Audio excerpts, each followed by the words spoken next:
starting with finding out who did it, who's responsible. Apparently, are the worst nightmare when the moderator fails to call out the bully. Any expectations for the hearing today? We'll see what happens. It's going to be interesting. Do you have questions for FBI I do. Director Filley? Yeah. Can you give us a preview of what you may ask him? Well, one thing I want to know is, as FBI director, he has any views on how a top official hiding tremendous debt can put that official in jeopardy of blackmail. Because obviously we see the president in tremendous debt, and the question is, in Jim Comey's experience, does the FBI ask about debt? It does. And is the reason because there may be vulnerability to blackmail? Yes, that's one of the reasons, and I want to know why he thinks that this debt might put any official in jeopardy of blackmail. Thank you, sir.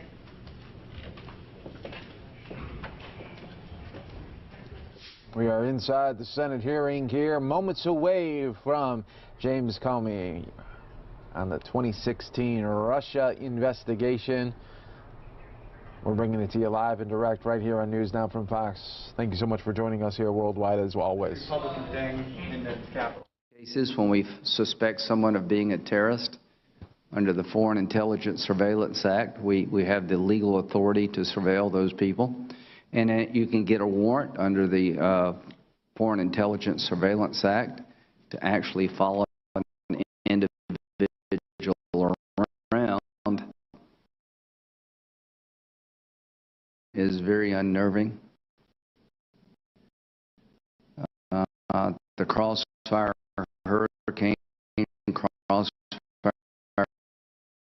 and this will go into the next Congress no matter who's in charge, Senator Feinstein, is that FISA needs to be reauthorized, but right now, without substantial reform, I don't think we could get it reauthorized. And my goal is to understand how the system failed, how it got off the rails, and be able to assure the American people and ourselves that what happened here will not happen again. So the Horowitz report is sort of the basis of what I've been trying to do. Mr. Horowitz is the Inspector General at the Department of Justice, and he did a deep dive into the FISA warrant applications of Carter Page, and he found 17 significant errors in admissions, and the committee in its work has found some other things that were pretty disturbing. So we've tried to use the foundational document, the Horowitz report, and I want to thank Mr. Horowitz and his team for their thorough examination of the FISA Carter Page warrant application. They found evidence that the primary Russian subsource was a single individual. They found interviews in January and March of the subsource where he basically said the dossier, which was central to getting the warrant against Carter Page, was bar talk, hearsay, and quite frankly, much worse. We found that the primary subsource, a gentleman named Igor, was actually suspected by the FBI of being a Russian agent all the way back to 2009. And what happened here is, as a result of this information, the FISA court issued an order rebuking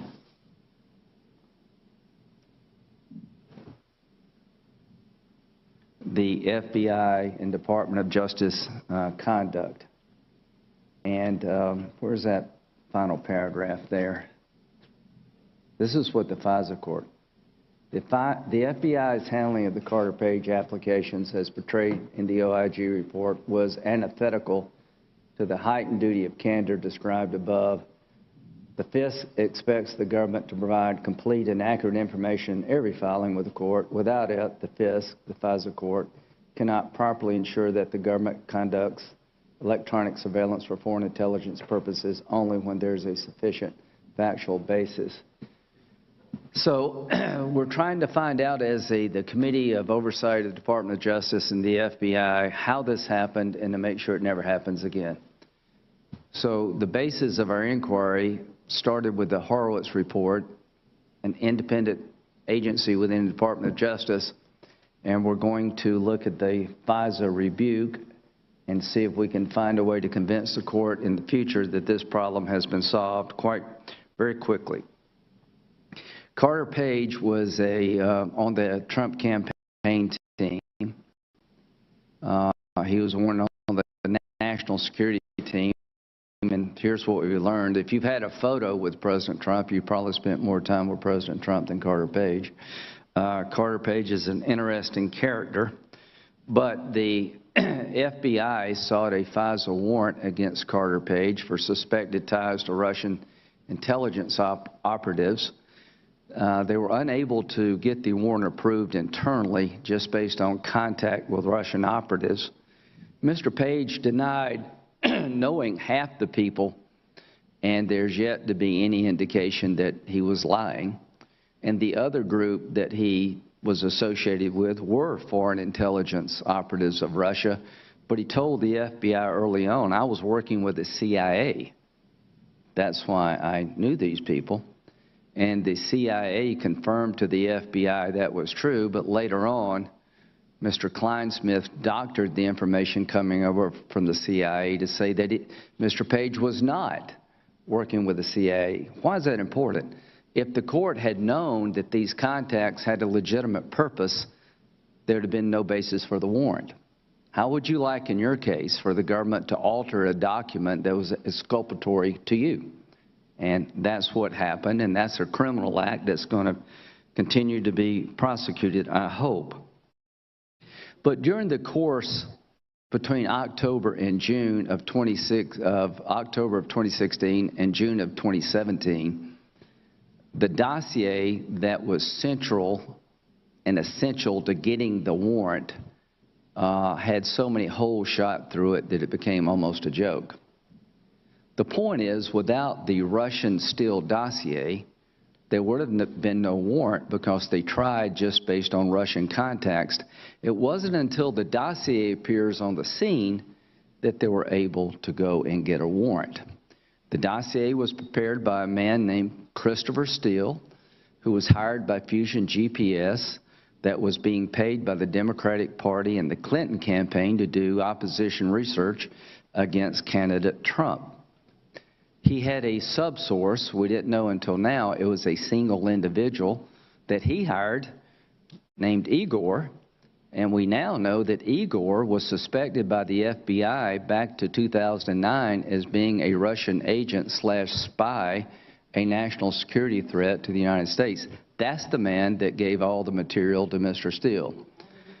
I will go in pretty deep detail about how the dossier over time not only became unreliable, it just lost all credibility, and the court was never told of the information that was obtained between October and June. The FBI ignored exculpatory evidence, altered documents from the CIA, had interviews where the subsource disavowed the accuracy of the document, and never submitted any of that information to the court.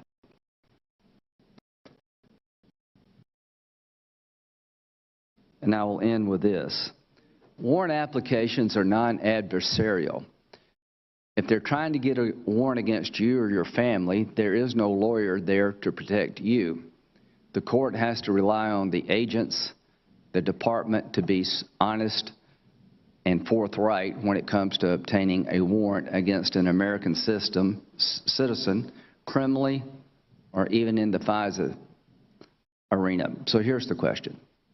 What do we do when we find that the warrant application relied upon a document that was fundamentally unsound, that the FBI ignored all the warning signs about this document, misled the court about the author and the reliability of the document, and over and over and over again it was used to keep an investigation of an American citizen alive that we now know had 17 irregularities? What do? We just say, well, that was bad. That's the way it goes. Does anybody get fired? Does anybody go to jail? And I'm saying this to my Democratic friends. If it happened to us, it could happen to you. Every American should be worried about this. This is not just an abuse of power against Mr. Page and the Trump campaign. This is a system failure. And you could be next. So the joint effort of this committee, in my view, should be to make sure this never happens again, starting with finding out who did it, who's responsible. Apparently everybody's responsible, but nobody's to blame is not the right answer. So my goal is that we can have a deep dive and understand how this happened and working together to assure the American people it never happens again to any political campaign of any party, and that the FISA system can survive this very sad chapter. We're turning the page on a very dangerous chapter in the history of the FISA program. We're trying to start anew, and the only way we can start anew is to find out what happened and hold people accountable. We're not prosecutors here. There are people out there who do have prosecutorial authority. We'll let them decide what to do, independent of us. But it is a responsibility of this committee to try to restore trust in a program that we all need. And we will start that endeavor seriously today and continue until we get to the bottom of it. I have two documents I'd like to introduce for the record. I have an Office of Intelligence Attorney statement. This is the DOJ lawyer that signed off on the FISA application, and the letter says, the attorney advises that had he/she been aware of the significant errors and omissions identified by the OIG Inspector General and the errors in the Woods process, he/she would not have signed the Carter Page FISA applications. The OI attorney further advises that he/she is not aware of any additional errors or omissions in the Page FISA applications or in the Crossfire Hurricane investigation more generally that were not identified in the OIG report. This is yet another person saying, if I know then what I know now, I wouldn't have signed this report. Horowitz did a really good job. Rosenstein and Sally Yates said to this committee, who signed the warrant application, if I knew then what I know now, I would not have signed this application. This is the lawyer that prepared it saying the same thing.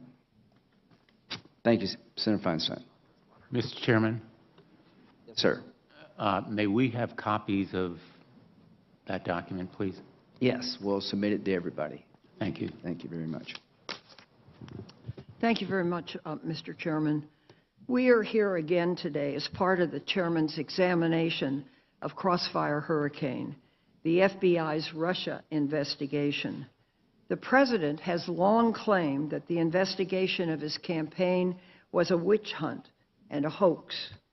Contrary to the President's claim of a witch hunt, the Department of Justice Inspector General Michael Horowitz confirmed in a detailed report that the FBI was justified when it opened the investigation into ties between the Trump campaign and Russia.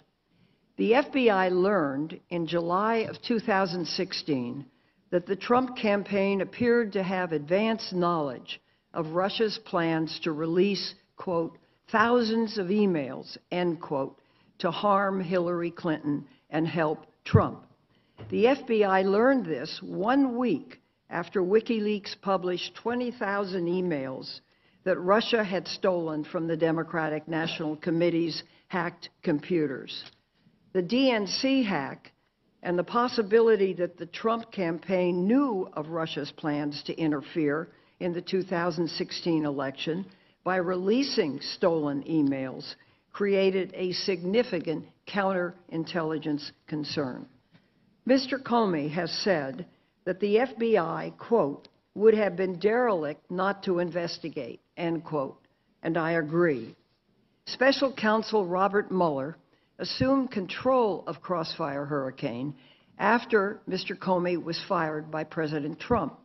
Mueller's findings confirm that the FBI was correct to investigate. Mueller found that the Russian government, quote, perceived it would benefit from a Trump presidency and worked to secure that outcome, end quote. And that the Trump campaign knew about, welcomed, and, quote, expected it would benefit electorally from Russia's interference. Mueller also uncovered numerous contacts between the Trump campaign and individuals linked to Russia. For example, Mueller found that Trump campaign manager Paul Manafort gave internal polling data and campaign strategy to Konstantin Kilimnik, a Russian intelligence officer. The Senate Intelligence Committee, of which I'm a member, recently issued the bipartisan finding that Manafort was, quote, a grave counterintelligence threat, end quote, because of his ties to Russian intelligence. So think about that for a moment. The president's campaign manager had ties to Russian intelligence and could have used them to share confidential campaign information. Mr. Chairman, of course the FBI should have investigated. Unfortunately, the president and his allies have been trying to rewrite the Russia investigation since the day it concluded. They have seized on errors in the FBI's applications for FISA surveillance on Carter Page to assert that the entire Russian investigation was corrupt. Those errors were serious, but the errors and the so-called Steele dossier, and this is important, played no part in the broader Russia investigation. This was confirmed by Inspector General Horowitz and former Deputy Attorney General Rod Rosenstein, who told the committee that none of the Mueller report's findings of criminal charges rely on the Steele dossier, none of them. President Trump and his allies also claim that the Russia investigation was a political witch hunt overseen by investigators who hated the president. But Inspector General Horowitz found no evidence that political bias impacted the Crossfire hurricane, and none of the 10 witnesses the committee has interviewed during the chairman's investigation provided such evidence either. We should not ignore or excuse what happened in 2016. FBI Director Wray and the intelligence community have warned that Russia is interfering in the 2020 election with the aim of denigrating Vice President Biden. We should condemn Russia's current and past interference, not downplay it. And we should insist that the president reject Russia's interference as well. Thank you, Mr. Chairman. Thank you, Senator Feinstein. Is Mr. Comey, our technology, working today?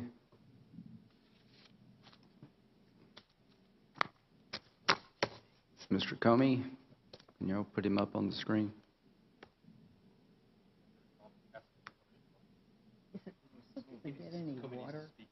Mr. Comey, could you speak, please? That would activate. Yes, I can hear you. Okay, great. Thank you. Will he be on the screen?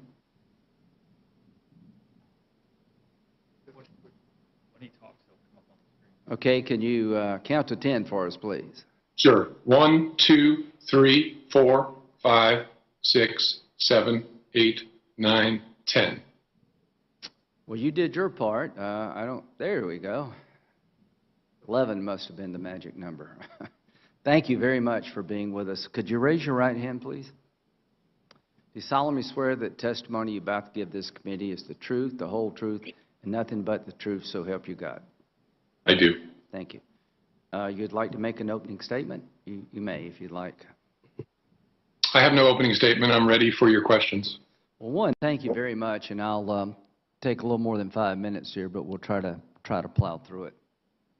Mr. Comey, on a scale of 1 to 10, with 10 being the top of the line rate, how would you rate the Crossfire hurricane investigation in terms of being done thoroughly, by the book, an investigation the FBI should be proud of?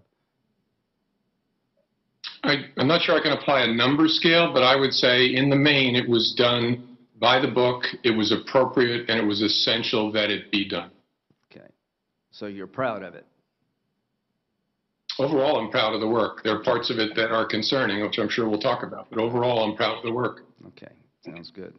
Okay, when did you first learn of the existence of the Steele dossier? Sometime towards the end of September of 2016. Okay. Do you agree with Mr. Horowitz that the dossier was central and essential to the Carter Page FISA warrant application being approved? I agree that it was important. I can't tell you whether it was essential, and by that I mean that it wouldn't have been granted without the Steele information. Let's go through the application. There are two parts to the application. Was there an effort to get a warrant approved without using the dossier?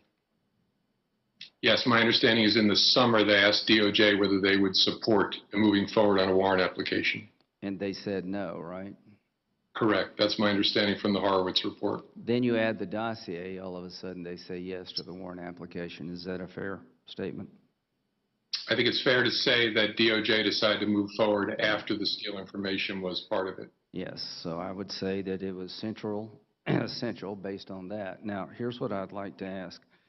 The contacts between Mr. Page and alleged Russian operatives are one part of the application, is that correct? That's my recollection. Okay. Did Mr. Page deny knowing people that you accused him of having contact with? I don't remember. I think the Horowitz report says that in the fall of 2016, speaking to an FBI source, he denied knowing certain people, but that's about all I recall. Well, here's the facts. He denied knowing these people, and the FBI is yet to find any evidence that he was lying. The people that he did have contact with, did he tell the FBI that he was working for the CIA and that's why he had contacts with these people? I don't remember that. Do you now agree that the CIA confirmed that Mr. Page was in fact helping them? I know from the Horowitz report that the CIA confirmed he was what they call a contact. So the FBI in August of 2016 had information from the CIA informing the FBI that in fact Mr. Page was a resource. Did you not know that? I did not know of the nature of his relationship with the CIA. What I'm telling you is what I read in the Horowitz report. Do you think it would have been fair for the FBI to tell the court that Mr. Page had a reason to be talking to these people because he was working with the CIA? Would that have been a fair thing to tell the court? I don't agree with your characterization of what Mr. Horowitz found. So No, I'm talking about you as a director. The FBI has in its possession in August 2016 information from the CIA confirming what Mr. Page said, that he in fact was assisting the CIA, which explained the contacts. That was never given to the court. Should they have been informed of that? Because that's exculpatory to Mr. Page. I believe Mr. Horowitz found that they should have at least considered informing Should the court. you're the director of the FBI, would you wish that had been done if you had known about it? I'm sorry, Senator, that what had been done? That you had informed the court that Mr. Page was in fact... He says that makes him smart. CIA, and that explains these contacts. Do you think out of a sense of fairness, the court should have been informed of that fact? Again, I don't agree with your preamble. I don't think the record established that he was working with the CIA. I think Horowitz found he was a contact, which means... We've got the email from the CIA confirming that he was a source for the CIA. Are you aware of the fact that that email later on was doctored? Again, I don't accept what you said. I don't think the record establishes he was a source for the CIA. I am aware from the Horowitz Why is report. Mr. Klein-Smith facing criminal indictment? I only know what I've read in the public record, that he was accused of You're changing. the director of the FBI. You didn't know that your own agency had information from the CIA verifying what Mr. Page told you, that these contacts had a basis, in fact, because he was working with the CIA. Did you know that Mr. Kleinsmith doctored the email for it to read that there was no association between Page and the CIA, that he changed there was to there was not? How do you feel about that? I know nothing about Mr. Kleinsmith other than what I've read in the Well, public how do you record. feel in general about an FBI lawyer doctoring information exculpatory to somebody being surveilled? Any false statement in the course of an investigation is deeply But you didn't know anything about that, okay? In October, when the warrant was submitted, the application was submitted, what effort had been made to verify the dossier in October? I don't know specifically. I know the Counterintelligence Division was working to see how much of it they could rule in and rule out. How much time did they spend ruling in and ruling out regarding the dossier in October? I do not. You don't know? I don't. You signed the application. Whose job is it to make sure the facts are right when you present them to the FISA court? Well, the most basic level, the affiant, whoever is signing the affidavit. Did you sign the affidavit? No, I signed a certification, which is required of the FBI director. Okay. Does the FBI director have any responsibility to make sure the facts are right when they're given to the court? Not in connection with the certification, but in general, the FBI director is responsible for everything that's being done underneath the FBI director. What we're trying to find is who provided the application to the FISA court and why was it so flawed? Can you give me a group of people we can look at to hold accountable for misleading the court? Who should we be looking at? To understand the process in general, and in this case, you would start with the Horowitz report, where he recounts all the many people involved in the review, production, and delivery to the court of this application. But you don't know, as the director of the FBI, who actually prepared the application. Is that correct? I do not. Okay. All right. So in October, it's clear, Mr. Comey, there was no effort to verify the dossier before it was given to the court. Do you agree with that? I don't know the answer. Well, that's the answer. In January of 12th, 2017, the warrant application was renewed. Did you sign that? I signed a certification in connection with, I think, Okay. 2 renewals, one in January and one 3 months later. Are you aware of the fact between October and January, the FBI had found that the Russian subsource was on the payroll of Mr. Steele, was suspected of being a Russian spy by the FBI all the way back to 2009? I don't remember learning anything additional about Steele's sources How between can the... it be, Mr. Director, that the FBI finds in its file that the man that prepared the dossier for Steele was suspected of being a threat to national security, and it doesn't make it up to you? I don't know. I could speculate, but I don't know. I haven't Well, spoken to the I don't want you to speculate. We'll try to figure this all out ourselves. Do you know who Christopher Steele was? When did you find out who he was? When the Steele dossier was briefed to me sometime, like I said, I think late September. Were you ever told that he hated Trump and he wanted him to lose, and he very much down on Donald Trump as a person? Not that I recall, no. You don't remember Bruce Orr briefing the team about Steele's biases, that you have to really watch this guy? I don't remember Bruce Orr ever briefing me. Do you remember friendly foreign governments putting us on notice that he tends to exaggerate and he goes off on crusades? Did that make it to you? I don't recall that. Okay, thank you. All right, so should the court have been informed in a perfect world that the primary subsource was a suspected Russian spy? At a minimum, the team at the FBI and Justice should have discussed whether to inform the court about that. Were you aware that in December 2016, the CIA tells the FBI they characterized the dossier as internet rumor? I don't recall being informed of that. Were you ever told by the CIA to be careful with the dossier and still that that this is not good craft here? I don't remember ever being told anything like that. Okay. All right, so let's fast forward now.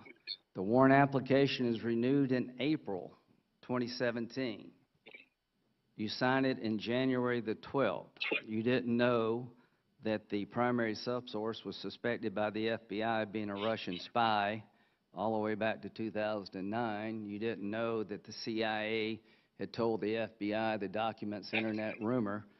Are you aware of the fact that the subsource was actually interviewed by the FBI in January 2017? I don't remember anything about interviews of the subsource.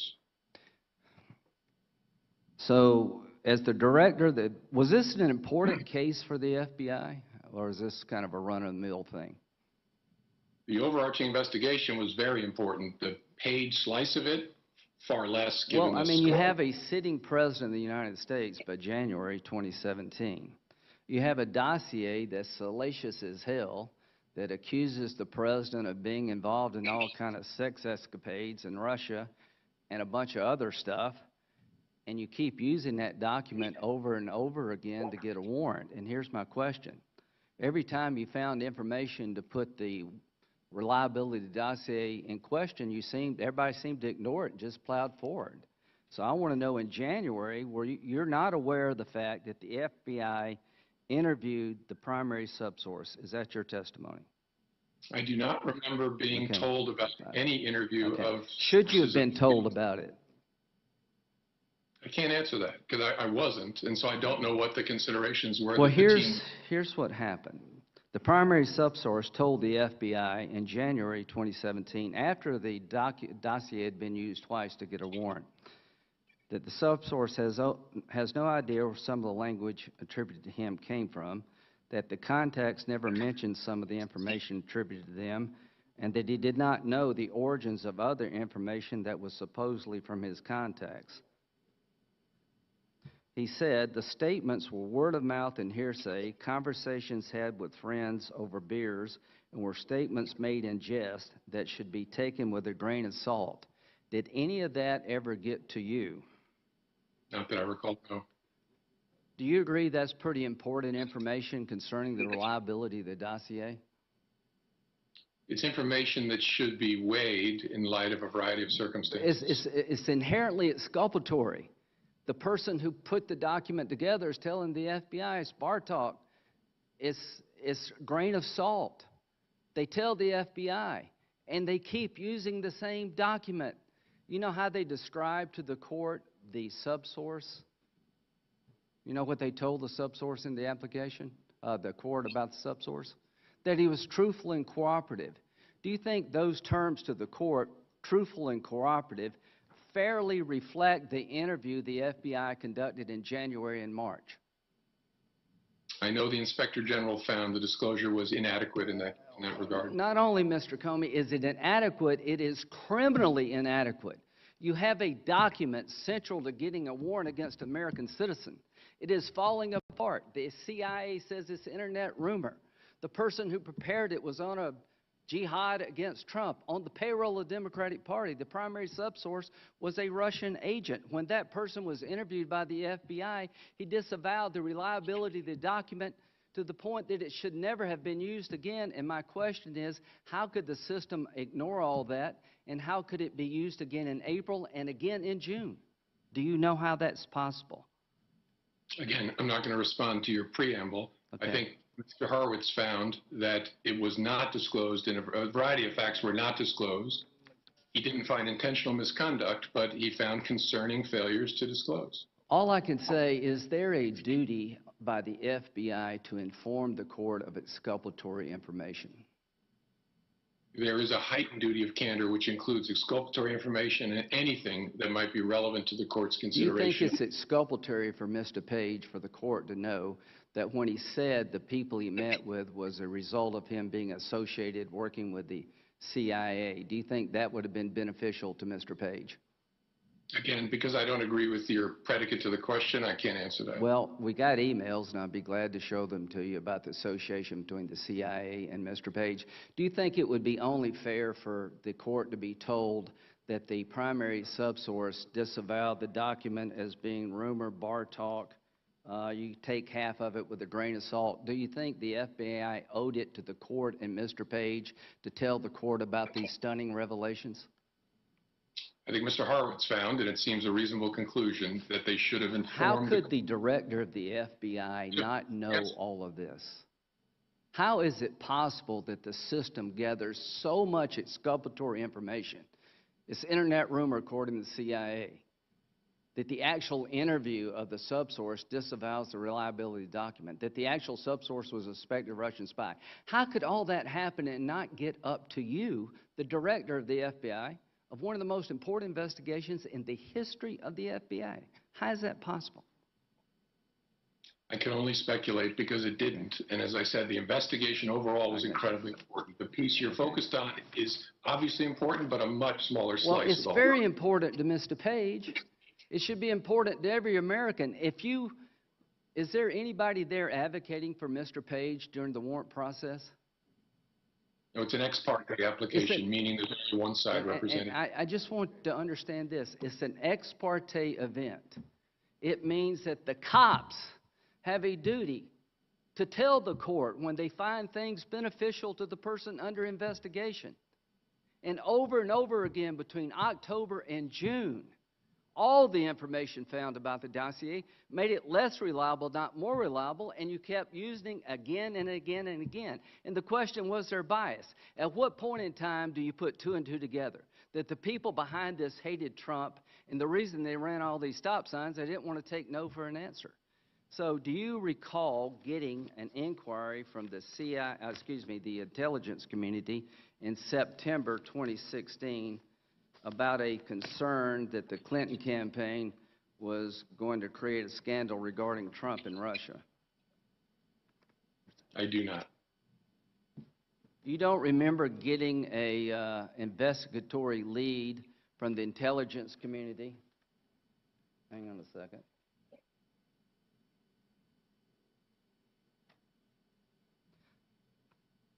Let me find my document here.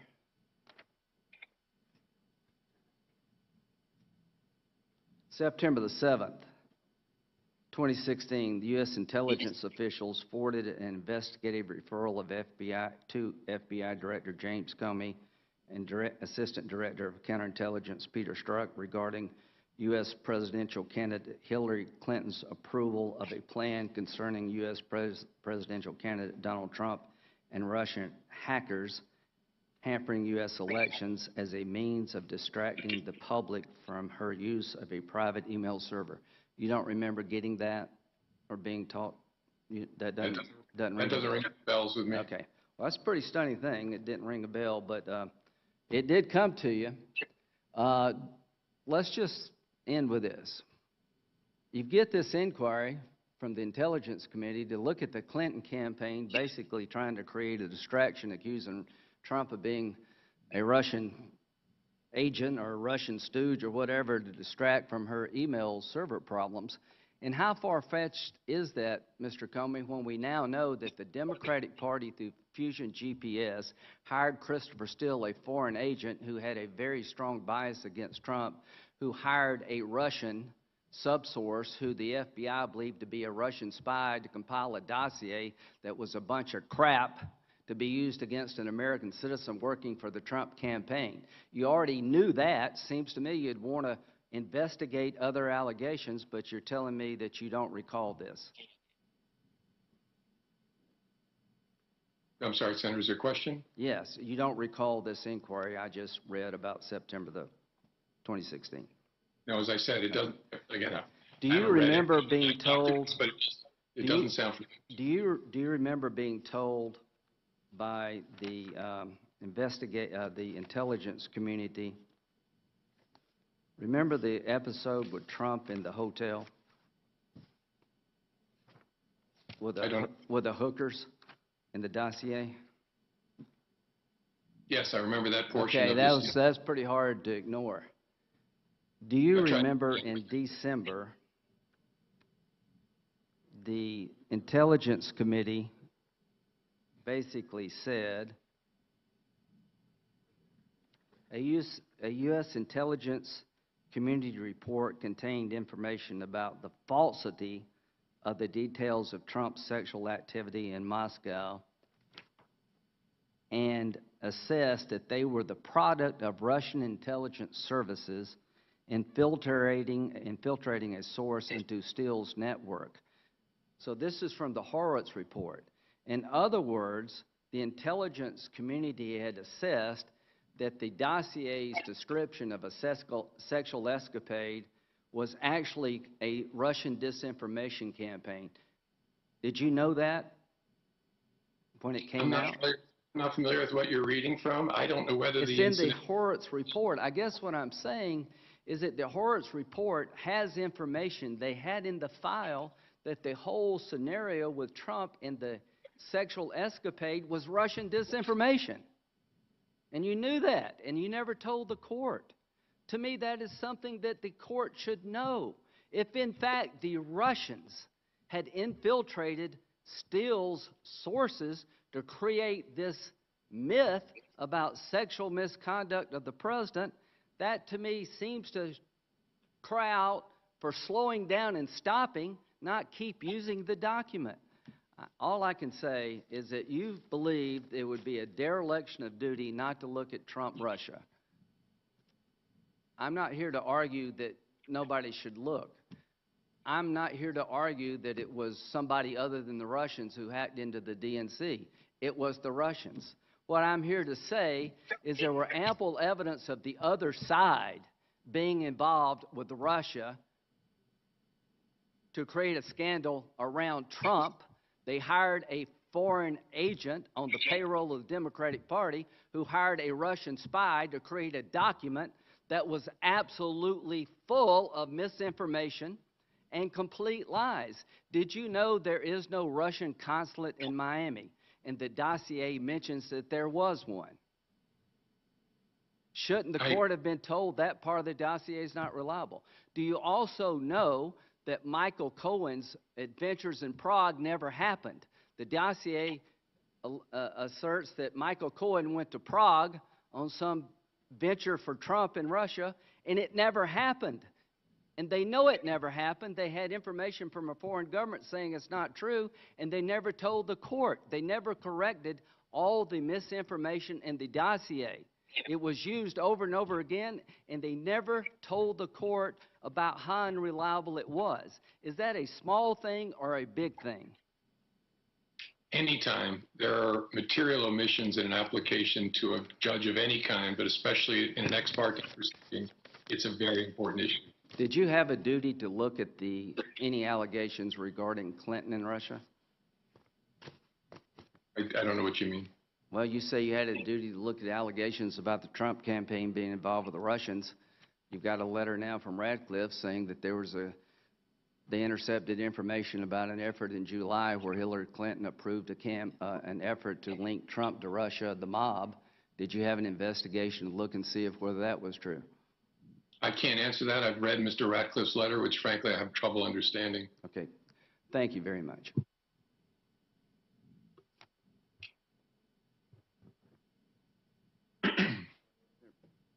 Thank you, Mr. Chairman. The president and his allies argue that the FBI should never have investigated the Trump campaign's ties to Russia. However, Special Counsel Mueller and the Senate Intelligence Committee found that the Trump campaign manager, Paul Manafort, gave internal polling data and campaign strategy to a Russian intelligence officer. The Senate Intelligence Committee issued the bipartisan finding that Manafort was a grave counterintelligence threat. I'd like to put in the record this report of the Senate Select Committee on Intelligence Mr. Chairman. Thank you very much. Would you agree that a direct tie between a presidential campaign manager and a Russian intelligence officer is a grave counterintelligence threat? Yes, Could you tell us why, please? because someone who's occupying a role in the heart of American democracy, running a campaign, is in a position to supply information about that campaign and the workings of our democracy to a foreign adversary. That's the definition of a counterintelligence threat. So you would agree that this type of counterintelligence threat does warrant investigation? Yes, of course.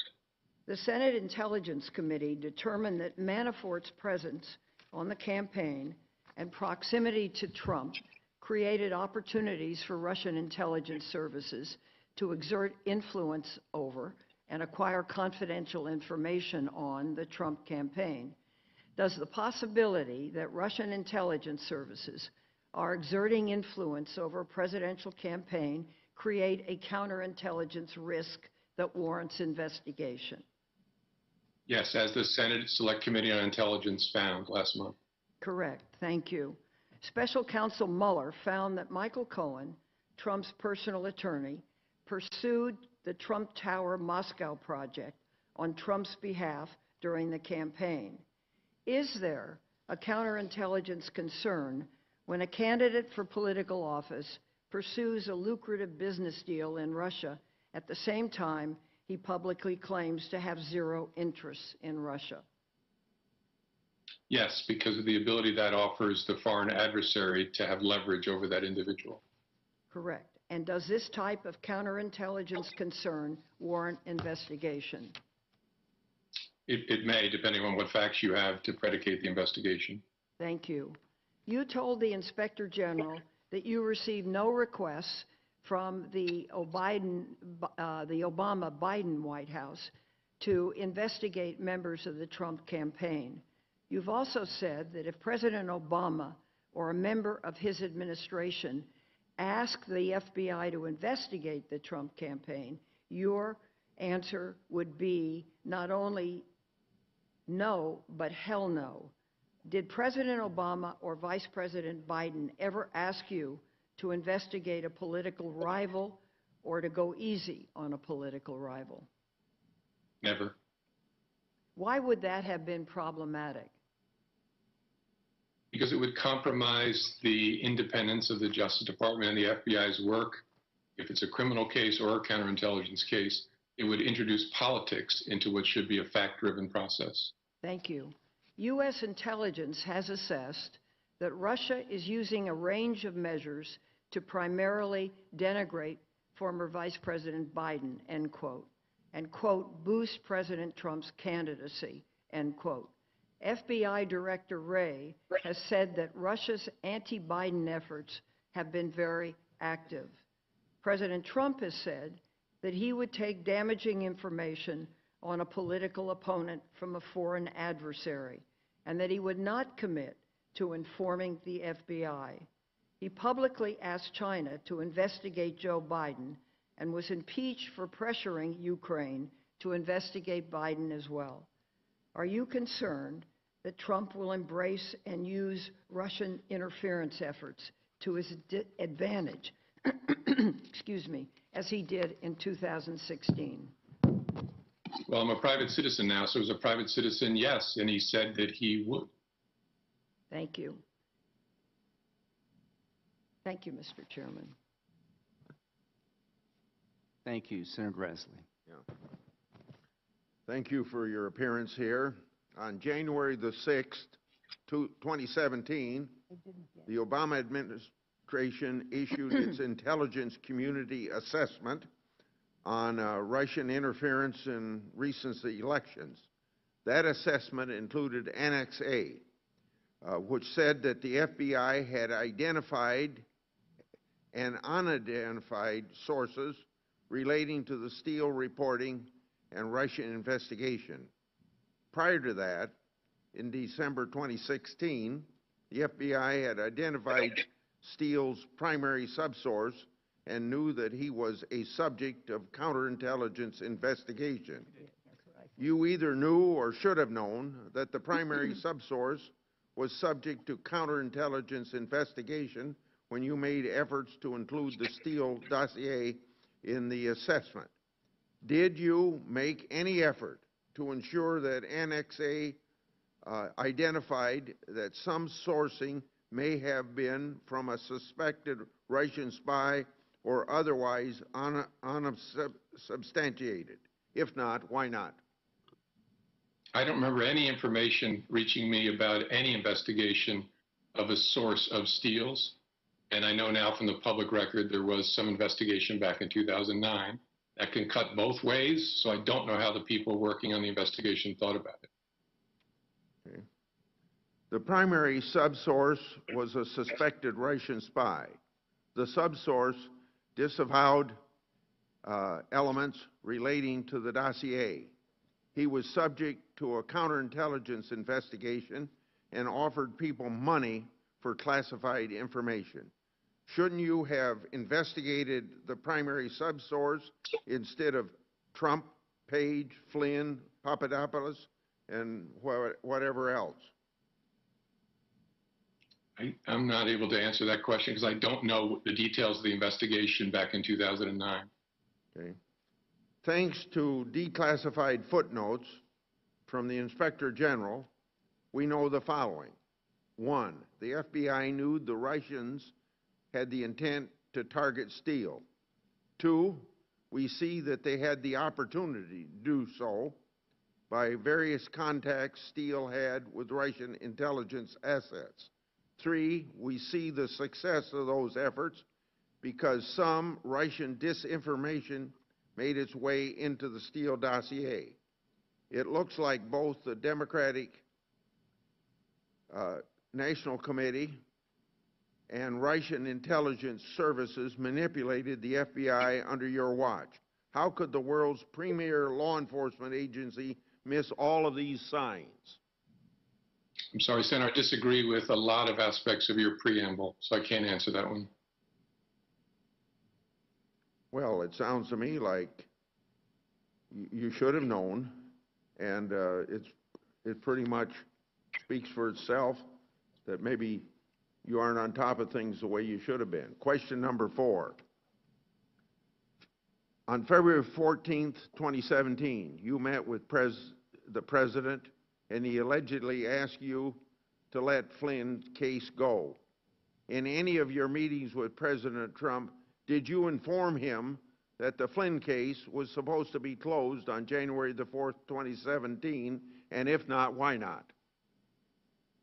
I don't think I had any conversation with President Trump about Flynn's case except for that February 14th let it go conversation.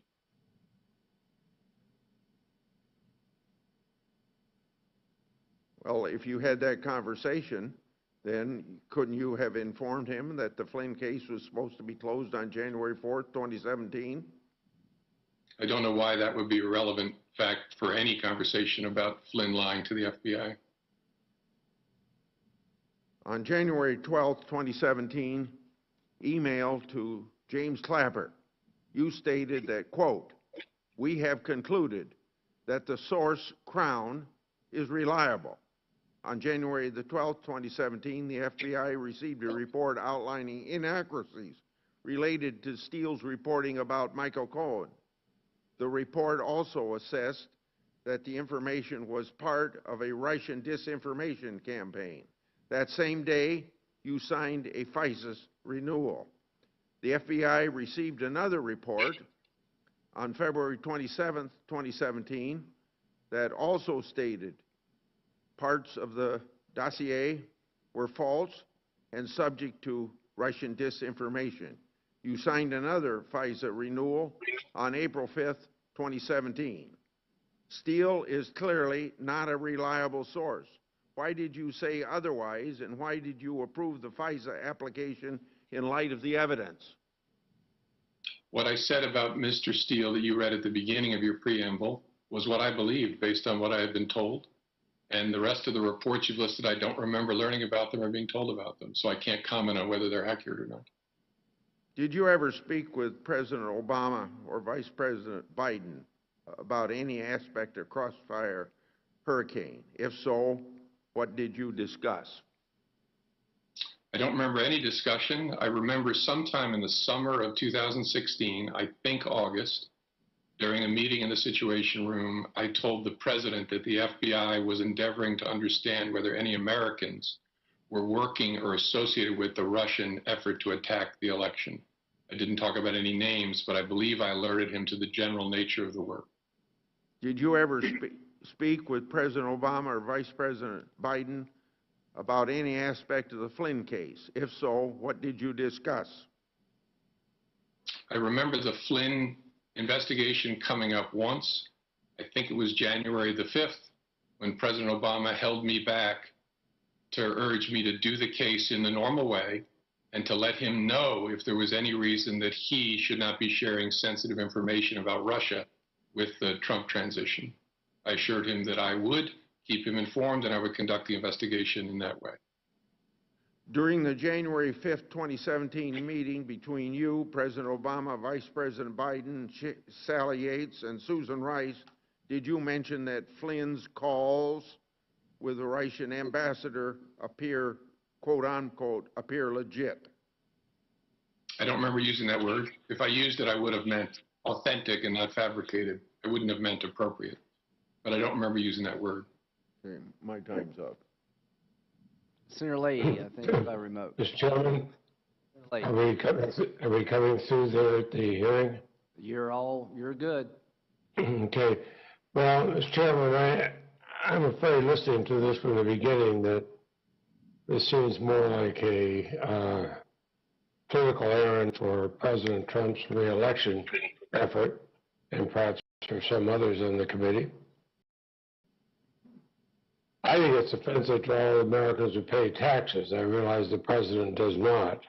But the Senate apparently has no time to address the deadly COVID pandemic that's surging again. It's taken more than 200,000 American lives. Instead, it seems, Mr. Chairman, your party, Republicans, are obsessed with two priorities. First, a mad rush to confirm a Supreme Court nominee on the eve of a presidential election, just a few days before the Supreme Court will consider the Republican lawsuit to strip millions of Americans of their health care. And then, of course, to once again investigate the investigators who are charged with responding to Russia's brazen attack on our 2016 elections, and then candidate Trump's really brazen embrace of that attack. I've always thought of this as the Senate Judiciary Committee, and I've appreciated my 40 years on it, but I have never thought of it as either the Trump re-election committee or any other re-election committee. And we shouldn't be debasing ourselves this way. Now, Director Comey, you and I have known each other for a long time. You served our country through both Republican and Democratic administrations. I expressed to you some of my strong disagreements with decisions you made as FBI director, but I also recognized you were placed in truly unprecedented situations. I've never questioned your integrity or your loyalty to the law and to the country. Now, whether Vladimir Putin is interfering in our elections or paying bounties to kill our troops or brazenly poisoning dissidents, it seems President Trump is incapable of publicly criticizing him. The Mueller investigation ultimately decided not to look into any financial relationships between the president and Russia, despite some on the team who believed that it'd be relevant to their central investigation. We now know that President Trump owes more than $400 million in debt to largely unknown sources. In 2014, the president's son said the Trump organization did not rely on American banks for financing. Instead, they received all the funding we need out of Russia. Now, that was a Trump statement, and not anybody else's. Now, you stated that you think it's possible the Russians have something over the president. Why do you believe that this is a possibility? Have you ever felt this way about an American president? I've never felt that way about an American president. And I don't know whether the Russians have something over President Trump, but it's difficult to explain his conduct, his statements in any other way, especially his refusal to criticize Vladimir Putin, even in public. And so it raises a significant question, and obviously the question is only deepened by disclosure, if it's true, of significant indebtedness. Enough to raise suspicions in your mind, based on your experience. Thank you. Now, yesterday, reportedly over the objections of career officials, the Director of National Intelligence, John Ratcliffe, declassified and released unverified Russian intelligence, likely disinformation about former Secretary Clinton. The information was rejected by the Republican-led Senate Intelligence Committee. But Mr. Ratcliffe has refused to testify in public about our own intelligence agency's assessment of global threats to the United States, including from Russia. Are you concerned, Mr. Comey, that intelligence leaders handpicked for their partisan loyalties are weaponizing intelligence by selectively releasing foreign disinformation and withholding credible U.S. intelligence assessments? I don't understand Mr. Ratcliffe's letter well enough to comment. It's confusing. It contains within it a statement, I think, that it's unverified information. So I really don't know what he's doing. I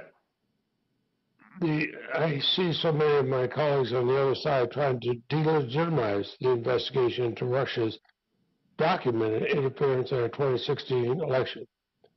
We know from our own reporting that Russia is again trying to interfere in our 2020 election. Just this month, FBI Director Wray testified that Russia is very active in its efforts to influence and undermine the 2020 elections. If you had to convey one message to the American people about the persistent threat of Russian interference in our democracy or any foreign interference, what would it be? Know that a nation that does not have America's best interests at heart wants to reelect Donald Trump. Let that sink in. Let it guide how you think about the way we ought to conduct ourselves going forward. Thank you. I have a similar feeling. And you, yesterday, the former National Security Advisor, Michael Flynn's lawyer, was pressed by a judge about her communications with the Justice Department and the White House. After initially trying and failing to claim executive privilege, and after making the argument for months that Flynn was not receiving special treatment, she revealed that she has directly talked to President Trump about the case, has asked him not to pardon Flynn. Astonishingly, she also revealed that she talked to a Trump campaign lawyer about the issue as well, as in part of the Trump re-election effort. Now, you once supervised this investigation. What does the disclosure mean for how the Trump administration politicizes its official law enforcement responsibilities? Well, again, I've watched this as a private citizen, read the pleadings in the court case involving former National Security Advisor Flynn, and I think the department's conduct in handling it is deeply concerning, best summarized by the retired federal judge who briefed the issue for Judge Sullivan in the District of Columbia District Court. It's deeply concerning because this guy's getting treated in a way that nobody's ever been treated before. Thank you very much. And Mr. Chairman, I may have, after hearing the other questions during this hearing, I may have some questions for the record. Absolutely, Senator Leahy. Senator Cornyn. Director Comey, is it appropriate for the Federal Bureau of Investigation to influence a presidential election?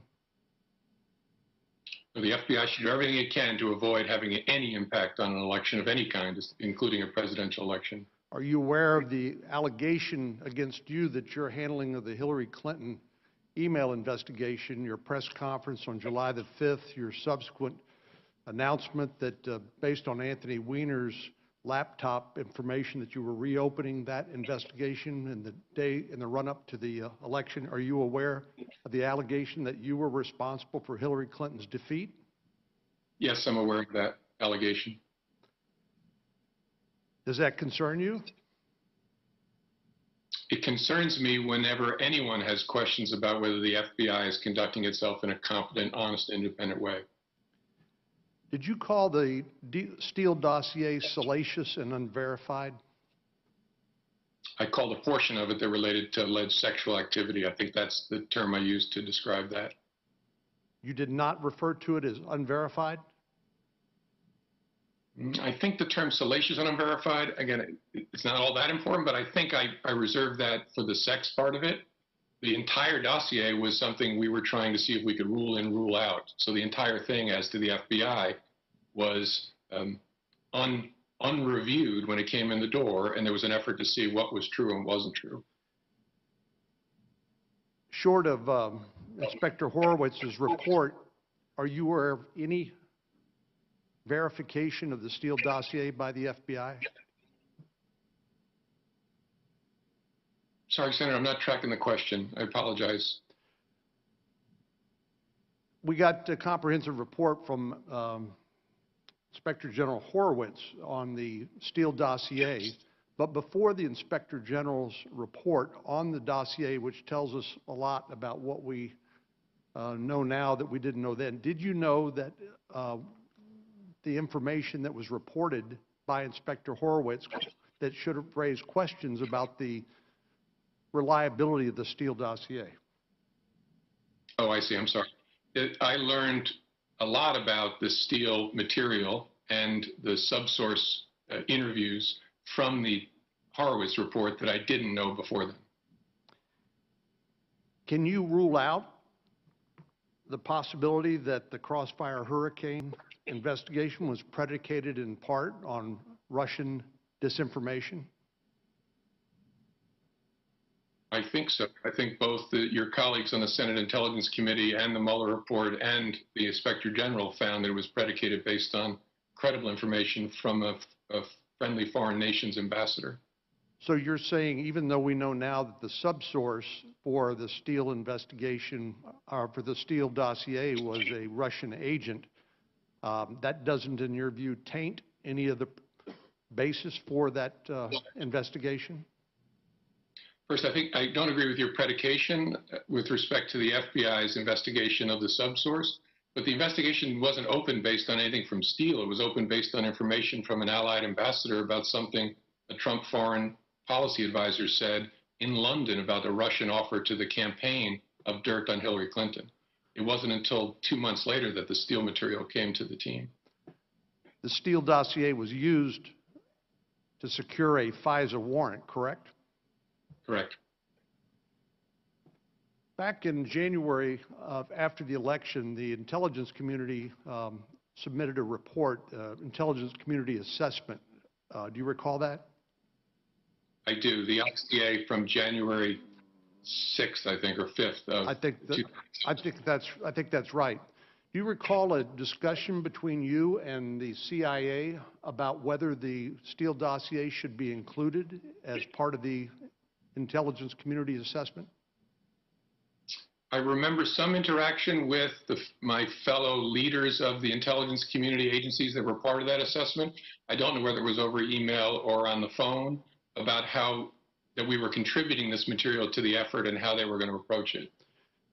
You don't recall that Director Brennan said it should not be included as part of the ICA because it has not been verified? I don't know whether it was Brennan. I remember being told that the group's view was it was significant enough and consistent enough with other intelligence that it ought to be included, but it wasn't sufficiently corroborated to be in the body of the intelligence community assessment, so they put a brief summary of it in an annex.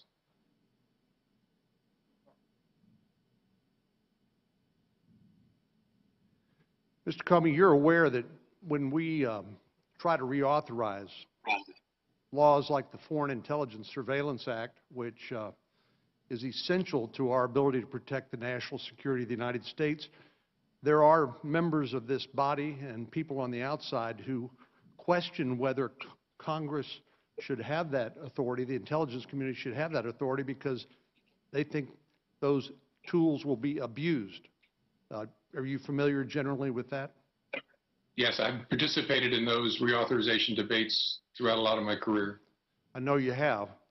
Does it concern you at all as a former leader in the intelligence community, as director of the FBI, that the questions that have come up as a result of the Horowitz Inspector General report, the information we know now about the flaws in the Crossfire Hurricane investigation, including the use of the Steele dossier, the inclusion of less than complete and accurate information by an FBI attorney as part of the predicate for that, does it concern you that the questions that have been raised here will make it harder, perhaps even impossible, for Congress to come together and reauthorize important tools like the Foreign Intelligence Surveillance Act? Yes, and it concerns me even more that the Inspector General found mistakes in every FISA application that he reviewed, well beyond the particular case we've been talking about. So yes, it concerns me.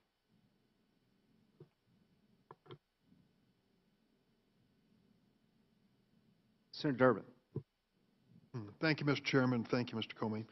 Mr. Comey, is personal debt an important consideration when an individual is seeking a security clearance? Yes. Why? Because a person's financial situation could make them vulnerable to coercion by an adversary and allow an adversary to do what we try to do to foreign government officials we find are indebted, and that is recruit them to our side. So it's a serious issue. Go ahead. I'm sorry. So it's a serious issue in any background review. So someone with substantial personal debt may be vulnerable to influence by a foreign adversary? Yes. A government official. Yep. Director Comey, it's been publicly reported that President Trump has a debt of over $421 million, personal debt, most of which has to be repaid in the next few years. My source, New York Times, September 27th. So as a general matter, are there serious risks when someone with hundreds of millions of dollars in debt, personal debt, has access, as the President does, to all of the country's classified and sensitive information?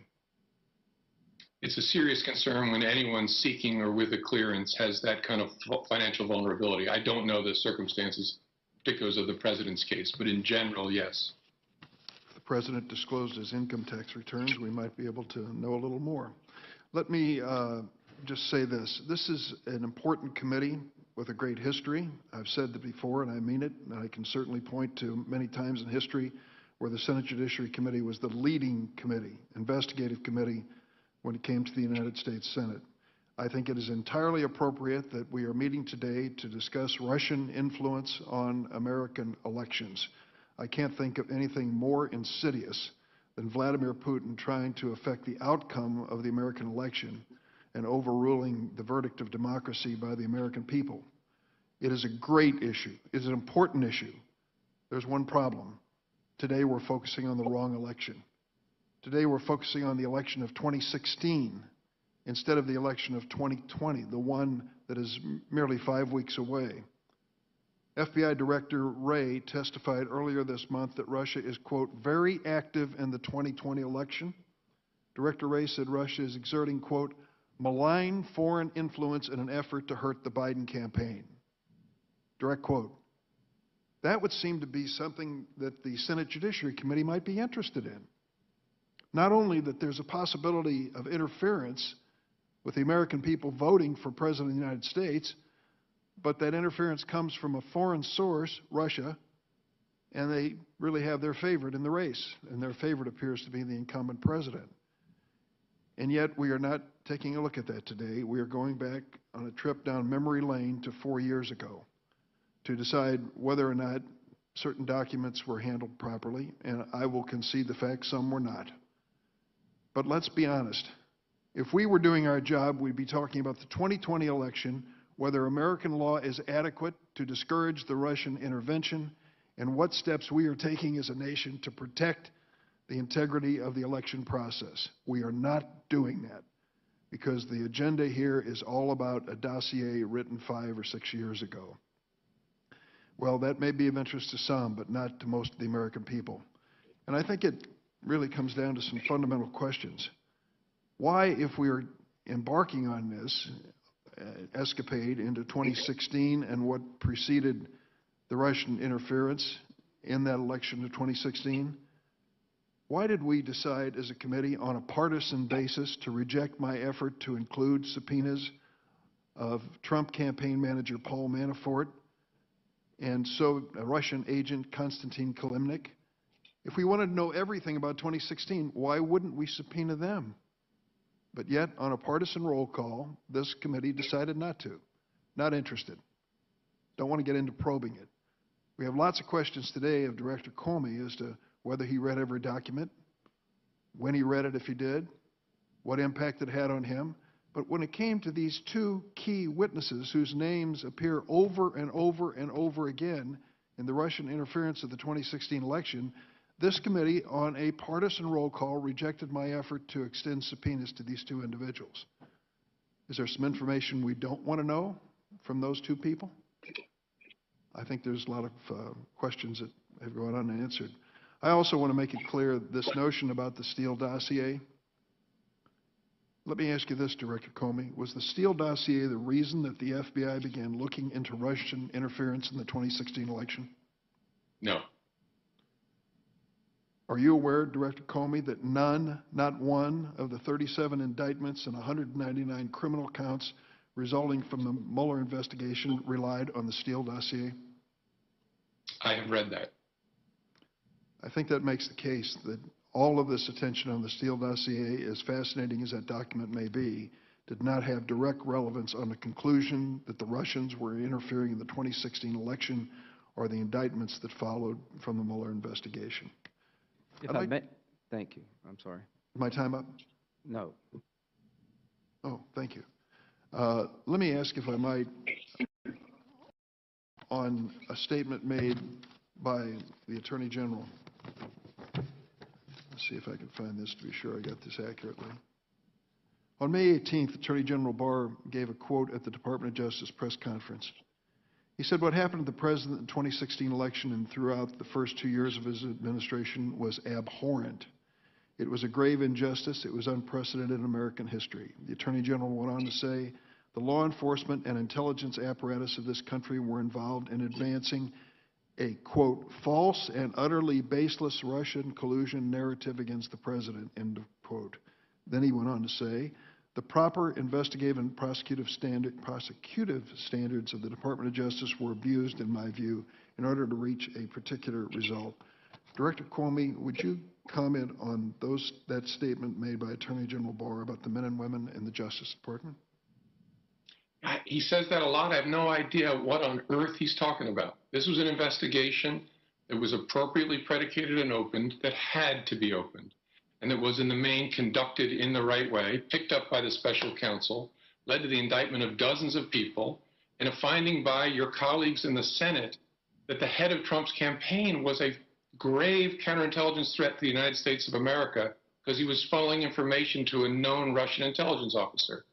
The notion that the Attorney General believes that was an illegitimate endeavor to investigate that mystifies me. Thank you, Director Comey. Thank you. If I could just respond a bit to what Senator Durbin said about the committee. I'm not here to suggest that the Russians did not interfere in the 2016 election. They did. Would they try to interfere in 2020? They would. They are. Is China trying to interfere? Yes. So we have briefings about this. I'm very concerned about it. But what brought us here today is that I supported legislation with my colleagues on this side of the aisle and your side of the aisle to make sure Mr. Mueller could do his job without political interference. Well, after 2.5 years and $25 million and 60 FBI agents, that job is done. Not one person has been charged with colluding with the Russians in the Trump world. Not one. Now, when we look into the work product, and I've asked Mr. Mueller to come and tell us about the Mueller investigation, he has chosen not to come. If you want Mr. Weissman to come, I would invite him. The committee is trying to save the FISA system. The FISA warrant applications against Carter Page should make every American concerned about how off the rails this system got. That the document necessary to get the warrant against an American citizen, the key document, was prepared by somebody on the Democratic payroll who hired a Russian suspected spy, and all the information in the dossier fell apart over time, and the court was never informed of the exculpatory evidence that was coming in. And what astounds me the most is that the director of the FBI in charge of this investigation involving a sitting president is completely clueless about any of the information obtained by his agency to throw suspicion over the document that the subsource was a suspected Russian agent. That when he was interviewed, he said it was all bar talk, hearsay, should be taken with a grain of salt. That the CIA told the FBI in December, this is internet rumor. None of that made it to the court. None of that. And he didn't know any of it. How is it possible that an investigation at this level, that none of this information that's damning to the case against Mr. Page never makes it to the top? And you want us to reauthorize this program with a system like that? Everybody's responsible, but nobody's responsible. Somebody needs to be responsible for misleading the court, excluding information to the court that was exculpatory, that would have mattered. How would you like your client to be treated like this? So my point is, I am trying my best to understand how the warrant application failed so many times, how the court was abused over months, and nobody seems to be as concerned about it as I am. Well, count me in about being concerned about Russian interference in 2016 and 2020. But if this committee does nothing else, it is up to us to find out how it got off the rails, how an FBI lawyer could doctor a document that was exculpatory to the subject of the investigation, be charged with a crime. How could that happen? Is there no checks and balances in the FISA process? Is there no duty to be candid with the court when you find something exculpatory?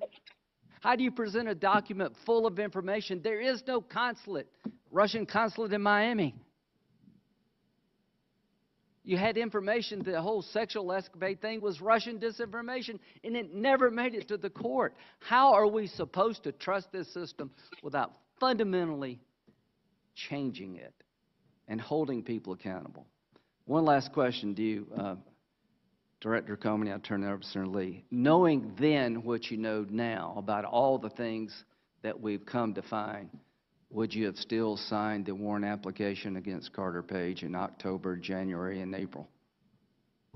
No, I would want a much more complete understanding of what we were. Thank you very much. Senator Lee. You know, Mr. Chairman, it's a technical thing, but when you speak over the witness, your voice blocks out what the witness said, so we don't know what the witness said. Okay, I'm sorry. So I think it would be helpful if you allowed the witness to complete his answer. Yeah. In a regular hearing with the witness here, we can hear what the witness is saying, and could you repeat your stenographer can put it down. Fair enough. But you block him out as soon as you talk over him. I'm sorry. So if you could let him finish. I'm sorry. Repeat your answer. I'm sorry. My answer was no, not without a much fuller discussion of how they were thinking about their disclosure obligations to the court. Thank you very much. Thank you, Senator Whitehouse. Thank you, Mr. Chairman. This is an issue that's concerned me for a long time. The Foreign Intelligence Service live display over the last few years. I've been working over the last decade to try to reform them. I've forced a number of bipartisan proposals to do precisely that, most recently with the Lee-Leahy Amendment, one that passed the Senate, that would have passed the House, but the vote for it was canceled. I hope still to get that passed. It is a dangerous thing to provide the enormous investigative power of the United States government with as much authority as it has, and then to put that in a private, secret set of proceedings. These have worried me for a long time. We've got to reform them. I remember, Mr. Comey, when you were first nominated to be the FBI director. I had been in the Senate for a few years by then. I hadn't had a lot of previous interactions with you, but I knew you, and I felt I knew you well. I remembered fondly some interaction I had with you as a young prosecutor. You visited the U.S. Attorney's Office in Salt Lake City, and you gave us a really encouraging speech in which you gave your heartfelt sentiments about what it means to be an assistant United States attorney. I remember specifically your admonition that it's important in a job like that where you have to see things that, as you put it, people shouldn't have to see. It's important to love someone. It's important to dot your I's and cross your T's. And I remember something inspiring you said. You said, if somebody woke me up, at the time you were serving either as the Deputy Attorney General or the head of the Criminal Division of the Department of Justice, I'm not sure which. You said, in the middle of the night, if someone woke me up and they would say, who are you? I would identify myself as an assistant United States attorney because deep down, that's who I am.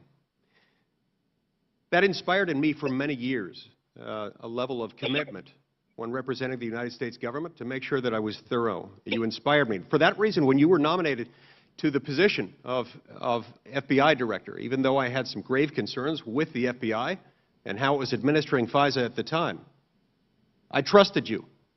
I believed that you would act in good faith.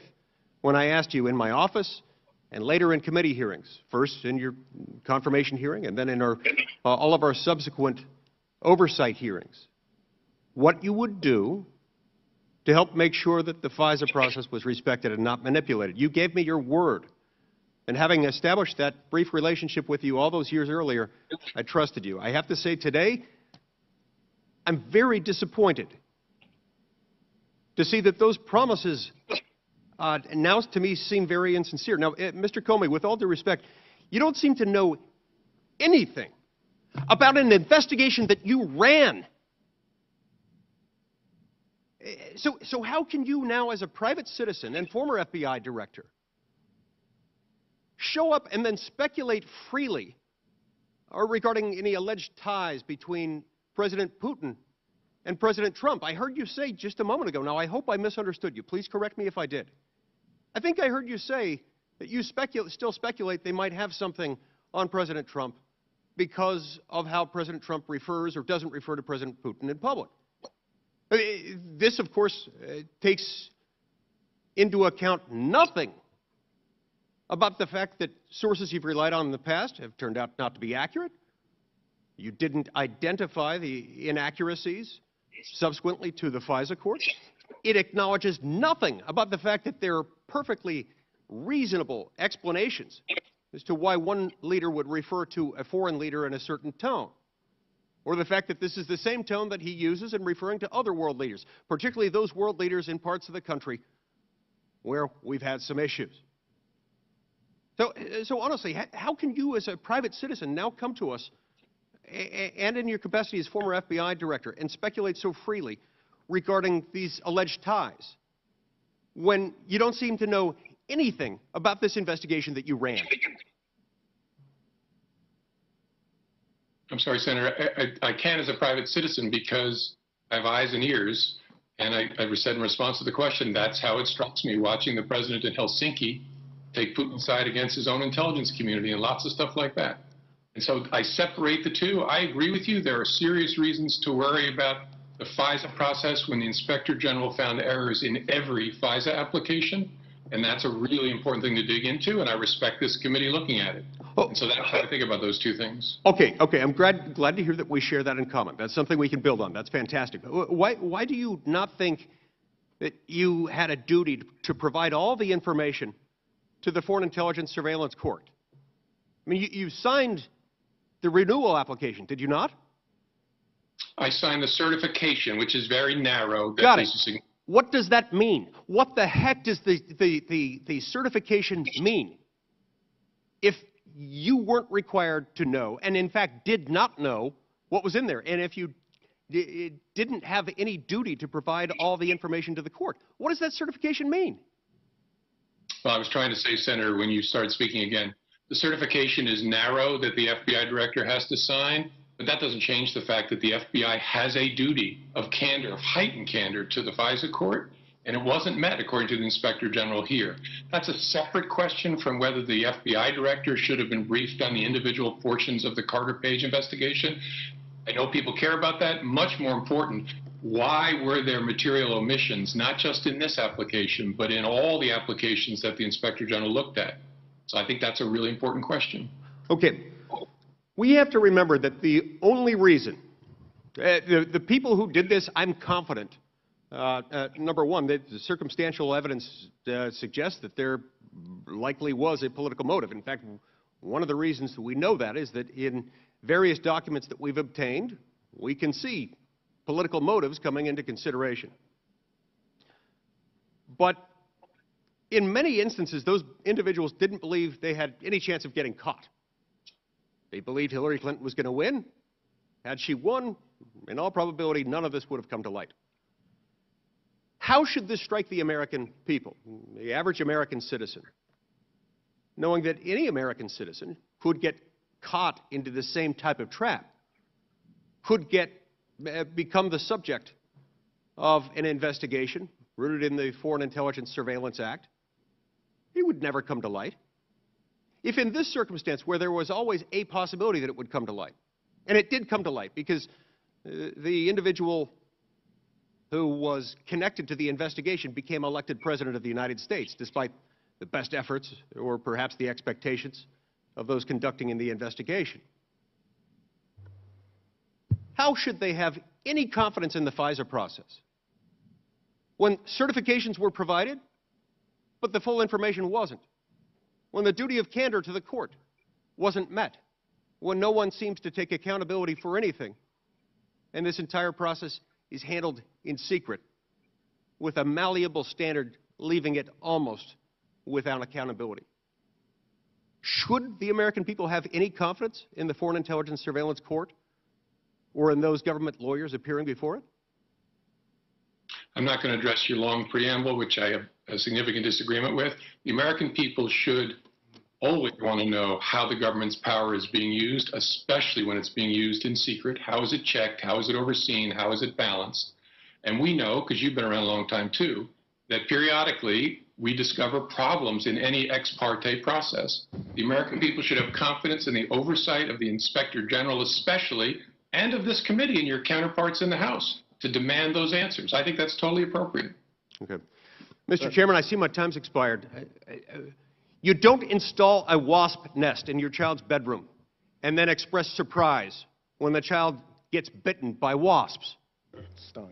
You don't adopt an ex parte process and then express surprise and outrage when it goes completely unsupervised and off the rails. This is an issue that's neither Republican nor Democrat. It's neither liberal nor conservative. This is a constitutional issue. This is a moral issue. And we've got big problems. We need to pass the Lee-Leahy Amendment, and we need to reform or eliminate the Foreign Intelligence Surveillance Act. Thank you. Senator Whitehouse. Thank you. Mr. Chairman, I am particularly sensitive to the problem of selective declassification because I had to go through being on the receiving end of a lot of selective declassification during the Intelligence Committee's investigation of the torture program. And I will tell you, it is extremely frustrating to have information declassified, in that case out of the White House, that you know can be exploded, completely blown up by other information, but that other information hasn't been declassified. So you can't answer the false implication from selectively declassified information.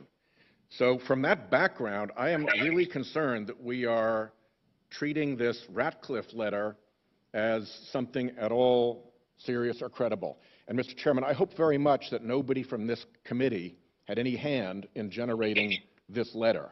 We are recipients only, I hope, because if we had any hand in this, that's a real problem. I will point out that with respect to allegation bullet 1, talking about tying Trump to Putin and the Russians hacking of the Democratic National Committee, that's actually an established fact. With respect to the point about a proposal from a foreign policy advisor claiming interference by Russian security services. That is an established fact. And the U.S. presidential candidate Donald Trump and Russian hackers hampering U.S. elections is also an established fact. So what else you have around here is what looks like just something that got spun up by a political appointee and is now being offered through this committee as having any credibility. And I think that this rings just innumerable bells about the dangers of selective declassification. So there's topic one. I've got a problem with selective declassification in our proceedings here. Second, I've got a big problem with access to documents. You and I have talked about this. You know that I've made public statements about how the FBI appears to have had a policy, for damn sure a pattern, of refusing to answer questions, refusing to answer QFRs. And many cases to Republican senators, but for sure to Democrat senators. You took that claim seriously enough that you organized a meeting for me with the Deputy Attorney General to explain this policy or this pattern of not answering questions. That was on June 15th, as I recall. And here we are nearly into October. And you know how many answers I've gotten since that meeting? Zero. None. Not a single one. So when it comes to our questions, it looks like it's a total stonewall. In this case, on this matter, the DOJ has given the chairman unprecedented access to information, including deliberative documents, stuff that they wouldn't give us even if they were answering our questions, and classified information, which usually is a mare's nest to get through. 18 separate productions of highly sensitive documents totaling 1,550 pages. So this particular question seems to be getting high-speed special treatment out of the DOJ, when in other areas we get a complete wall of silence and shutdown. And the last is, I'm told that there were even private briefings to Republicans only on this matter in which Democrats were not invited to participate. Again, if that is true, a combination of selective declassification,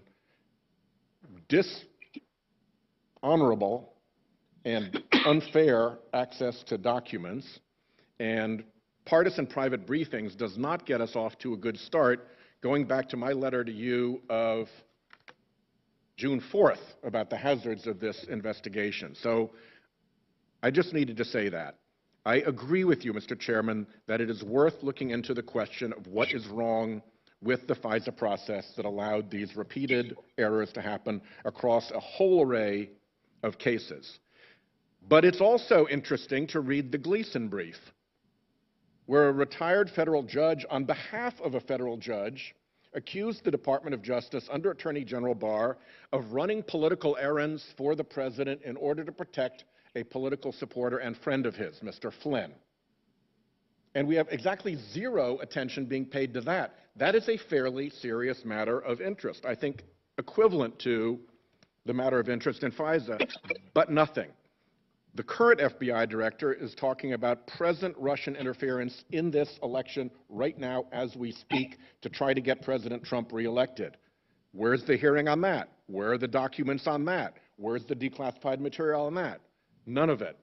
And, you know, I'll go back to what I considered, because I don't have any information, because the FBI has given me none, what appears to have been a bogus tip line in the Kavanaugh investigation.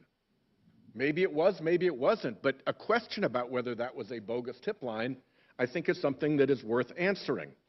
And yes, it is important that the FISA process was abused, but if an FBI investigation was abused in the Kavanaugh hearings, that's also an important matter.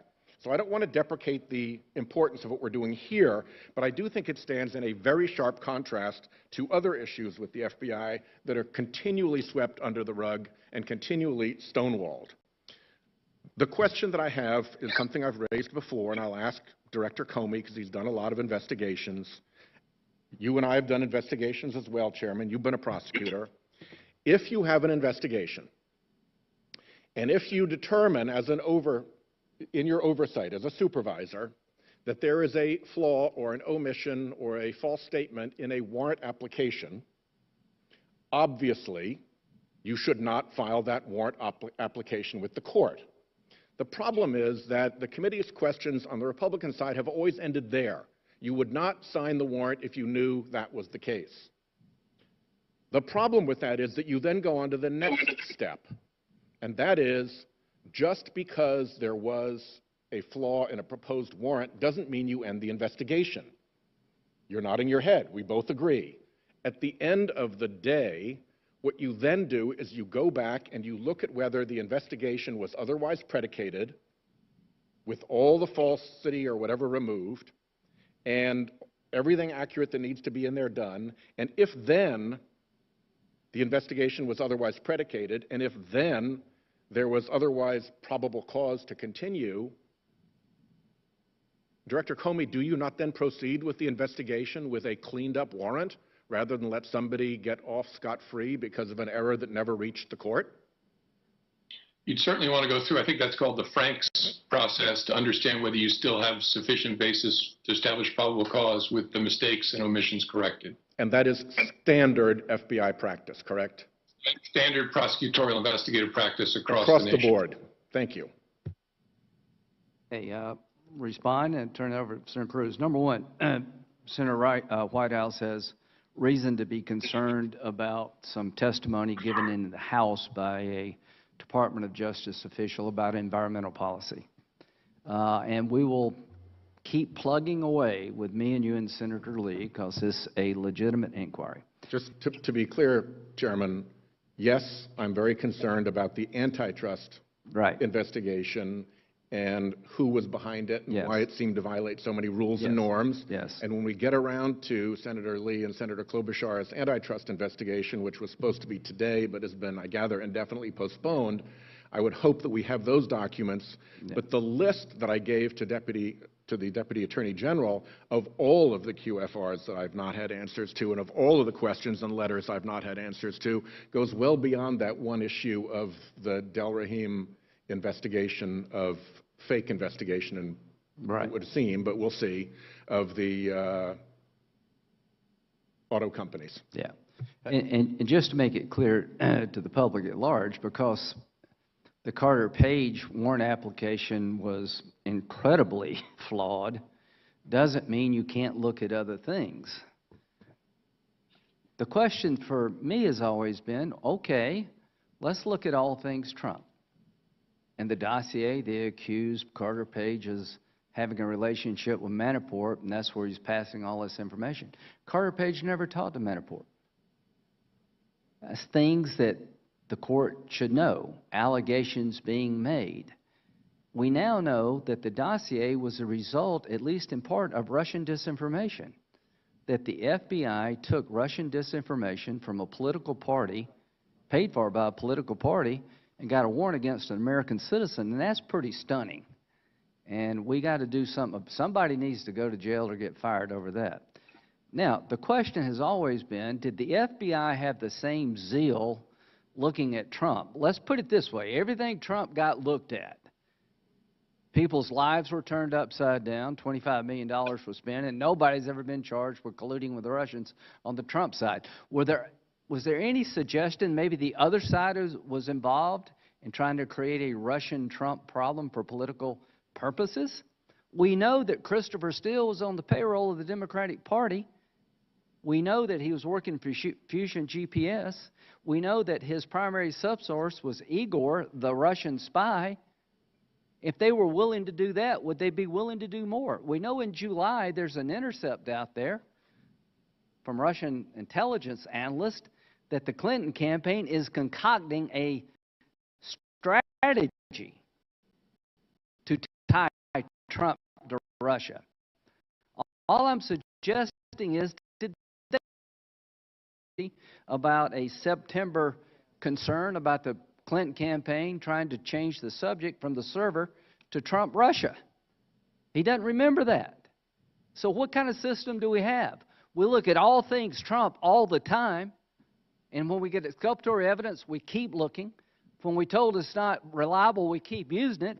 And when there's suggestions that the other side may be up to no good, we just ignore it.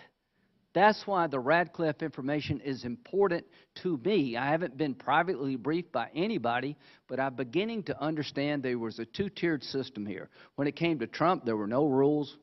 plow ahead, ignore everything, lie if you need to, alter documents. When it came to Clinton, seems to be a completely different standard, knowing that the campaign had on its payroll a foreign agent who hired a Russian spy to get dirt on Trump. That is the concern I have, and we can't live in a world where you turn the world upside down against one campaign and give the other campaign pretty much a complete pass regarding Russia. Mr. Chairman, Cruz. since you've responded to me, may I have a moment back to you? Yes, you may. I'll be brief. The only thing I will say is that if you look at the Ratcliffe letter, the only thing that it really says is, if it's to be believed at all, there was a plan within the Clinton campaign to point out that Trump and the Russians were scheming in the election, or the Trump campaign and the Russians were scheming in the election. Okay, great. So that predicated fact seems actually to be established truth if you believe the SSCI report and if you believe what Director Wray is saying right now and what the FBI has said all along. So it's really hard to call a campaign's effort to blow the whistle on the other side's communications with Russia and Russia's efforts to support that candidate with the actual efforts to do that. I mean, they're not the same thing. Thank you. I have a completely different view of what Okay, but you had a chance to say yours. You gave me the no, that's same fair. one, and I'm grateful to It's you. all fair. I'll yield back, and I thank you for that courtesy. All I know is that the CIA felt Obama needed to know about this, and I take it completely different, that this was an effort by the Clinton campaign to tie Trump to Russia, not because of anything they found, because that was part of their political strategy. Senator Lee, you want to say something? Yeah, since the Antitrust Subcommittee was brought up, I just wanted to respond to that point. As you know, Senator Whitehouse, we had originally scheduled the oversight hearing for today. Because of this conflict with this hearing today, that couldn't occur. I've been in constant contact with Assistant Attorney General Makin Delrahim, who is an outstanding lawyer, one that I've known for 20 years and who I trust. Now, I know you and I perhaps see that differently. Makin Delrahim is eager, not only willing, but eager to come and testify, and to set the record straight again on these issues. He has, in fact, responded to your letter. I don't know whether you've read that response yet or not. He also told me last night, I believe there are more documents that he's either just sent you or about to send you. I'd like to know, instead of just smearing him by saying that he's being evasive, tell me what questions you've asked that he hasn't answered.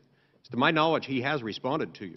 You may not like his responses, but I'll get you the list. Please do. Yeah, Thank you. Could we? Yeah. Well, we'll resolve this. I gave a list to the chairman some time ago, and I support assumed that would White be House's passed on to you. I think it's important that we do this, Yeah. and I don't want to be in a situation in which he comes in and I don't have the chance to do the preparation for a meaningful hearing. Yeah,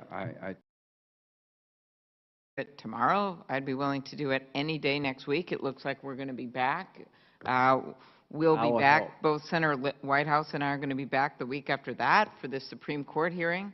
I just think it's really important that we go forward. There's major tech investigations going on, and we were going to have both the head of the FTC and the head of the Antitrust Division. So I hope we can schedule this. I thought it was really unfortunate this got canceled because of this hearing. Yeah, well, I think this hearing's important, and I agree what you're warning is important, and we'll get there. Somehow we'll get there.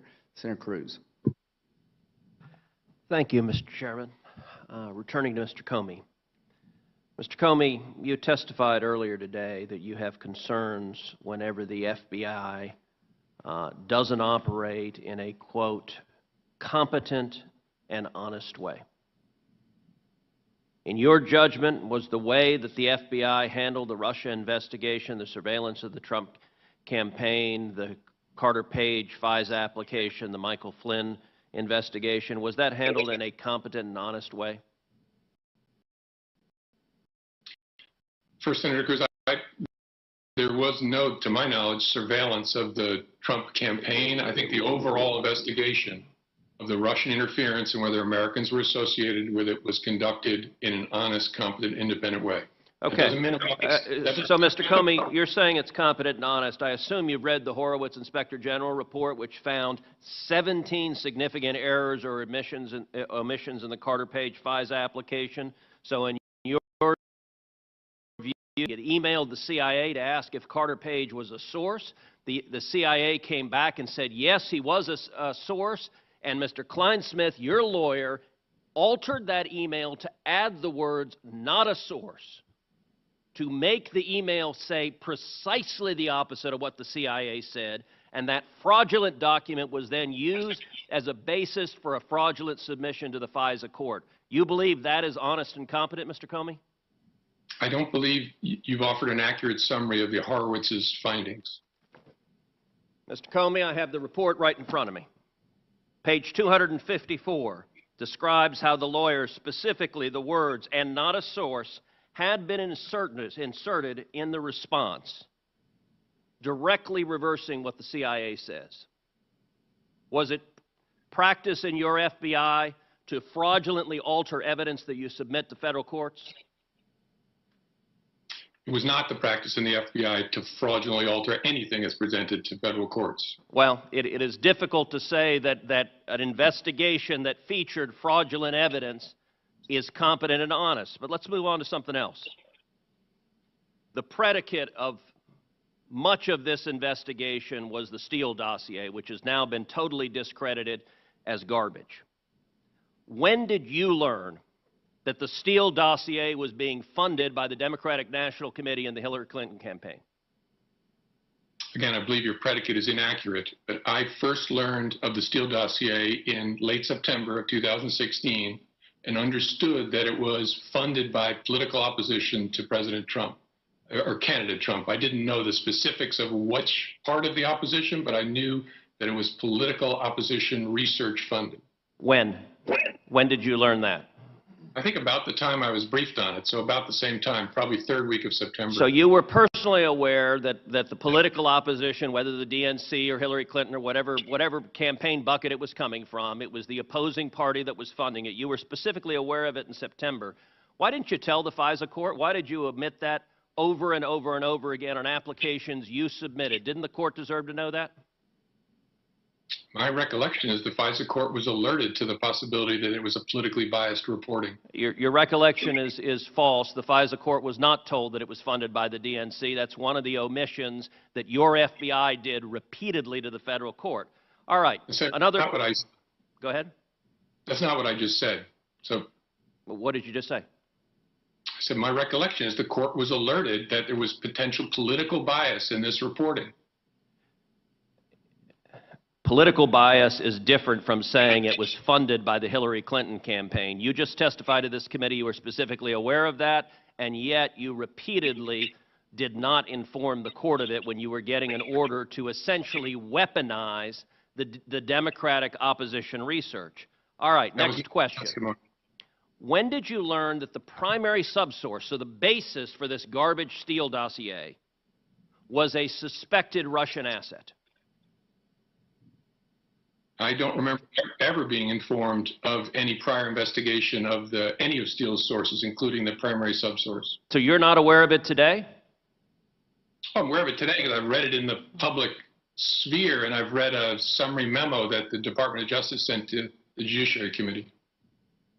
I would note the primary subsource was subject to FBI investigation, a counterintelligence investigation from 2009 to 2011, and I will read some of what the investigation was. The primary subsource approached two individuals who were about to enter the Obama administration and indicated that if, quote, the two individuals at the table did get a job in the government and had access to classified information and wanted to make a little extra money, the primary subsource knew some people to whom they could speak, is trying to recruit spies against the U.S. government. You have a Russian agent that is the basis for an FBI investigation, and the FBI is the one who had investigated them.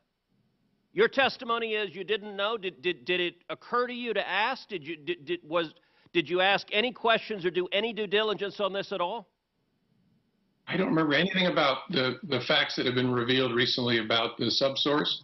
And as I said earlier, I think that cuts both ways, but I don't know how the people running the investigation thought about it.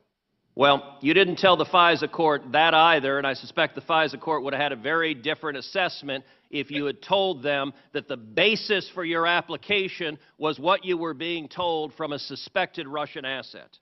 All right, let's shift to another topic. On May 3rd, 2017, in this committee, Chairman Grassley asked you point blank, quote, "Have you ever been an anonymous source in news reports about matters relating to the Trump investigation or the Clinton investigation?" You responded under oath, quote, "Never."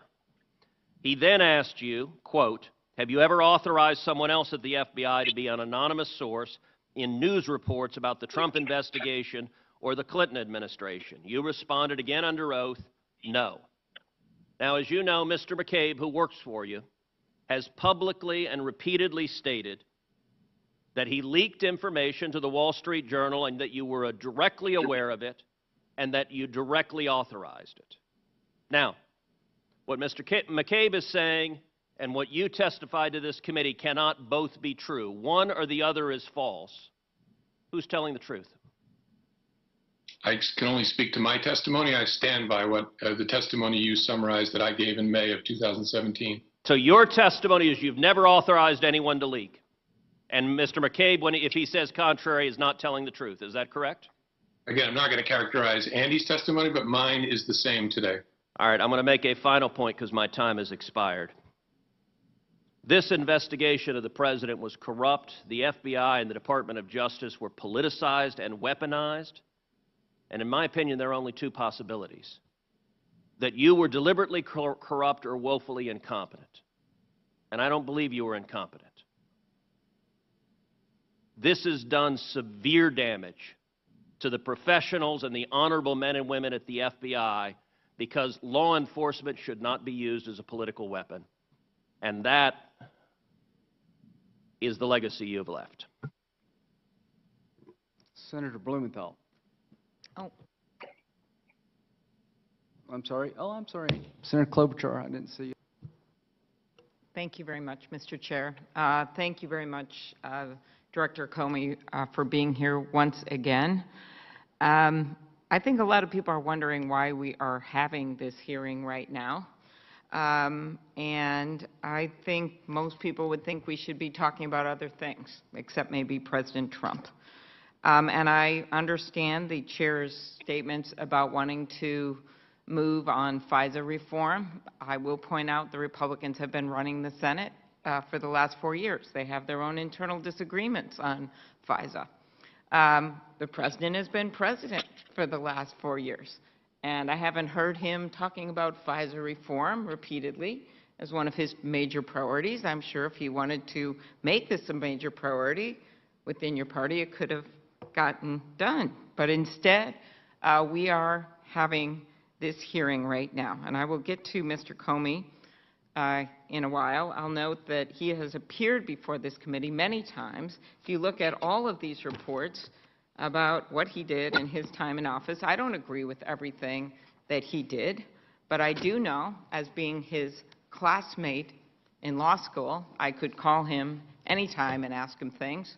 But I also know that he had the respect of a lot of people that worked for him. And so if I look at legacies, we all have mixed legacies. We all have things that we regret. We have things that we're proud of. But I know that one of his legacies was that he did have support for law enforcement. I know it from people in Minnesota. And I would note that he was fired. When were you fired, Mr. Comey? May 9th of 2017. And where were you when you found out that you were fired by the president? In Los Angeles for a diversity recruiting event. I found out on television. Mm-hmm. And I know that you went all around the country talking to law enforcement. Is that right, during your time as head of the FBI? Yes. And are you proud of the work that the people did in the FBI? Enormously. It was one of the highlights of my entire life to be associated with them. Thank you. So what I'm thinking as people watch this, not that many people are, but if they are, what they're thinking is, what are you guys doing? First of all, there is an election coming up in a few weeks. And as Senator Durbin has pointed out, there are a lot of concerns right now about Russia. not about what Mr. Comey was involved in that investigation years ago, but what's happening right now. We have Director Wray himself, the current FBI director appointed by President Trump, saying Russia is very active in the 2020 election, primarily through what we would call malign foreign influence in an attempt to undermine Joe Biden, to denigrate Vice President Biden. That's quote. Mueller, we know this. The Russian government interfered in the 2016 election, and the Trump campaign knew about it. We know that we have Director Coates saying that Russia is the former Director Coates is the most aggressive foreign actor, no question. Quote from Coates, former senator here, the warning lights are blinking red again. And then we have the CIA World Intelligence Review. We assess that President Vladimir Putin and the senior-most Russian officials are aware of and probably directing Russia's influence operations aimed at denigrating the former U.S. Vice President, supporting the U.S. President, and fueling public discord ahead of the U.S. election in November. So that's the hearing that we should be having right now. Or, as was pointed out by Senator Whitehouse, we could be having the hearing we were supposed to be having right now, which is the head of the antitrust division of the Justice Department and the head of the FBI. During this pandemic, we could be asking them about innocent people being hurt. We could be asking them about, as Senator Whitehouse has pointed out, what in the world is going on over at the Antitrust Division, why they devoted so many resources to marijuana mergers. And we could be asking them the results of their tech investigations, which is now basically 20% of the stock market. Those are pretty important things. Or we could, instead of being here rehashing this of someone who is asking someone who is fired from their job by the president along with so many other people, we could be trying to figure out what we should be doing for the American people during this pandemic. 850 people a day, 850 people a day dying from the coronavirus.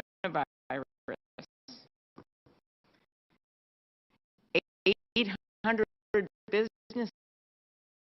Anyone watched that debate last night? Since I believe that's why we're having this hearing, because we're just a few weeks out, we may as well be pretty blatant about it. If anyone watched the debate tonight and last night and saw the president in all of his heckling glory, I think what they saw was someone who is trying to undermine our elections, spreading falsehoods about voting by mail, when in fact so many people in this building and Republican governors across this country have said it's perfectly safe to vote by mail. Refusing to condemn white supremacy in front of the entire nation. That's not something you clean up the next day. All of this is done to wreak havoc right before an election. So that's what I think we should be talking about today, but instead we're here with you, Director Comey, so I will ask you some very quick questions.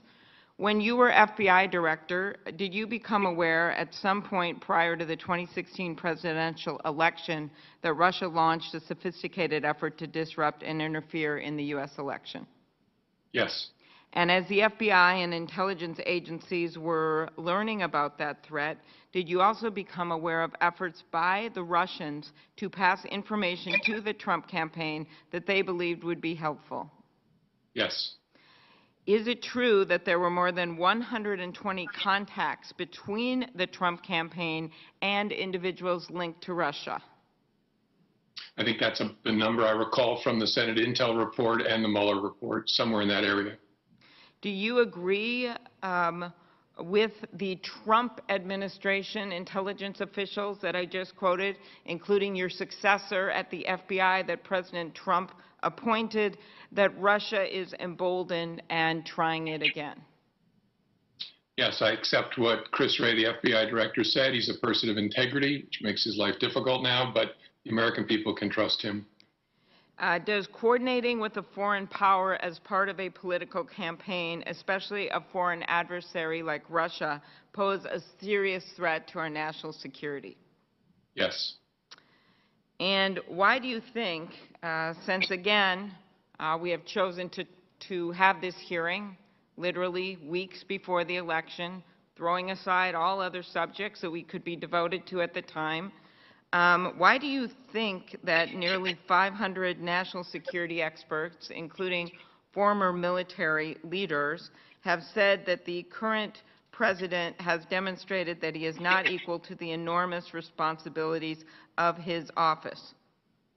Why do you think that Republicans, Democrats, and independents have said this?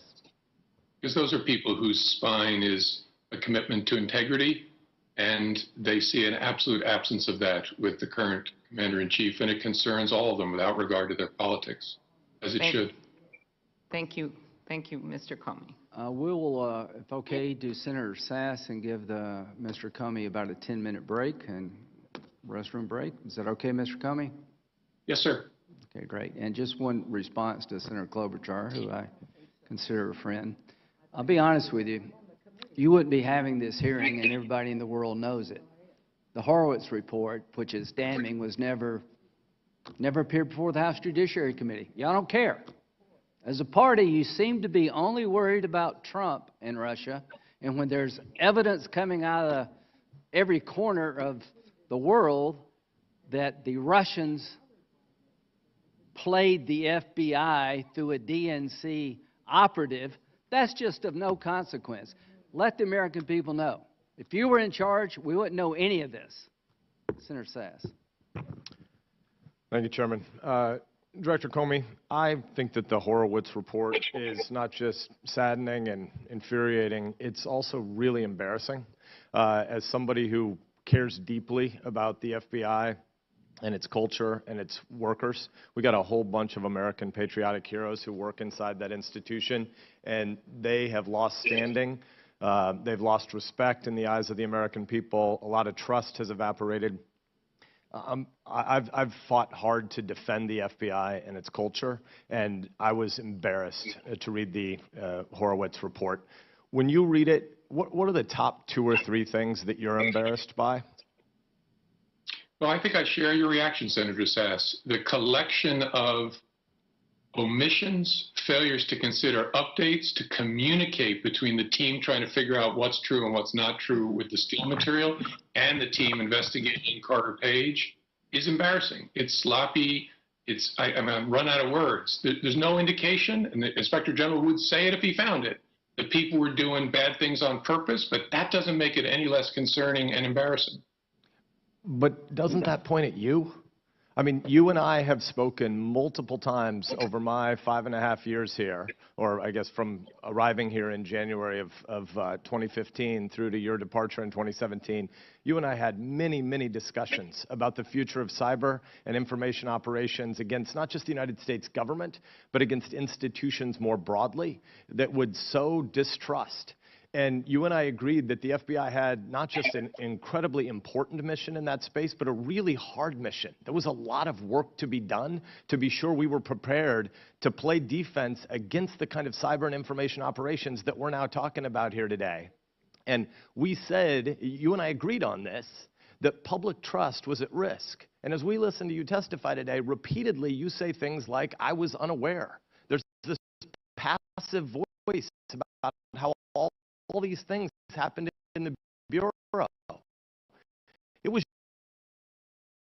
understood the nature of the challenge. Isn't the Horowitz report chiefly an indictment of you personally?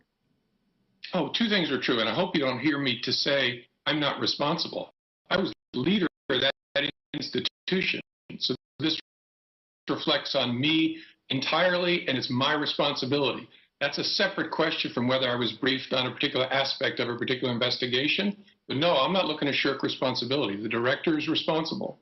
I appreciate that. That's a real answer. But my question wasn't just about the particular investigation that's the headline of today's hearing. It's that the IG Horowitz's report talks about a FISA process that is riddled with errors. Every single place they looked, it was crap. You were in charge. How is it possible that the FISA process is that bad? I have defended the FISA process. I've fought against many of the particular reforms that some of my colleagues have wanted to advance because I believed the checks and balances in the system were real. You were responsible for those checks and balances. Where were you? That's a great question. I think all of us, me in particular, took comfort in the complexity of the layers and layers of review and oversight associated with FISA.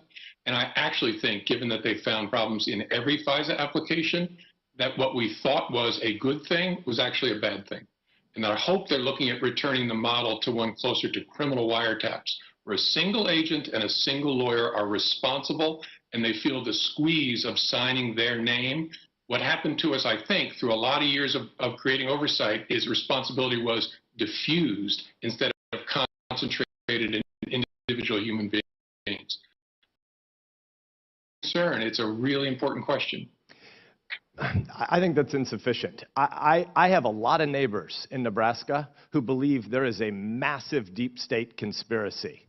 I don't believe most of those conspiracy theories, but it is really hard to understand how that many special agents, and I want to be clear, the vast majority of special agents are wonderful, hardworking humans who have lots of opportunities to earn more money and have more schedule control if they were doing something else. The FBI is filled with men and women who do great stuff for the American people. So I want to fight hard to defend against impugning so many of them, and yet it appears that at the top of your organization there was a culture where many of the people who should have been doing the hard work to make sure the checks and balances were fully carried out didn't think there was really any chance they would get caught, and so they could be sloppy to malicious.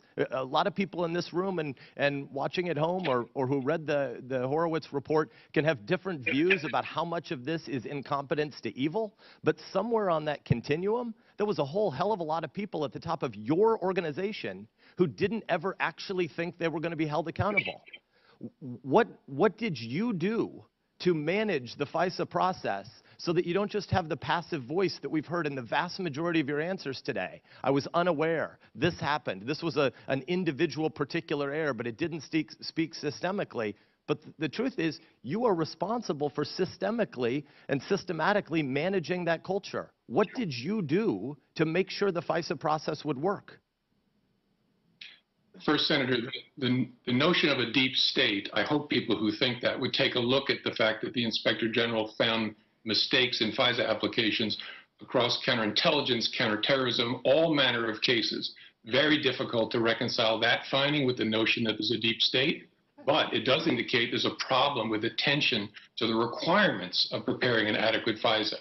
I clearly didn't do enough.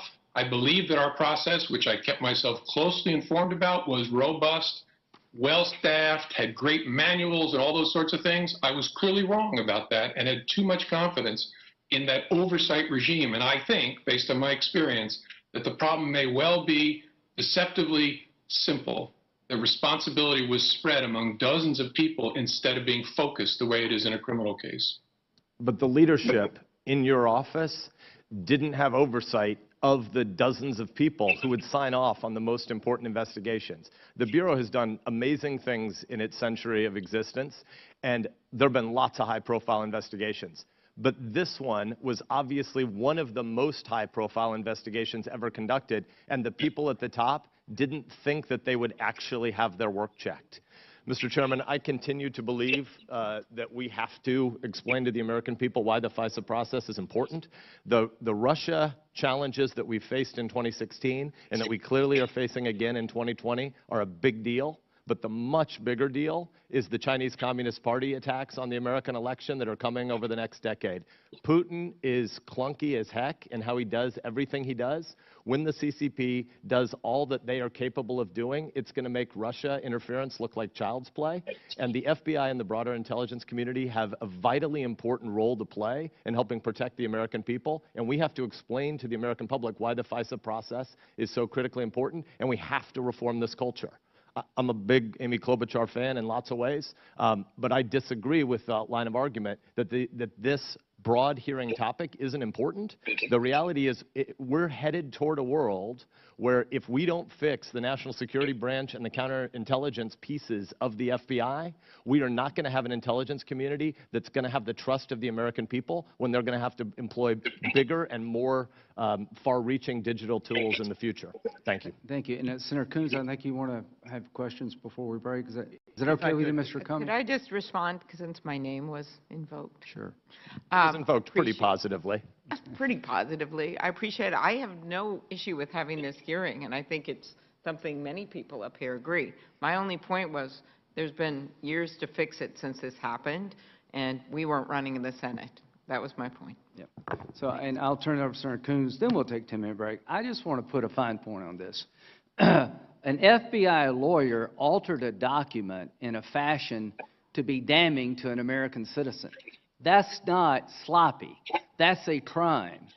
And when does it become obvious to anybody that the people in charge of Crossfire Hurricane had a deep-seated bias against Trump? They thought he was an idiot. They thought his supporters were smelly.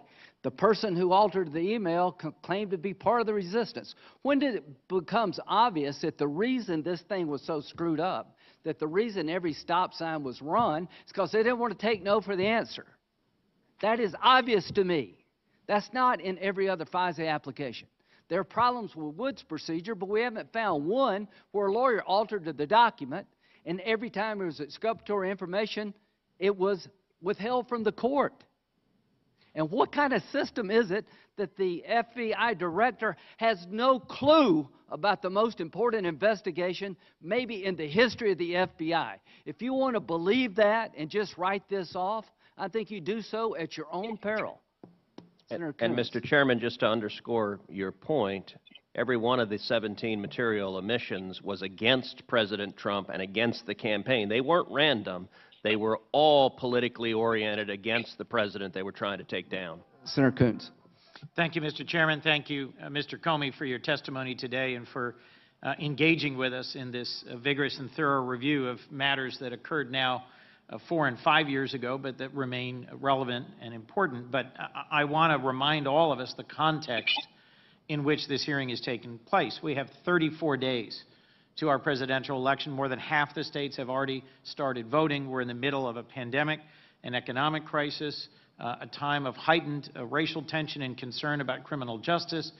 And instead of dedicating the next week or two to finalizing a next round of COVID relief, we're going to be spending our time, at least here, not looking at election security for 2020, not dedicating our time to a next round of pandemic relief, but participating in a rushed and partisan process to confirm a next Supreme Court justice. It is important to remind folks that our elections are being attacked at this very moment, that we know from recent testimony by the current FBI director that there continues to be a foreign interference in our elections. And so I think at some level there is irony in light of the fact that last night we had a presidential debate in which our currently serving president said and did things to undermine some of the legitimacy of our upcoming election. Let me start with just a few questions about that, if I might, Mr. Comey. Current FBI Director Wray has said the FBI has not seen evidence of any coordinated voter fraud effort. Over 30 million people voted by mail or absentee 4 years ago in 2016. In your time as FBI Director, did you see any evidence of widespread or coordinated voter fraud? No. And last night, repeated allegations were made by President Trump of mail-in voting being subject to widespread fraud. Do comments like this work to undermine democratic legitimacy and in any way serve the interests of our opponents who are seeking to spread disinformation and attack mail-in voting? Well, I don't think I'm qualified to respond on the particular comment. Obviously, our adversaries, especially Russia, have as their primary goal dividing us and dirtying up the democratic enterprise. Let me just say to the core issues that have been discussed and debated here, I've joined Senators Leahy and Lee in an amendment to try and promote FISA reform. I agree that we need our FISA process to be sound, to be transparent, to be something the American people can believe in. And I think the Inspector General's recommendations address some of these key issues and give us a roadmap for a number of the things that have to be addressed. But I also, frankly, am concerned about the way in which the current FBI director has been under relentless criticism and assault, and there seems to me to be, from our president, a politicization, a backwards-looking series of attacks. Let me just ask you a few questions about that, if I might. President Trump has repeatedly referred to something he calls Obamagate. He has said it is worse than Watergate. Are you aware of any evidence that President Obama or former Vice President Biden has committed any federal crime? None. Did you ever see any evidence that President Obama or Vice President Biden targeted any individual for investigation based on politics or their political views? Never. There was a January 5th, 2017 meeting at the White House. Was Peter Strzok at that meeting in the Oval Office? No. And at the meeting, did either President Obama or Vice President Biden suggest prosecuting Lieutenant General Flynn under the Logan Act? Would you remember that if that suggestion had been made to you? I would remember it because it would be highly inappropriate for a president or a vice president to suggest prosecution or investigation of anyone, and it did not happen. At that meeting on January 5th at the White House, and I remember this is in 2017, did President Obama give any indication that he wanted to direct the course of a criminal investigation into General Flynn's conduct? No. And when you left the meeting, did you believe politics would play a role in the Flynn case? No, I knew it would play no role. So during your time at the FBI under the previous administration, were you ever pressured to take an investigative step or support a conclusion that was not based on the facts and the law? No. But only weeks after his inauguration, my recollection is President Trump asked you to drop the investigation into Lieutenant General Flynn and to let this go. Is that accurate? Yes, February 14th. So my concern, broadly speaking, is that we have seen politics injected into our justice system countless times over the last 4 years. Is there any doubt in your mind that Lieutenant General Flynn lied to the FBI about his conversations with the Russians? None. I mean, I saw publicly he pled guilty to it twice. Can you explain why lying to the FBI strikes at the heart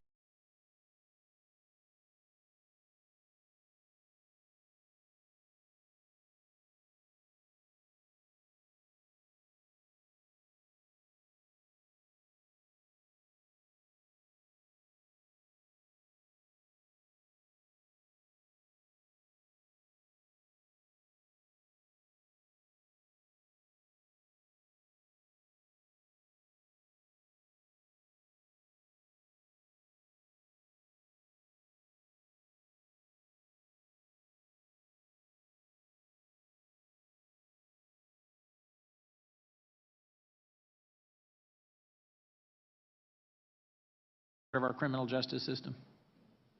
Because the FBI's ability to figure out what's going on in a criminal investigation or a counterintelligence investigation is at the core of our ability to protect the American people. No, not at all. Was the team even aware of the information when they opened the investigation? Investigate given the evidence that we were.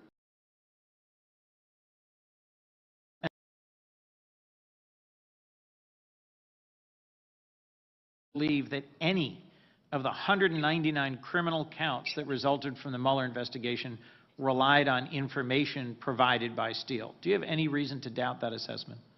I have no reason to doubt that. I just want to thank you for your appearance before us today. There are many urgent things we could and should be working on together. It is my hope we will get back to them. I do agree the FISA process requires transparency and improvement. But frankly, I think there's a connect-the-dots game going on here that doesn't connect, and I am gravely concerned about ongoing efforts to denigrate and politicize the FBI today.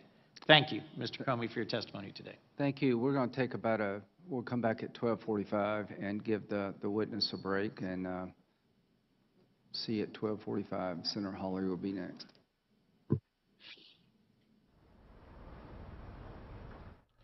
All right, so you heard they're taking about a 15-minute break. We'll keep this shot so you don't miss anything. Let's go out right now where we have Joe Biden about to begin his train tour in the Rust Belt states. Let's bring it to you right here on News Now from Fox, day after the debate.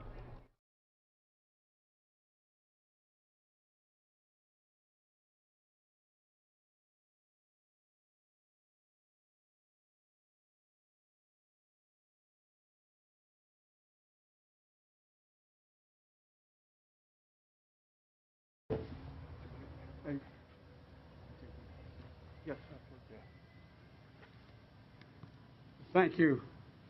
Thank you very much. The mayor of Youngstown is here, and I tell you what, Mr. Mayor, thanks for making the effort to be here. And Commissioner Kathleen Clyde is here, and Reverend Michael Harrison, he's also here. Thank you for joining us today. Your collective leadership, and by the way, the stadies that are here, I say salute. Thank you, guys. And by the way, I was telling the reason I stopped a moment ago, I've ridden a few miles on Amtrak. When I first got started, Amtrak didn't have a police department. And one of the things I'm proudest of was fighting hard to make sure they got Amtrak police. And you do a heck of a job, guys. You do a great job. You know, it's good to be back in Ohio, and as I getting here and riding around Ohio in my favorite means of transportation. You know, I know the fact is that we have the founding of this town as a spot where two railroads intersected. That's how it got started. And can I take my mask off? I guess I can. All right. And I just want you to know that I appreciate the opportunity to be here and appreciate the opportunity to move on. Alliance started as a place where people came together. And it's what we so badly need to do now in this country, is begin again to come together. We rode today with some remarkable Ohioans and whose families are here. Tiffany Davis and her husband Tom and her kids, and Jacqueline Komar and her husband William and their daughter and grandson, and Dave Vorshak and his wife Kathy and their children. And it was an honor to get a chance to meet them and to spend a little time talking about their circumstances. How Tom, who worked online at Lordstown, is now making that 8-hour drive to Kentucky so he can keep a job and make a living. And, you know, and Jacqueline, who taught high school math at Maple Heights for years and now worries what's going to happen to William if they lose the protections that are available through Obamacare for pre-existing conditions. And Dave, who's fighting like hell for his co-workers after management announced the Akron plant was going to close this year. Like millions of hard-working Americans, they're not looking for a handout. They're just looking for a fair shot, to be seen, to be understood, to be heard. And they remind me of my dad. I was from another valley, a little further east, the Lackawanna Valley, Scranton, Pennsylvania. My dad had a job in Scranton, and when coal died and everything started to close up, we ended up in a circumstance where my dad did what you're doing, old buddy, only he didn't have to do it for 8 hours. He made that what I call the longest walk a parent ever has to make, up a short flight of stairs to say, honey, I'm not going to be home during the week. I'm going to have to move down, in this case, to Delaware. That was only about a 3.5-hour ride at that time, not an 8-hour ride. And he did that for well over a year, and finally was able to get us to, we had to move. There was no work. And my dad, it just reminds me of what he used to always say, and I apologize to the press hearing me say this many times, but it's a fact and it's relevant. My dad used to say in Wilmington, Delaware, and we finally were able to purchase a home, move out of an apartment and get going again, my dad would say, Joe, remember, a job's about a lot more than a paycheck. It's about your dignity. It's about respect. It's about your place in the community. It's about being able to hold your head up, being able to look at your kid and say, honey, it's going to be okay. Well, you know, the fact is, I don't expect the government to solve my problem, he'd say, but I do expect them to at least understand the problem. That's what last night's debate was about, this whole election is about. Does your president have any idea, understand what you're going through?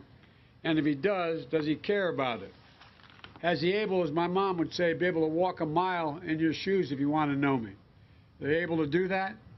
Or does he just ignore you, look down on you, lie to you, like this president did when he told Ohio workers that don't sell your house because no more factories are going to close? What I saw last night was all about him.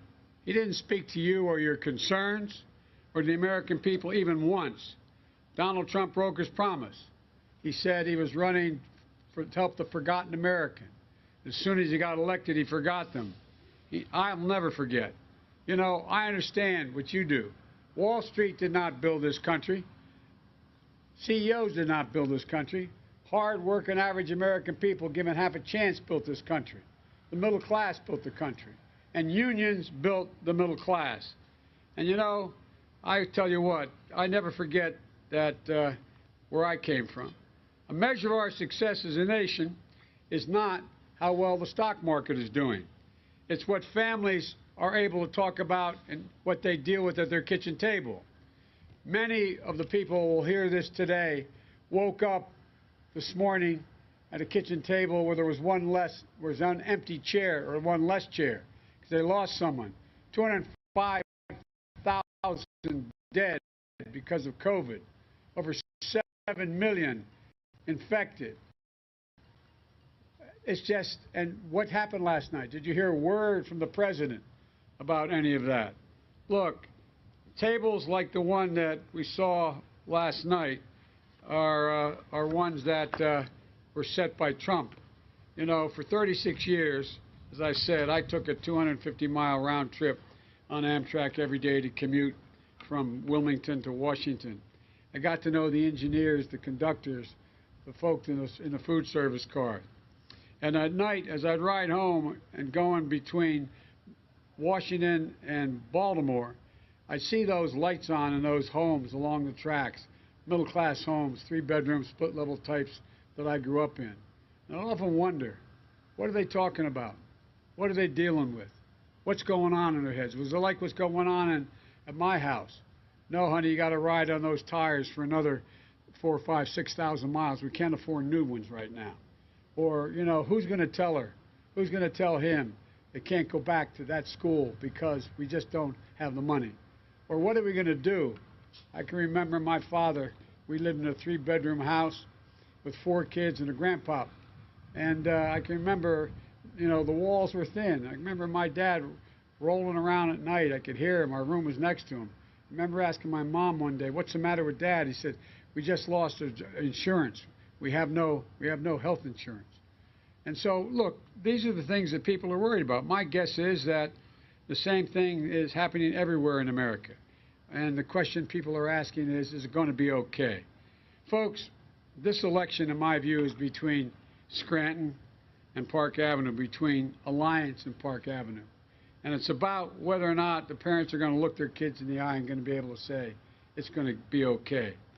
That's what we talked about on the way down here in the train.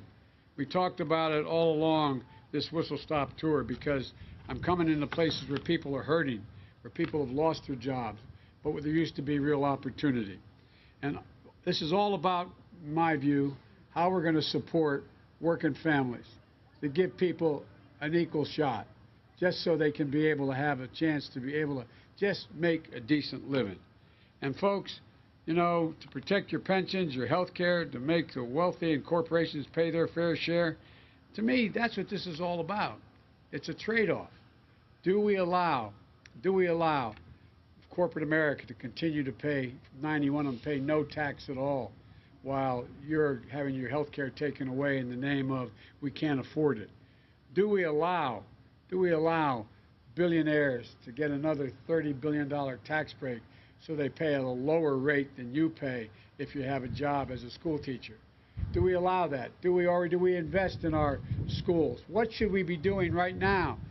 And what should we be doing for the last 5 months? The president, instead of being in the sand trap in his golf course, should be in the White House and the Oval Office inviting Democrats and Republicans to be there with him and to settle how we're going to make sure we can bail out these small businesses that are going under, make sure people can keep their insurance, making sure we have the ability to open our stores and our schools safely. It costs money to do that.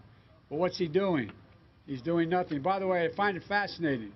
They have time at the very end of this election to hold a hearing on a Supreme Court justice, but the Senate does not have time to deal with making sure schools and businesses have the PPE they need, the protective gear, does not have the sanitary conditions available to them and the money to pay for them to open up, does not have the capacity, and so on. It's kind of amazing, isn't it?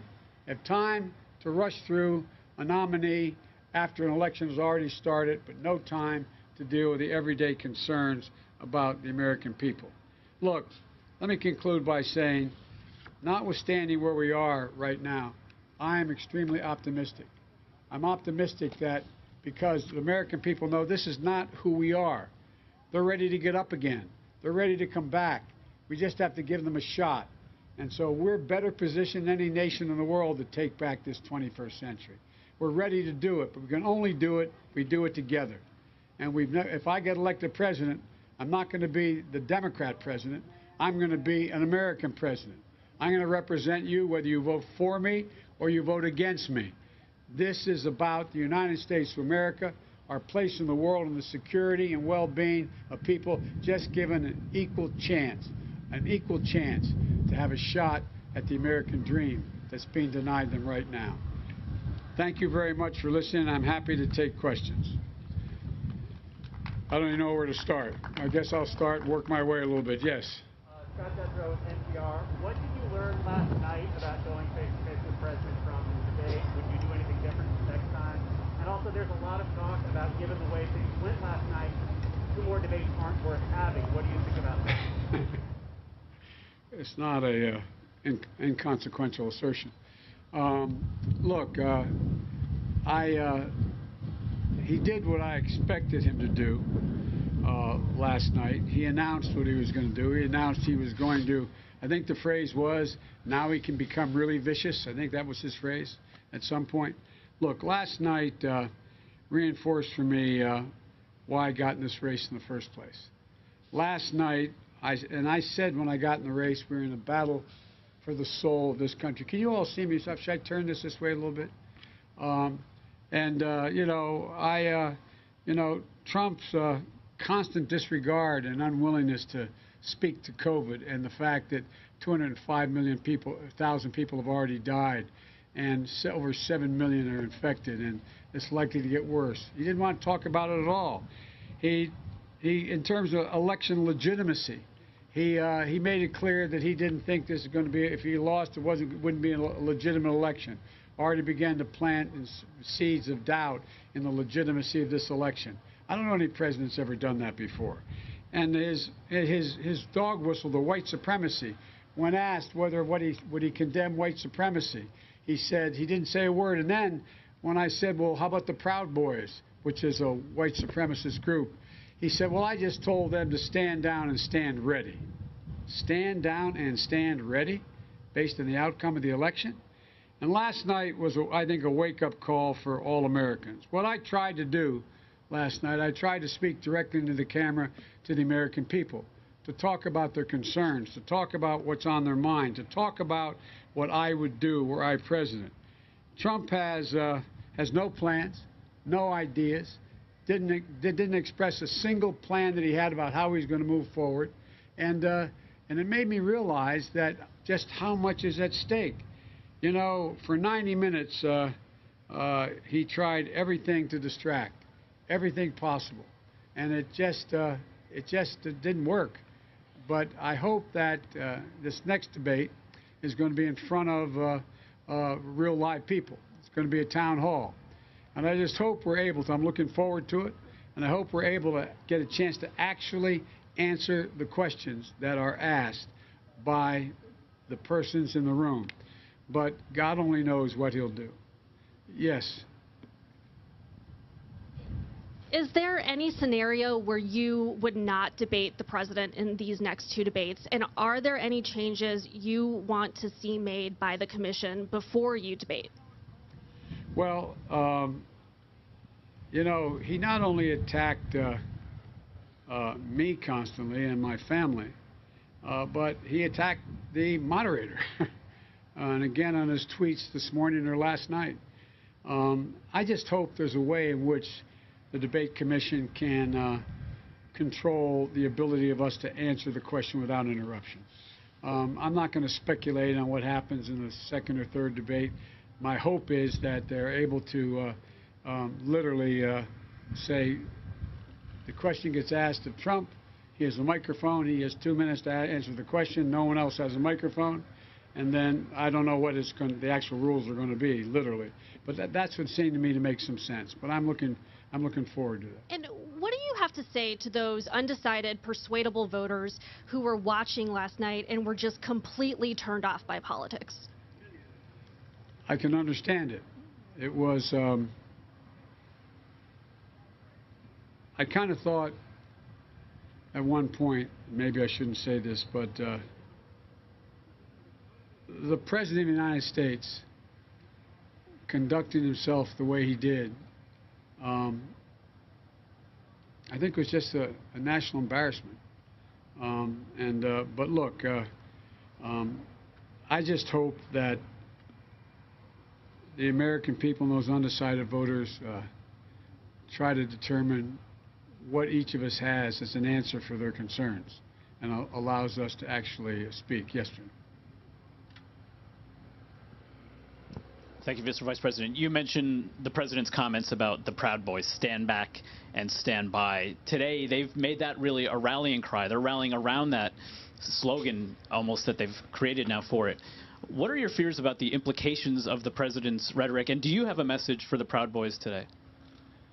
Cease and desist. Cease and desist. The American people will decide who the next President of the United States will be, period. So I'm urging the American people, go out and vote. Show up.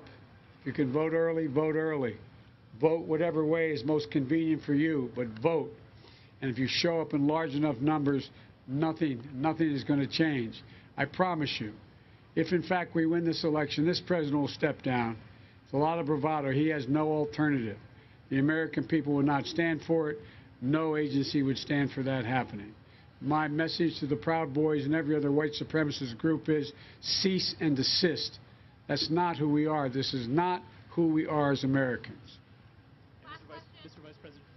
All right, I'm going to let you pick somebody because you got everybody out here.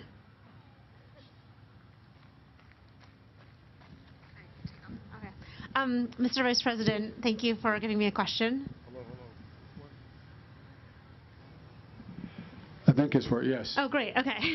I wanted to, just about last night, you said a few things that put some distance between yourself and the liberal wing of the party on the Green New Deal, Medicare for All. Can you talk a little bit about whether or not you could be going a little bit too far to the center and alienating some people on the left? And related to that, have you spoken with Alexandria AOC today or recently? No, I haven't, and I appreciated her endorsement. I like, look, we had a debate with, I don't know, 22, 25 people in the Democratic Party. I said at the time that I would tell you exactly what I believed, and I would state why I believed it and why I was running. And that's exactly what I did. I did not support Medicare for All. I do not support it now. I support the Biden plan that I've laid out. I've laid out the most extensive plan with a detail on how I will get us to net zero emissions in the energy sector by 2035, putting thousands of people to work. I've laid out how, in fact, I'm going to get us to net zero emissions in the United States of America by 2050 across the board, how I'd rejoin the Paris Accord, which I helped put together, et cetera. So the Green New Deal that the President keeps trying to talk about, it's not a bad deal, but it's not the plan I have. That's the Biden Green Deal. That's what it's about. And what the President keeps trying to do is he's trying to run against somebody other than me. I've said to the left, the right, and the center exactly where I am on each of these issues. I did have time, and I've worked very hard with all segments of the party.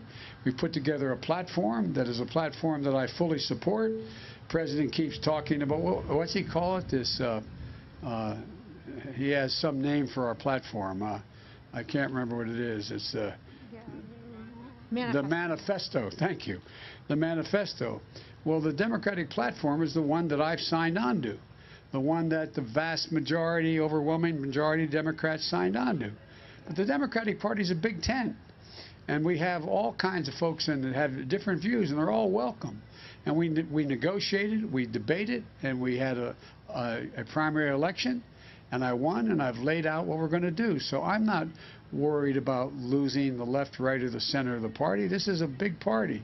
But I have one of the most progressive records of any Democrats run on. I'm proud of it, but it's my record, and it's what I want to do. So thank you, And if I could just follow up with an unrelated question.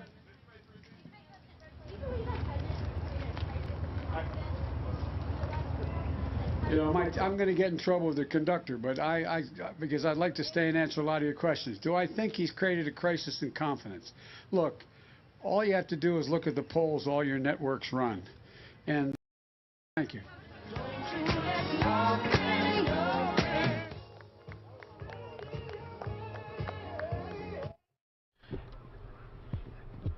Joe Biden taking some questions a day after the debate in Ohio. He's doing a train tour right now, and we'll have more from him a little bit later here on News Now. He's going to Pennsylvania next. Let's go back out to the Senate hearing with James Comey. After I left, as I recall, but I remember reading about it, yes. And have you ever known the court to issue any other such order that you're familiar with? Yes. You have known the court to issue orders rebuking the FBI for misleading it in the past? Yes. Shortly before 9/11, there was significant criticism by the FISA court of the quality of FISA applications.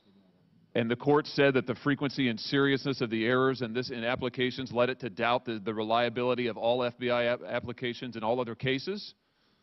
I don't remember the exact words, but something similar. And as I recall, they banned at least one agent from appearing in FISA applications. Yeah, well, that's not what they did here. I mean, in this case, the FISA court said that they had reason to doubt the reliability of FBI applications across cases because of the level of misleading information that you personally signed off on. Do you regret your role in this unprecedented misleading of a FISA court?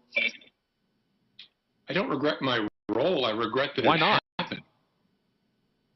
I'm sorry? Why don't you regret your role in the unprecedented misleading of a FISA court? Well, I regret that the FBI supplied information to a FISA court that was inaccurate, incomplete, and should have been updated. Do you regret that you signed off on it? Well, I regret that it happened. The only reason I'm hesitating is what the FBI director does in connection with a FISA is actually very narrow, but put that to the side. It's important that it be accurate, and it wasn't, and I regret that very much. Listen, you said this several times. I frankly don't understand it. The certification that the statute requires is a certification by the FBI director as to the contents of the application. You signed off on it. The FISA court said it was so misleading that it now had reason to doubt the FBI's truthfulness across the board. Are you responsible for these certifications or not? I don't believe you're accurately describing the statutory requirement for certification. Are you responsible for these certifications or not? Answer my question. I sign certifications on every FISA that the FBI sends over to the FISA court, including these. Are you responsible for this misleading evidence given to the FISA court? Yes or no? Yes, in the sense of command responsibility. No, in that I didn't have personal knowledge that would have led me to understand that we weren't supplying complete information. Let's talk about what personal knowledge you have. When you certified the first Carter-Page FISA application, you believed that Mr. Steele was working for the Democratic Party, didn't you? I don't remember whether I knew the Democratic Party. I knew that he was working for political opponents of President Trump. Now, let me remind you of your testimony under oath on December 7th, 2018, before the House Oversight Committee, in which you said, and I quote, "Steele was retained by Republicans adverse to Mr. Trump during the primary season, and then his work was underwritten after that by Democrats opposed to Mr. Trump during the general election season," end quote. Now, surely you recognized at the time that relying so heavily on a biased source would undermine public confidence in the FBI's activities, didn't you? No, I did not.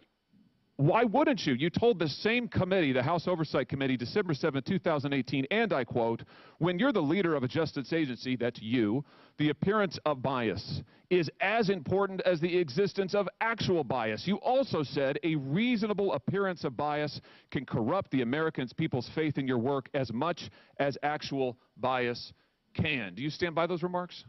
Very much so.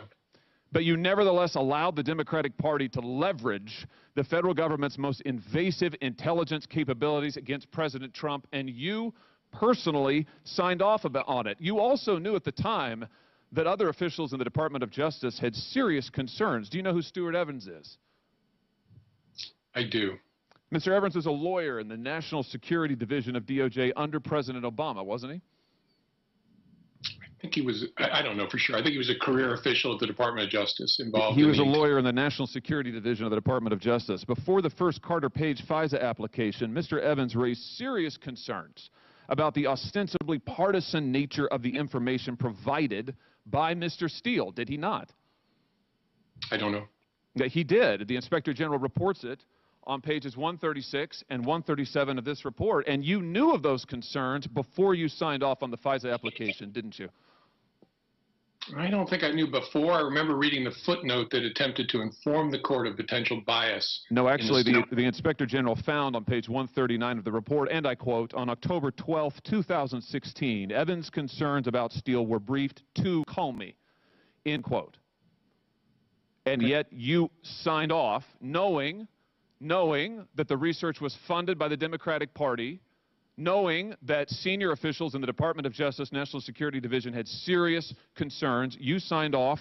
Nonetheless, let's talk about what else you knew or didn't know. When you certified that FISA application, did you know the allegations in the Steele dossier came from subsources, not from Steele's own knowledge?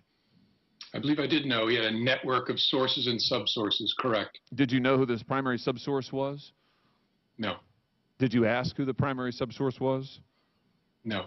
Did you ask the FBI to take any steps to identify that source before submitting this application to the FISA court? I don't know whether I asked. I knew there was an effort underway to try to replicate Steele's source network so we could figure out what to make of Steele's reporting. Well, what the Inspector General concluded was that Comey told us, this is page 153, that the application seemed factually and legally sufficient when he read it, and he had no questions or concerns before he signed it. Surely you realize that the source's identity and his motives, this subsource, who we now know may well have been a Russian agent, that would affect his credibility, correct? I thought it was important that we were informing the court of any potential bias from any source. And I remember reading language in that initial filing that addressed that potential bias issue with respect to the Steele reporting. So I'm sorry, your testimony now is that you informed the court of potential problems with the subsource, political motivations, connections to foreign governments. The FISA court was informed about that? No, I'm sorry. I understood your question to be about whether we informed the court about potential bias in Steele's reporting. I didn't know the identity or any information about subsources.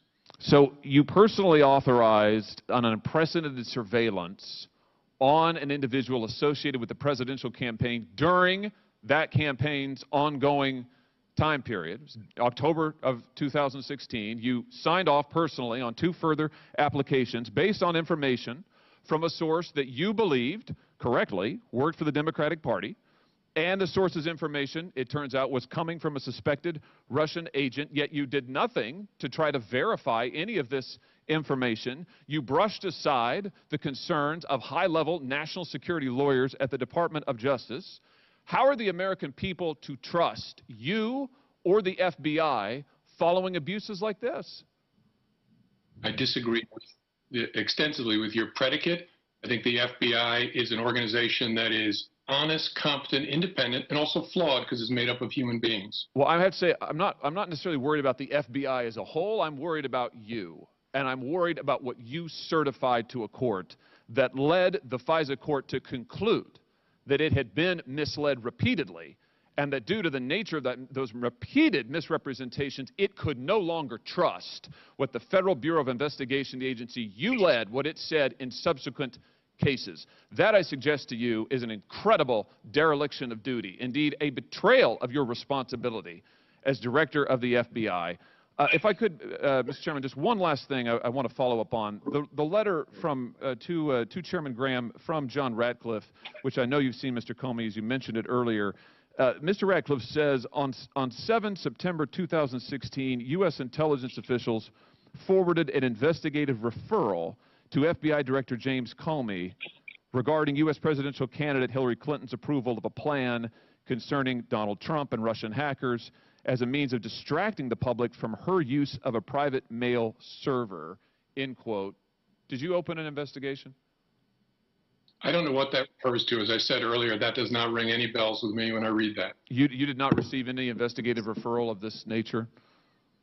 I don't remember it. I don't remember receiving anything that's described in that letter.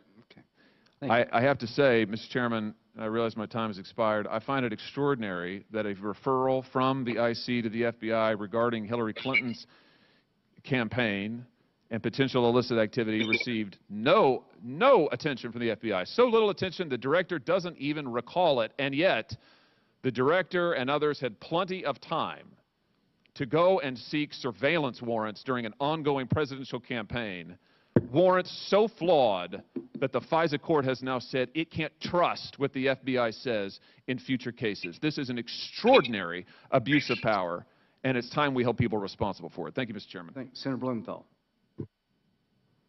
Thanks, Mr. Chairman. Mr. Comey, thank you for being here today. Thank you for your service to our nation, and thank you for your families as well, your wives in particular.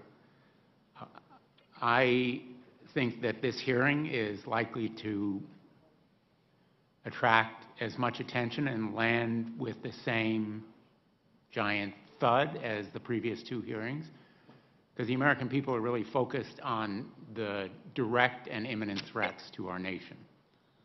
The pandemic continues to kill almost 1,000 Americans a day due to the cruel indifference and callous neglect of this administration. People are continuing to lose jobs. Millions are unemployed, and our small businesses are struggling.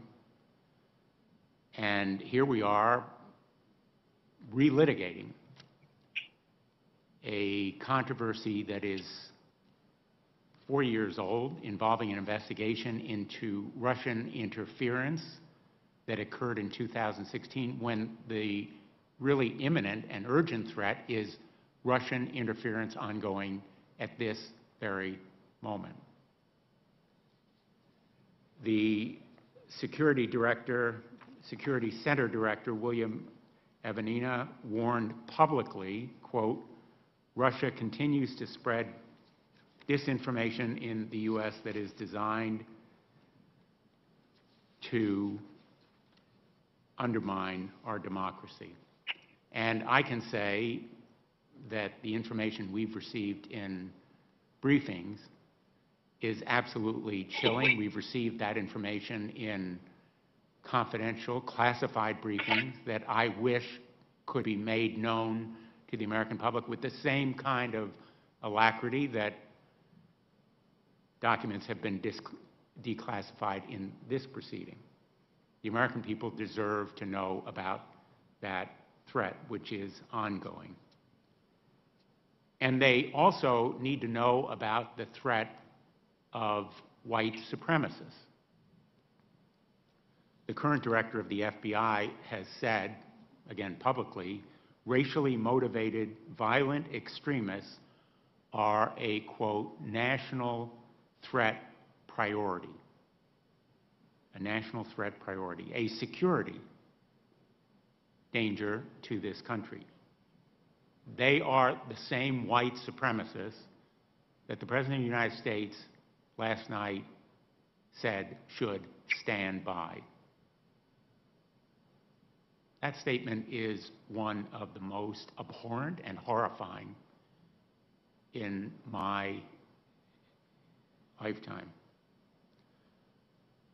Mr. Comey, in your time as FBI director, did you see an uptick in white supremacist activities in the United States? And if so, with what kinds of consequences? Yes, it is my recollection, and the consequences were potential acts of violence, intimidation of people of color, all the things that come with a criminal group with an aim that is at its heart evil racism. Did you regard it as a national security threat in the way that Mr. Wray has articulated? Yes, it was assigned to our counterterrorism division, which focuses on national security threats. Do you think that more resources should be devoted to this threat? Hard for me to answer since I've been gone now for close to 4 years. You can never have enough people with eyes on a problem that poses a violent threat the way these groups do.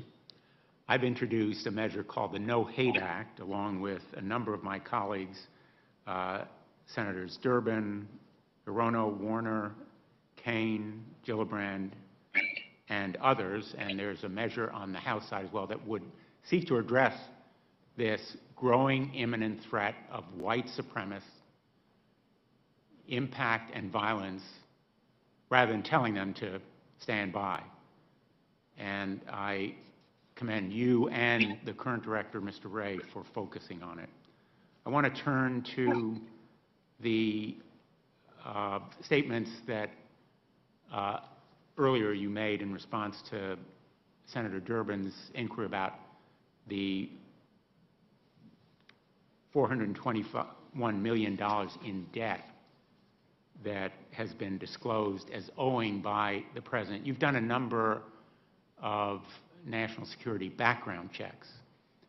And in the course of those background checks, my understanding is that a standard question relates to debt owed by individuals. Is that correct? Yes, that's correct. And the reason for that question is to indicate and disclose whether or not that individual has concealed any of that debt, correct? Correct. One aspect of exploring their financial situation is that. Why is it that those facts are important? Because deciding whether someone is trustworthy with national security information involves understanding whether they're vulnerable to exploitation by an adversary, by a criminal group. So if somebody owes a lot of money and is trying to hide that, that allows adversaries to gain leverage over that person and maybe force them to do something they shouldn't do. It's a tool we use to try and recruit foreign government officials to become assets of the United States government, and so adversaries do the same to us. So the President of the United States, of course, is not subject to any background security investigation, as most high-ranking officials are, but it is the concealment of that debt, not only its gargantuan size, but the hiding of it, that potentially makes him vulnerable to blackmail or extortion or other improper influence, correct?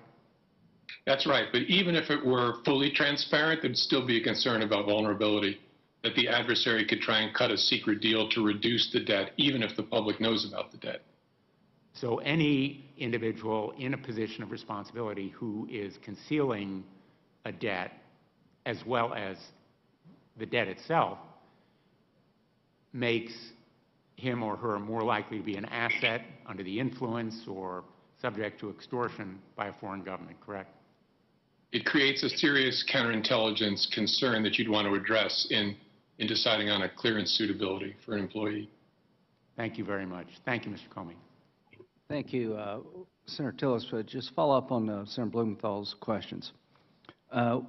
Would you be concerned about a counterintelligence threat or a compromise if a candidate's family member was receiving millions of dollars from a corrupt company in the Ukraine? That a candidate's family member was receiving millions of dollars from the deputy mayor of Moscow? That a candidate's family member was getting a $1.5 billion investment portfolio from the China bank? Would that concern you? If I were still the FBI, I'd be concerned about any effort to exert leverage over a government official, potential government official, or someone close to them in an effort to influence them. Thank you very much. Senator Tillis. Chairman, if I may just clarify, the question you've just raised is a hypothetical relating to a current non-government official. What we have here and what the records reveal quite starkly is that the President of the United States, our Commander-in-Chief, is vulnerable to leverage and manipulation, and even possible blackmail. I understand your point, and you have a right to make it. The point I was making is very real. It's not a hypothetical. These things happen. Senator Tillis. Thank you, Mr. Chairman. Thank you, Mr. Comey, for being here. Mr. Comey, I'm not going to ask some questions that have already been asked by prosecutors and lawyers whose preambles and predicates you have rejected. So instead of getting a non-answer, I want to go more from a management perspective. We had General Horowitz before this committee, Inspector General Horowitz, and he identified, as you're aware, the 17 errors and omissions. And as I look at some of the errors and omissions, do you think, we know one that was identified as a crime, what do we do with the remainder? I mean, do you accept General Horowitz's reports and his findings? Do you think that they were valid? I do, and I hope that it was followed by a root cause analysis, which any enterprise ought to engage in to figure out, so exactly why did this happen and how should we change to make sure it doesn't happen again? Well, let's say that you came in as the new director of the FBI after the prior director had their organization studied. We found these errors and omissions. If it didn't rise to a level of a crime, in your opinion, do you think it at least should have prompted terminations and disciplinary action on the part of, these are all highly trained, highly educated, highly experienced professionals in the FBI. And by the way, the majority of them are great people, but it's a big organization. But what about the remainder? I mean, you're the new director. You've gotten this report from the Inspector General. What do you do? What is your remediation plan? I've heard you say that you would want to streamline the FISA process. I may get a question in on that. But what would you be doing right now to address the 16 other errors and omissions that occurred prior to your watch? I'd be doing two things, looking wide and looking narrow. Wide to see what the systematic problems are, looking narrow to try and understand, so when these employees made these decisions, what were they thinking? Severe misconduct turns on whether someone was intentionally engaging in wrongdoing, and there's a range of misconduct short of that. You'd want to assess that with respect to everybody with personal knowledge, and then make your judgments based on that. You were quoted, I want to read this so I don't get your words wrong, but you were quoted as saying the FISA process was followed and that the entire case was handled in a thoughtful, responsible way by the DOJ and the FBI. You went on to say the notion that FISA was abused is nonsense. Do you still stand by that? I don't.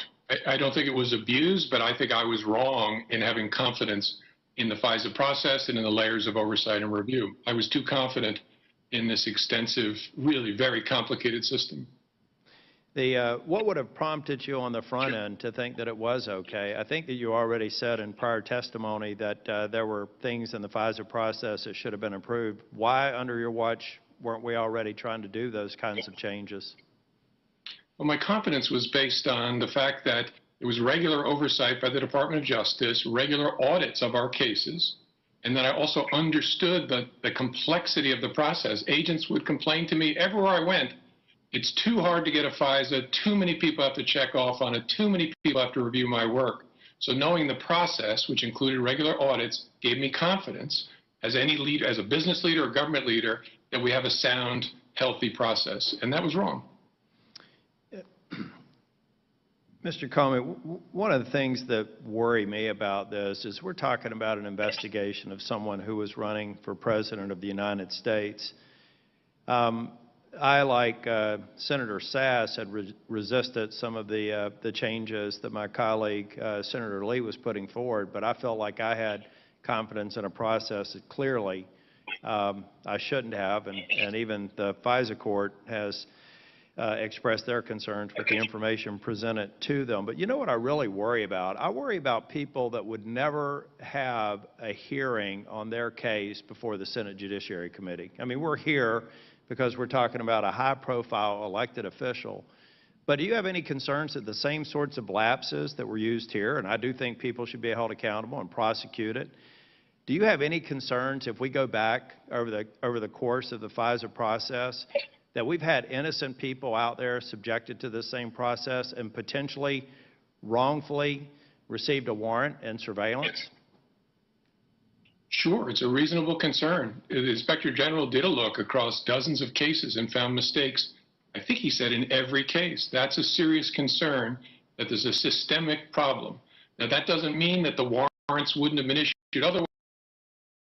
Inspector General Horowitz, I asked a series of questions because in in the report, when he talked about a possible political motivation for the behavior of some of those involved and identified in the investigation, I asked him about, did he see any evidence of a political motivation? He said that was murky. But if you've gone through it, and I'm sure that you have, do you believe that this whole process was absent any political bias against the President of the United States, that it was just void of political bias, just a paperwork error or a business process that needed to be streamlined? Or how do you feel about that murky description that General Horowitz gave to the motivations of people? We've seen all the emails and the communications, Vive la Resistance. How do you feel about that? Do you honestly think that this process at the operator level was truly devoid of any political bias? I do, and I'm not just saying that. I'm saying that because I read Horowitz's 400-page report, where I think the most important finding is in case opening and the conduct and the investigative decisions, there was no evidence found of political bias. And so you don't think it's... He knows how to say it. Go ahead. If Horowitz finds something, he knows how to say it, and he found the opposite, and so that's why I say that. But why would Inspector General Horowitz, who I think is, very capable Inspector General, go so far as to say it was murky? You say that there's no doubt, but we have him say it was murky based on the same information that I read in the report. I don't know where I'm sorry, Senator, I don't know where the murky comment comes from. I'm talking about the report itself, which I've read very carefully a number of times, and he makes that finding. We found no evidence of political bias in any phase of this investigation. Okay, just final question, Mr. Chair. I did start about 45 seconds late. I know Hunter Biden was appointed to Burisma in 2014, the board, while you were the FBI director and Vice President Biden was in office. Did you have any concerns, or did you have any concerns about that with, or express any concerns with Vice President Biden? I never learned anything about it. I didn't know anything about it when I was FBI director. Thank you, Mr. Chair.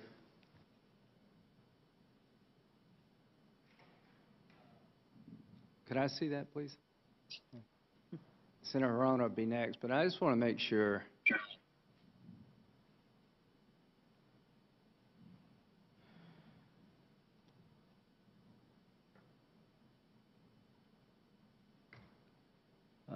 Senator Hirono.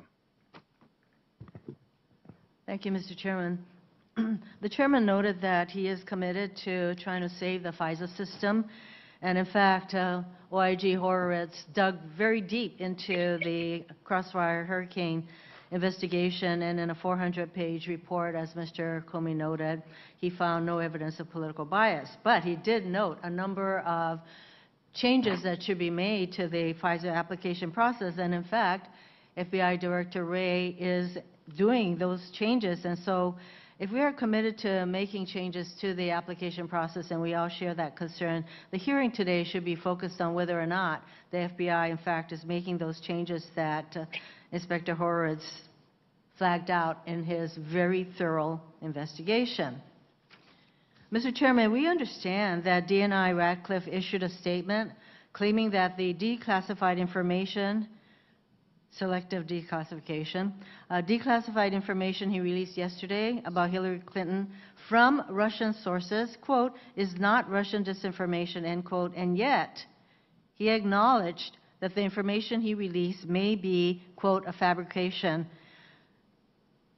I find it just amazing that we have DNI Ratcliffe issuing this kind of information practically on the eve of an election, making an allegation, in fact, pushing out Russian disinformation, which he acknowledges. And, Mr. Chairman, I think we should have him before this committee so we can question him.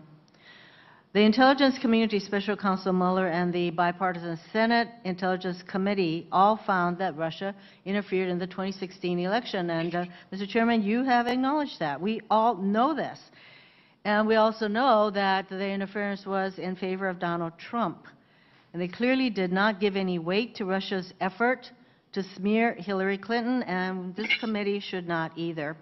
And more important, I do associate myself with the comments made by the Democrats on this committee, who are wondering, along with the American people, why we are going over the same thing that we've already, that we've already gone over, that has to do with the premises underlying the Crossfire hurricane investigation.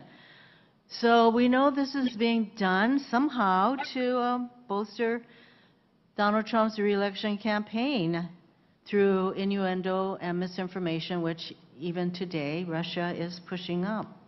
So we should be concerned about what's going on in the 2020 election. And I have to say thanks to President Trump and my Republican colleagues. Here we are sitting here.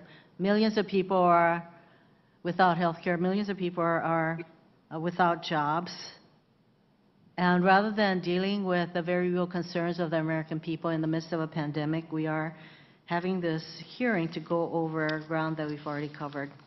Let me get to some questions to Mr. Comey.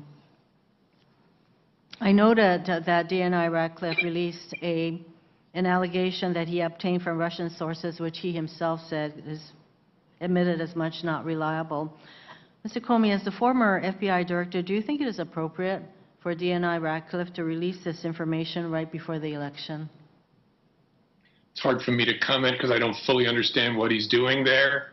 The goal of the intelligence community, which includes the FBI, should be to stay out of influencing elections, except to discharge our duty to protect our democracy and ensure that foreign adversaries aren't operating in the United States.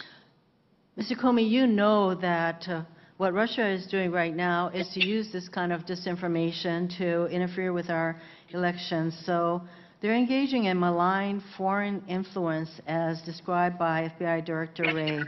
And I'd say putting out this kind of information that makes a certain kind of allegations about Hillary Clinton is the kind of disinformation that Russia is engaging in right now. And I know you're aware that Russia is very good at using social media, the use of proxies, state media, online journals, etc. In fact, they're really focused on those kinds of interference at this moment. So the kind of information that DNI Ratcliffe released, would that be consistent with Russia's disinformation efforts, Mr. Comey? I don't know enough to say, Senator. I'd say we can draw our own conclusions. Earlier this month, one of the top prosecutors working on U.S. Attorney John Durham's investigation into the origins of Russia's probe resigned. She reportedly left out a concern that the team was pressured for political reasons to issue a report before completing its work. And just last week, we saw Attorney General Barr disclose previously classified evidence relating to Mr. Durham's ongoing investigation into the origins of the Russia probe, a release designed to bolster President Trump's re-election chances. We also saw the Justice Department coordinate with the White House on multiple press releases about a just open investigation into allegedly discarded ballots in Pennsylvania. You testified just now that these kinds of actions raise concerns about bias, appearance of bias, and here we have the Attorney General making these kinds of disclosures. Do you think that these actions reflect a bias or appearance of bias on the part of Attorney General Barr? It's difficult for me to say about the particulars that I don't know well enough, but I can say generally, Attorney General Barr has embraced a concept for his role that I believe is at odds with the nature of that department. It needs to be trusted by all Americans. There have been all kinds of articles about Attorney General Barr's politicization of the Attorney General's office. And do you think that that is a concern for all of us? And why? Yes, it ought to be a concern for all of us because we need that institution, and we need that institution to be seen as separate from our tribal warfare, because it has to be trusted by jurors and cops and witnesses and judges of all political stripes.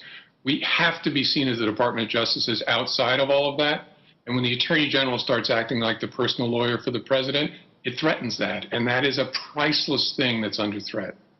And we've already seen a number of the career professionals at the DOJ resigning, even though I acknowledge, and I want to acknowledge all of the professionals who continue to do their jobs in the DOJ. Just one more question, Mr. Chairman. You've been asked a number of questions about the $400 million that President Trump owes. How important is it that the American public should know who that money is owed to? And do you think that we should require all presidential candidates to disclose significant sums of money that they owe to entities or even countries? My opinion on both of those questions is worth no more than any other Americans. We should all want to understand what's going on with our leaders so we can make a sound choice when we vote in November, and I'll just leave it there. I think you testified it's particularly important for those of us who hold offices of public trust to disclose those to whom we owe large sums of money, because we are then opening ourselves up to various kinds of influences that would not be good for our country. Thank you very much. Thank you. I just want to make a brief comment. We'll go to Senator Ernst. As to the Radcliffe revelations, why do they matter? I don't know how accurate the underlying intelligence is. I know that people have said it wasn't Russian disinformation, but is it true or not is not the question for me. The question is, how can it be that on September the 7th, 2016, the intelligence community asked the director of the FBI, the assistant director of counterintelligence, Peter Strzok, to look into the regarding U.S. presidential candidate Hillary Clinton's approval of a plan concerning U.S. presidential candidate Donald Trump and Russian hacking hampering U.S. elections as a means of distracting the public from her use of a private email server. The only thing I'm suggesting is that's a pretty big deal. Everything Trump has been looked at with Russia, apparently nobody looked at this. Apparently this was just swept under the rug. And the point we're trying to make here is there is a double standard, as obvious as night and day, and this is, if anything, the smoking gun. Senator Ernst. Thank you, Mr. Chairman. I appreciate that. Director Comey, and this is for everyone watching as well, FISA warrants aren't just the normal run-of-the-mill search warrants. They seek to access information that we consider most private. And when talking about the Carter Page investigation, the Steele dossier was the basis for this FISA warrant, and no one's doubting that. The Steele dossier is, of course, the opposition research report compiled by Christopher Steele, who was hired by Fusion GPS acting on behalf of the Clinton campaign. A dossier that was essentially opposition research on Donald Trump. And we thought it was just that until last week, when Attorney General Barr authorized the declassification of a specific footnote in Inspector General's report on the Crossfire Hurricane investigation from late last year. That's the letter that was dated September 24th, 2020. The declassification of that footnote revealed something more disturbing about the Steele dossier. And that footnote revealed that the primary subsource of the Steele dossier was the subject of an FBI counterintelligence investigation between the years of 2009 and 2011 due to their apparent ties to Russia. The same document that alleged then-candidate Trump was a Russian spy was funded by political opponents and researched by a suspected Russian operative. And the FBI bought it hook, line, and sinker, or at least they really wanted to. And it gets worse from there, though. During the investigation into that subsource, it was revealed that they had reached out to individuals about to join the Obama administration and made them an offer. They could make a, in quotes, a quote, little extra money, end quote, if they had access to classified information. Thankfully, those people reported this encounter. An associate of that subsource also stated that they persistently asked about their knowledge of a particular military vessel. Again, that encounter, thankfully, was reported. This subsource was in contact with a known Russian intelligence officer and was invited to the Russian embassy. And the FBI knew all of this when they sought the first renewal of the Carter Page FISA application. Unlike those other people who reported their strange encounters with this subsource, what exactly did the FBI do? What did they do? They never provided the information to the FISA court. Not one lick of it. The FBI signed off on a violation of Carter Page's privacy using reports that would normally be used to create a 30-second political ad that were compiled by someone who is likely an actual Russian spy. And that's not even to speak of the noted inconsistencies that so many of my other colleagues have talked about between the reporting in the Steele dossier and the information that the subsource provided to Steele himself. Inconsistencies that the Crossfire Hurricane team continued to rely upon when seeking renewed FISA warrants on Carter Page. Director Comey, according to Peter Strzok, you were briefed on Steele's reporting and okayed the Crossfire Hurricane team's approach to use Steele in the investigation. Do you recall being told about the counterintelligence investigation against this primary subsource? I do not. Do you believe that this information would have been relevant information for the director of the FBI to have received? I don't know the answer to that. Maybe at some point it would definitely be important for the team to consider whether it made the subsource less credible or more credible. I could see it cutting both ways. Well, I think that's pretty pertinent information when you're authorizing FISA warrants. I would want to know what are the subsource's motives. You don't think that that's relevant information? Oh, no, I thought you were asking whether it was relevant for them to tell the director. I'm not writing the FISA affidavit. I'm not investigating the case. It's important for the people running the case to think, does the fact that a subsource has connections to Russia make him more credible or less credible in reporting on Russia? They'd want to wrestle with that and decide what to do with it.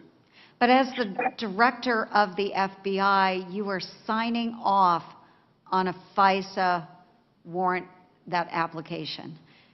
I do think it's information that should be provided to you as the director of the FBI. Do you believe that the Department of Justice and the FBI have a duty of candor to the Foreign Intelligence Surveillance Court? Yes, very much. Do you believe they have a duty to present this type of exculpatory evidence to the court? I think they have a duty consistent with that duty of candor to present a complete picture, good and bad, of all of their information. So that if they have exculpatory information, they ought to supply it. Yes, they do.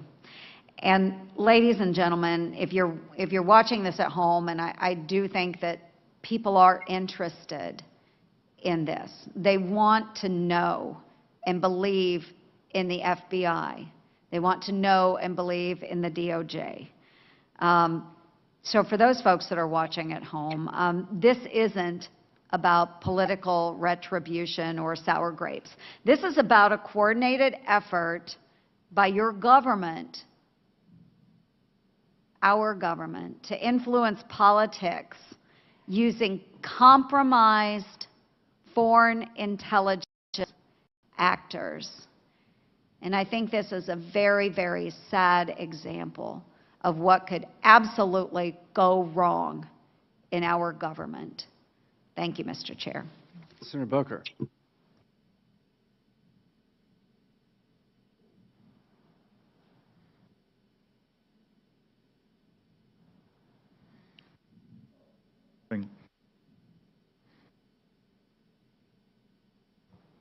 Check 1, 2. Got it. Thank you, sir. I think it would have been here long enough to get this to work. I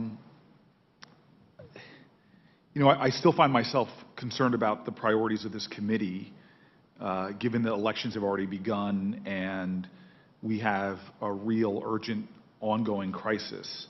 Director Comey, this committee has already spent a lot of time investigating an investigation that's already been investigated, and I'm pretty confident will continue to be investigated.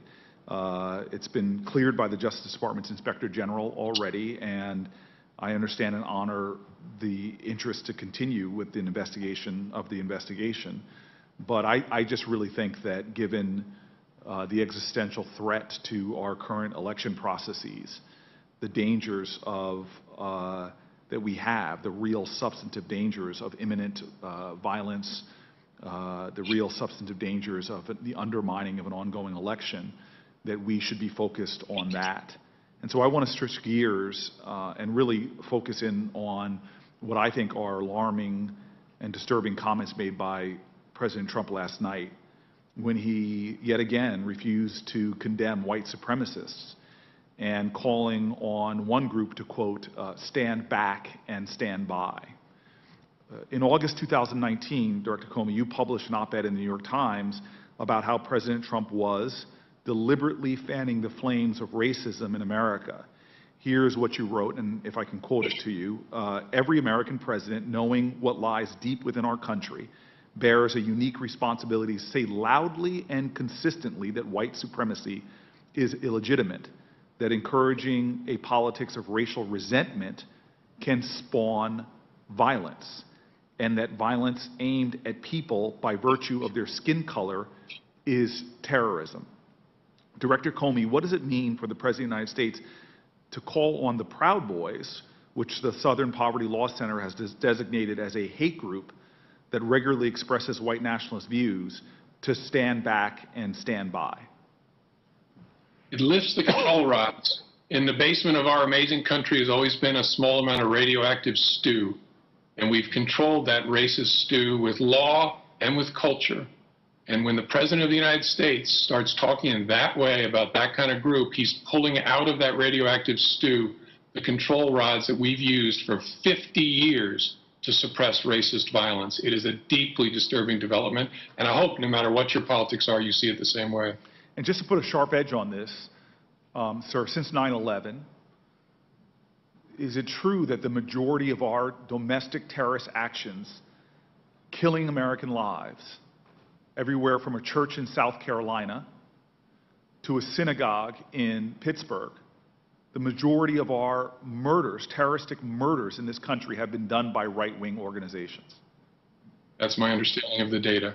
Domestic terrorism, domestic right-wing organizations feeding hatred and bigotry. And so how do these shameful comments of the President of the United States, his outright refusal to condemn white supremacy, dangerous white supremacy, affect the psychology of groups like the Proud Boys and other violent extremist groups like them, other white nationalist groups that we have seen conduct and carry out such violence? How does it affect the psychology of these groups? It gives them license, and it makes them cool in the eyes of the people who make up that radioactive stew. And so it will attract more people to their warped view of the world and to their groups. It is a free pass to people that nobody wants in their communities. And I don't know whether today the President has tried to correct what he said, but I would sure hope he would. And Director Comey, you're not alone. You are not the first FBI director, nor the last FBI director, to state plainly the dangers of white supremacy, of this kind of violence. Your successor, FBI Director Christopher Wray, recently testified that, quote, racially motivated violent extremism, primarily carried out by white supremacists, account for the majority of domestic terroristic threats. This is an imminent threat, as a president seems to be calling to such groups to stand by, a president who has explicitly said if he loses this election, it will be an illegitimate election, a president who has explicitly failed to commit himself to the peaceful transfer of power. And so how do President Trump's statements about these groups affect the FBI's ability to address this threat? The FBI is fighting a fire of racist violence, and with words like that, the president is using a fire hose to spray gasoline on that fire. And maybe he misspoke. Maybe when he said stand down and stand by, he meant something else. I sure hope for the sake of our whole country, he'll say that today, what he really meant, and condemn these groups. But, sir, do you see the connection to the election that is ongoing right now and where we are less than 35 days away from that election? Do you have cause for not just concern, but real alarm about these groups being incited and motivated by the words of the President of the United States towards violent actions? Yes, that's what I meant by using my homely metaphor of spraying gasoline with a fire hose. It creates a dangerous blaze for all of us, not just people of color, but for every community in America that has these thugs and criminals have a presence there, ought to worry about this. And the President of the United States should be charged with tamping it down, not letting it free.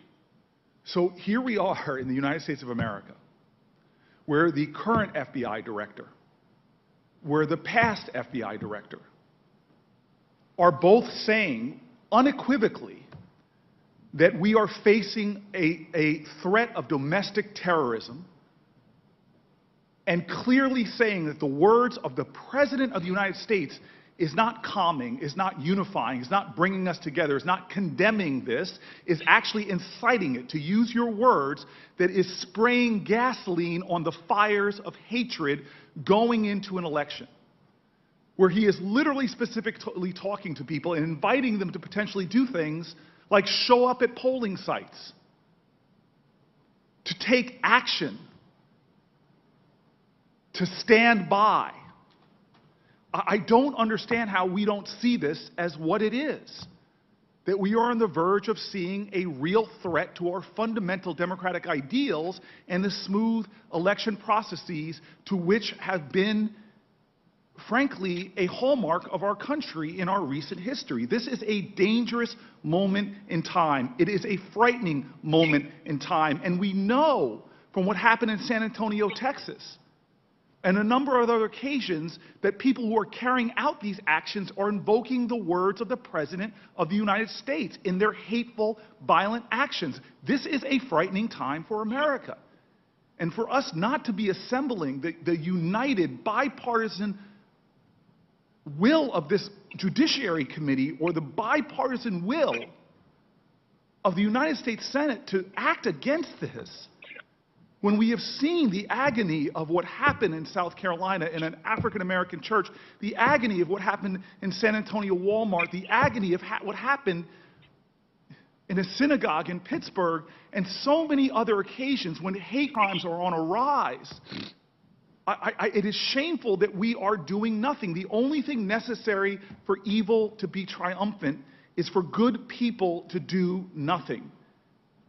Your metaphor. The President of the United States last night sprayed gasoline on the fires of hate. Our inaction right now, on the eve of this contentious election, means that we are standing by and letting this arsonist that is our president continue to menace the democracy we all cherish. Thank you, Mr. Chairman. Thank you. The democracy we all cherish depends upon law and order.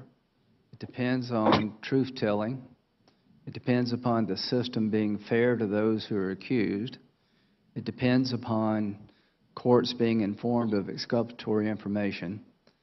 That is what this hearing's about, and we will continue with these type hearings to get to the bottom of how this got so off the rails so it never happens again. Senator Kennedy. Thank you, Mr. Chairman. Mr. Comey,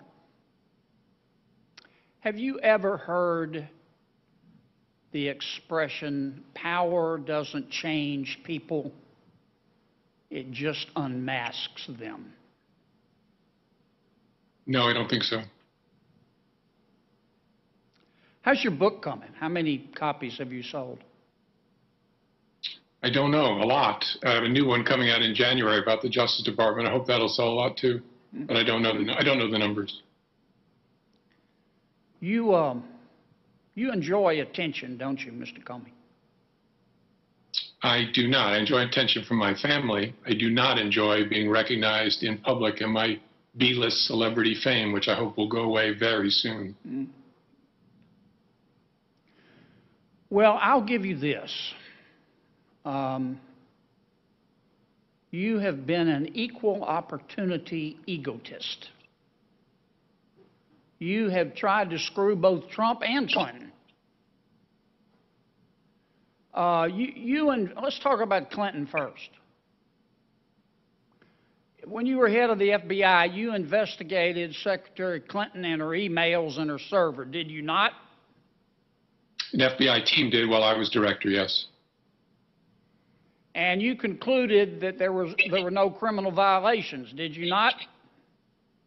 There were no violations that a reasonable prosecutor would pursue. But you didn't just issue a statement. You called a press conference. And you commented on her behavior. You said she was extremely careless, but in your opinion, there was no criminal intent. What were you thinking of? I mean, this is the Democratic nominee for President of the United States. Didn't you realize that could have an impact on the investigation? The investigation was ending at that point when I issued the summary of what we had concluded. I'm sorry, I misspoke. Didn't you realize that could have an impact on the election? Oh, potentially, sure. And I was trying to offer... I'm sorry, go ahead. I was trying to offer transparency about the justification for ending an investigation of intense interest to the American people in July 5th of 2016. Well, you gave us a full dose of transparency. 11 days before the election, you sent a letter to Congress saying, oh, never mind what I said in my press conference, my unprecedented press conference, I'm going to reopen the investigation, didn't you? Correct. I didn't say what you just said in the letter, but I told the chairs of the committees we were reopening the investigation to examine some additional material. And then a few days later, right before the election, you said, never mind.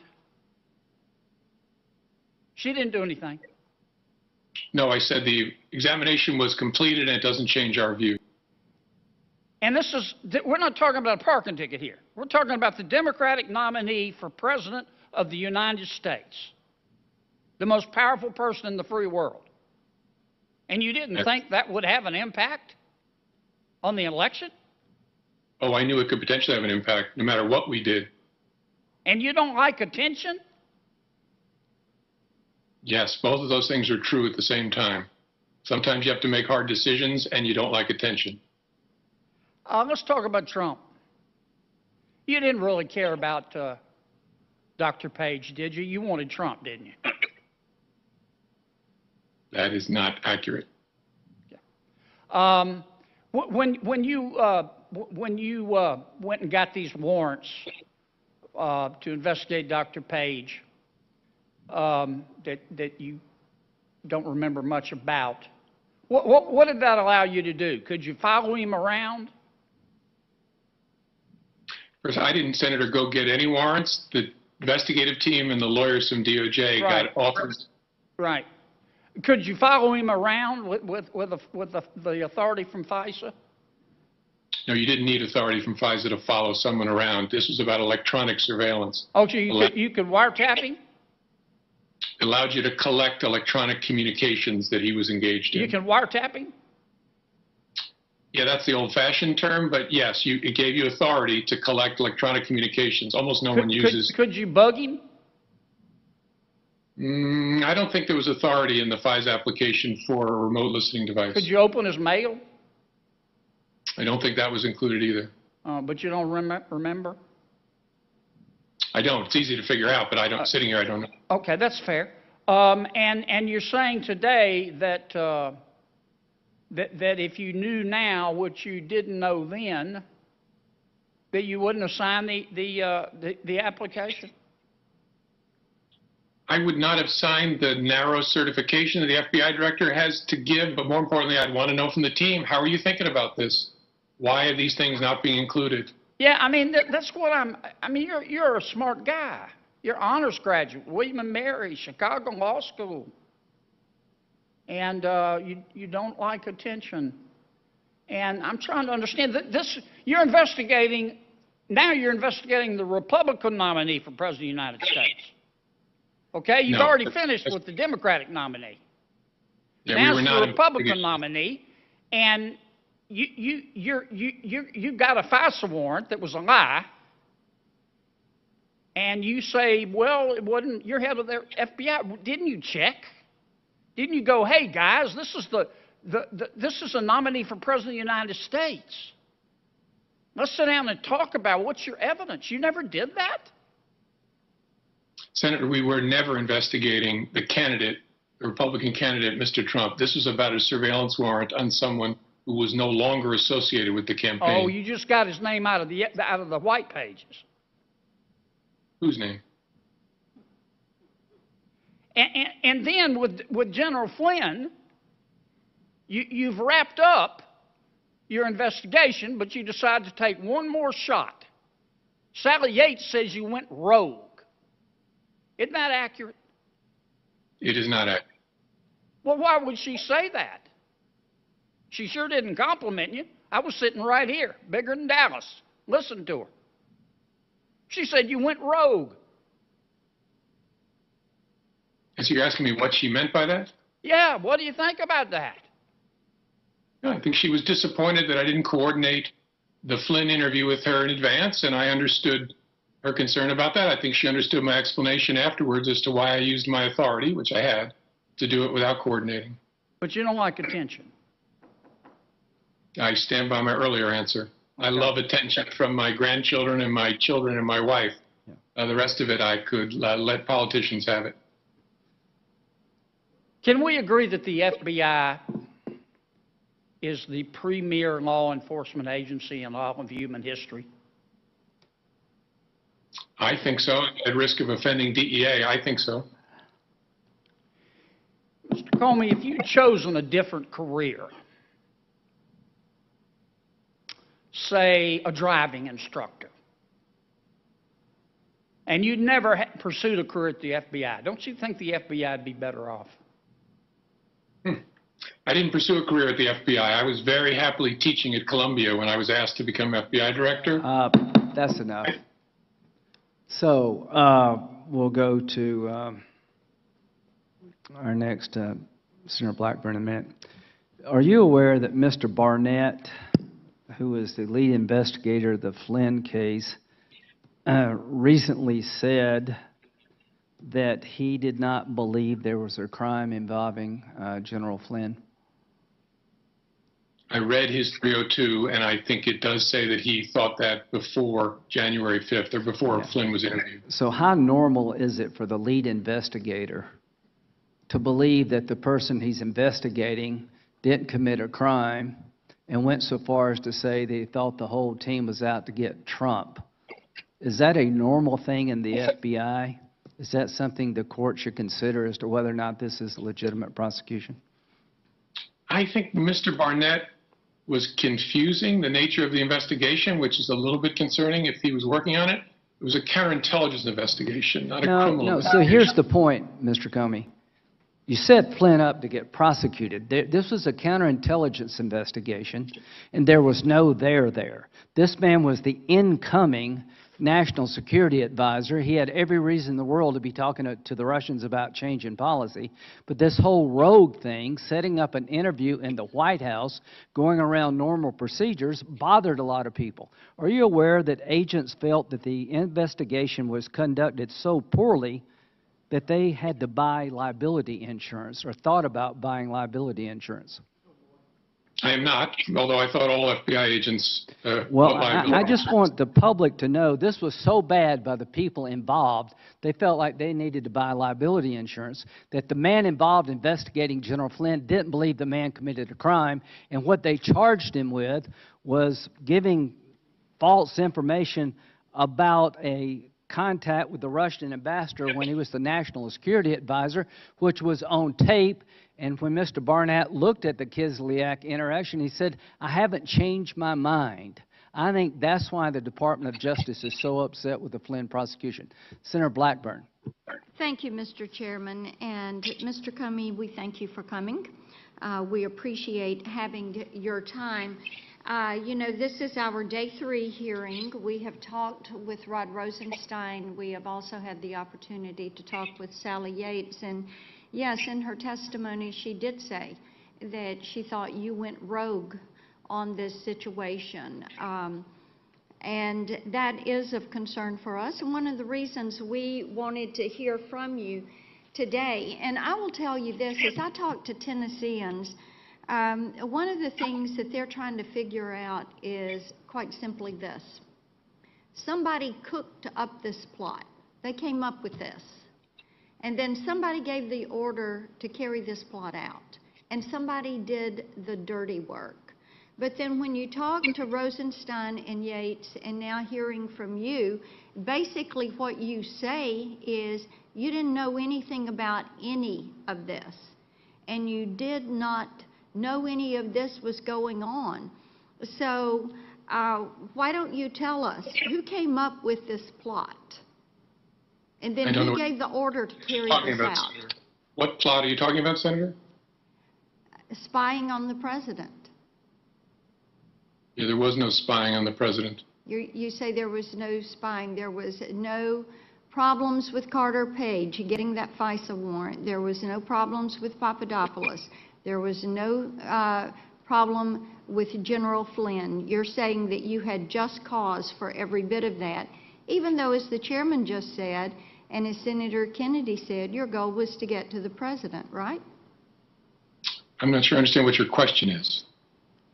Well, that is not surprising to me. Let me ask you this. The books that you're writing, would we find those as fiction or nonfiction? Nonfiction. Nonfiction. Okay. I guess you've got plenty of facts in there that are footnoted and can back you up, right? Sure. And you can read the IG report and the Mueller report and the Senate Intelligence Committee let's talk about that IG report as a matter of fact. I think it's interesting because when the IG report really contradicted your statements, you claimed that the FBI did not spy on the Trump campaign in 2017. And the IG report contradicted you on that. Is that a question? Yes, sir. What do you have to say about that? I'm not aware that there's a contradiction on that point in the IG report. Okay, you're not aware of that. All right, I assume that you're aware of the article that was posted to the Washington Post under your byline in May 28th, 2019. James Comey, no treason, no coup, just lies and dumb lies. You recall that article? Yes, Senator, I wrote that. Oh, you did write that. Okay. And do you still stand by that article because it alleges that Joseph Mifsud was a Russian agent? Yeah, I think that's right. I think the Intelligence Committee found that he was representing Russian interests in communicating with Papadopoulos. Okay. All right. And so you're standing by that article? I haven't read it since May of 2019, but I think it was, I got nothing I can think of now that I want to change. And okay, and nothing has changed your opinions? Senator, I don't know what the opinions are that you're asking me about, but I don't know anything about something I wrote in May of 2019 that I would change. And if somebody wants to know your opinions, they can buy one of your books, right? Or read the Post or come to this hearing. Yep. I have to go back to this about who came up with this plot to carry all of this out. We have seen all these emails, the communications between Strzok and Page. We have seen, we've read the IG report. We know there were things that seemed to be conveniently overlooked. And it is astounding to me that as the head of the premier law enforcement agency, you Rosenstein and Yates knew absolutely nothing. But then you knew enough to go to the January 5th meeting in the Oval Office. Did you call that meeting, or did either President Obama or Vice President Biden call that meeting? I don't know who called it. I was asked to come to the White House for that meeting, for the briefing on the 5th of January. Okay, you were asked to come. And who issued the invitation to you to attend that? I don't know. Okay. Who mentioned the Logan Act and using that against General Flynn? Nobody that I recall. At the White House, I remember discussing it at the FBI, but not at the White House. With the FBI, okay. And then what were Peter Strzok's notes, as later relayed to him by you? What did President Obama mean by instructing you to make sure that you had the right people on it? I don't know what Peter Strzok's notes reflect. I haven't talked to him about them. And I don't remember hearing those words from President Obama or using them with Peter Strzok. I remember the president saying, do this in the normal way, was the way I understood him. Okay. All right, so still there is a veil of vagueness that is around your recollections and your memory when it comes to these incidences. Do you have any regrets? My memory's pretty good. I don't tend to remember exact words unless I write them down. I remember the words of my marriage vows, even though it was 1987. I don't remember specific words that were used during that January 5th meeting, because I didn't write a memo about it afterwards. You know, Mr. Comey, I call that selective memory. You choose to remember certain things and you choose to be vague about other things. But one of the things that we do know is the American people have been deeply troubled by the fact that the FBI could have conducted themselves in this way, that the DOJ could have been involved in this. They want to trust the institutions of their government. They see someone in you who is very arrogant, who is very dismissive, and is very condescending to the concerns that they have about the structure of government. And the American taxpayer, they're paying the paycheck for every single person that is in that DOJ and that FBI, and they expect their best efforts. And according to Ms. Yates, you did not give those best efforts. You chose to go rogue. I yield back. Thank you. Mr. Comey, I really appreciate you coming today. You didn't have to do this. You chose to do it, and I want to thank you. Mr. Comey, are you still there? Yeah, I'm still here. Okay, yeah. So I want to thank you for coming, and we'll wrap this up. Is it fair to say that knowing what we know now, Crossfire Hurricane was not done by the book? No, I don't think that's fair to say. Okay. That is fair to say. It was not done by the book, right? No, I'm disagreeing with you. My answer, you asked me at the beginning, I think in the main it was done. Well, God help us all, my friend, if this is by the book. God help the United States of America if this was done by the book, because it was such an egregious violation of fairness, altering exculpatory information, failing to tell the court the unreliability of information before the court that was outcome determined at the beginning, a warrant against American citizens. If this is by the book, we need to rewrite the book, and I promise you we will. Thank you very, very much for coming, and thank you. Now, what will we be doing next? This committee will be going down the ladder of who signed the warrant application to get a FISA warrant against Carter Page. We've had Rosenstein, who is the acting attorney general, Sally Yates, who is the acting attorney general for the number 2 at DOJ when she was in charge. Both say, I would not have signed the warrant application if I knew then what I know now regarding Mr. Carter Page. Now we have the FBI director who came into the hearing today and said that 3 times he signed the application against Carter Page, he would not have signed it knowing what he knows now, knowing then what he knows now. So where are we headed? McCabe is next. He was the number 2 at the FBI. What am I worried about to the to the public? I'm worried that we're going to blame this on some low-level people. Somebody has got to be blamed for withholding exculpatory information from a court that would have saved an American citizen a lot of grief.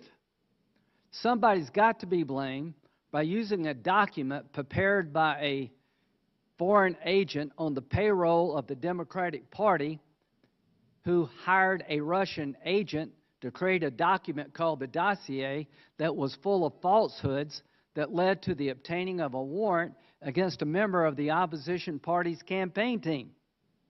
Somebody has to pay that price, because if they don't, we will keep doing this again. If it can happen to a Republican, it can happen to a Democrat. So what do I see here? Everybody at the top saying, not me. How is it possible that the director of the FBI, and one of the most important cases in the history of the FBI, was not made aware of the fact that the CIA called the dossier, the critical document to get a warrant against Carter Page, internet rumor? How is it possible that he did not know that the primary subsource was a single individual suspected by the FBI of being a Russian agent? How is it possible he wasn't informed by people in the FBI after 2 interviews in January and March of the Russian subsource, the Russian agent, that the dossier was bar talk, hearsay, you need to take it with a grain of salt, that none of that made it into the next warrant application in April, none of that made it to the top of the FBI? How is it possible something this important to the country that it's not remotely possible to me that the case falls apart and nobody tells anybody at the top? So to those who found this out, that interviewed the subsource, to those who were made aware that the subsource was a potential Russian agent, they want to hang you with this. If you didn't tell the court, then you're in trouble. If you didn't inform your superiors, you're in trouble, because there's a duty of candor to the court. So those of you who knew that the dossier wasn't reliable, was internet rumor, who had information that the subsource disavowed the reliability of the document, and you didn't tell anybody about it, you need to be fired or you're subject to going to jail. If you did tell somebody, then you've done your job. But here's where we're headed, apparently.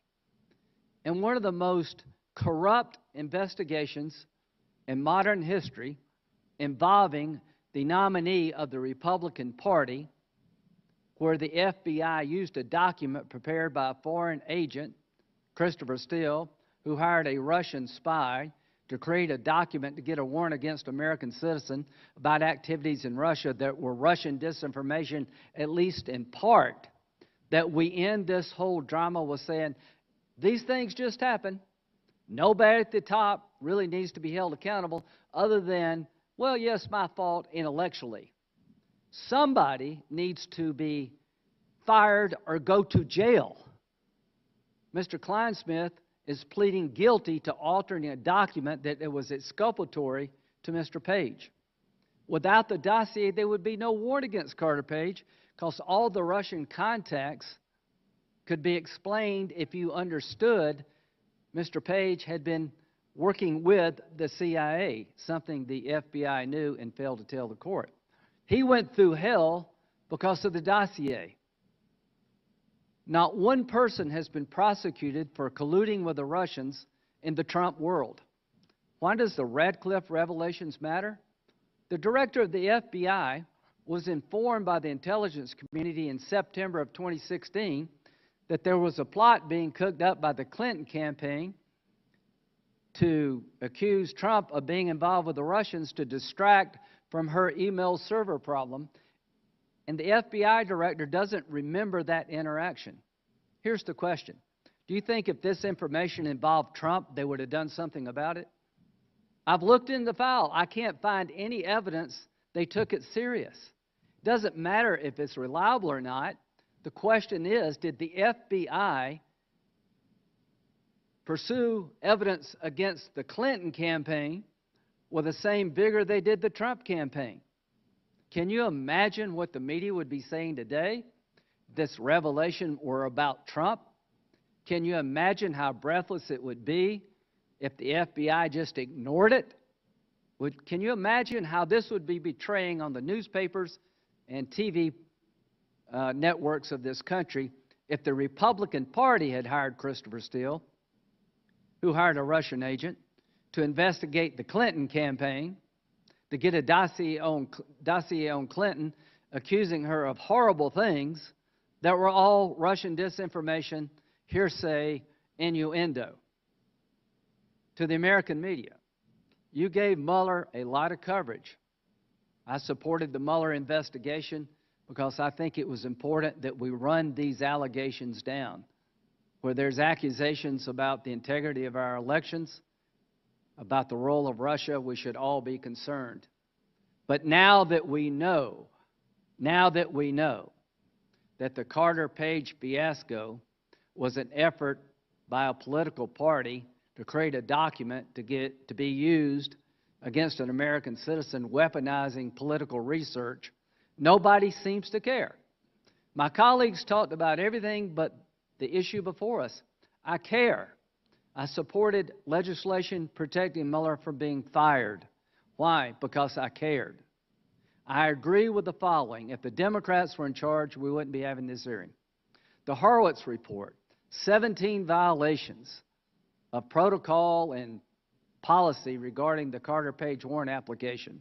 Thank God for Mr. Horowitz. We have found more, even more stunning violations.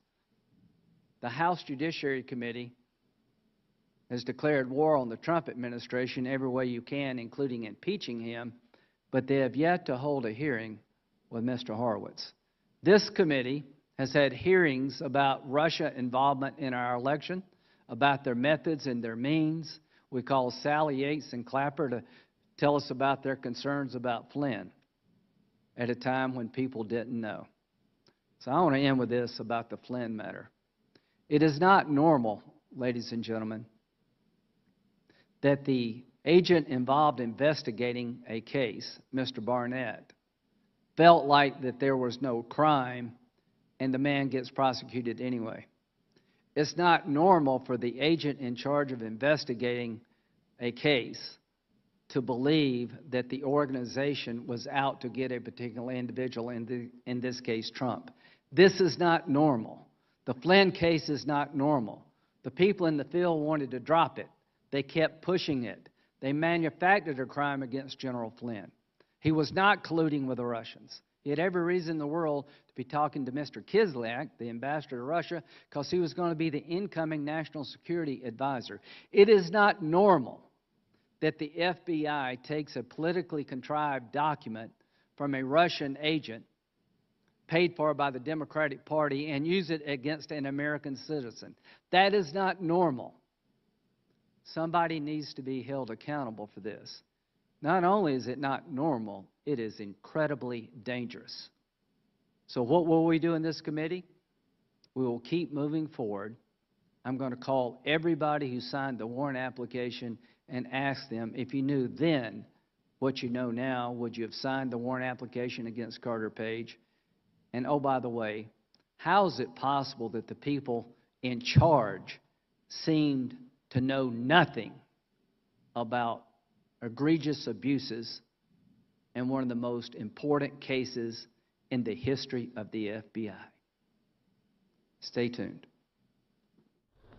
Senator Lindsey Graham wrapping up a 4-hour hearing. You saw it right here on News and Now from Fox as the testimony from the former FBI Director James Comey. I'm your host, Mike Page. Thanks so much for joining us here. We have some other live events to get to right now. Let's keep you in Washington, where we do have Senate Republicans speaking right now. Let's listen. And I know others were objecting to or talking about the process, but I think the question about the precedent, the historical precedent for this, should be settled by now. This is a very different circumstance, as we pointed out, from 2016. But right now, the focus is going to be on the nominee and the qualities that she brings to this job. And as the leader pointed out, she is extraordinarily qualified, not only in her academic resume, but in her experience and background. I think if you look at the cases that she has heard and been involved with since she's been on the circuit, she's demonstrated a really very acute legal mind, but also the kind of restraint that most of us want to see in a judge, someone who will call balls and strikes, apply the laws and the Constitution as written. And that's the kind of judicial temperament and philosophy that I think we've seen in her already, and I think she's going to impress everybody that she comes into contact with through this nomination process. I hope the one thing that they will leave alone are her faith and her family. I see some of these attacks already, and that really is beneath, and that's something that nobody ought to tolerate for any nominee. And I hope that she will certainly, as people evaluate her, they'll do it on her record and her accomplishments and her qualifications, and not that. The Democrats are talking about slowing things down here, trying to throw roadblocks into the path of the nomination, and I guess if they are willing to do that, we will be prepared accordingly. We will be here as long as it's necessary to get this done, and if they want to drag this out, you know, we're happy to continue to add good judges to the district courts, and there's a good pipeline full of judges that we can act on, and so if the Democrats want to play games with this, want to use dilatory tactics to try and keep this nominee from moving forward, it won't come without a price, and so we're prepared to be here to do whatever it takes to get this nominee across the finish line.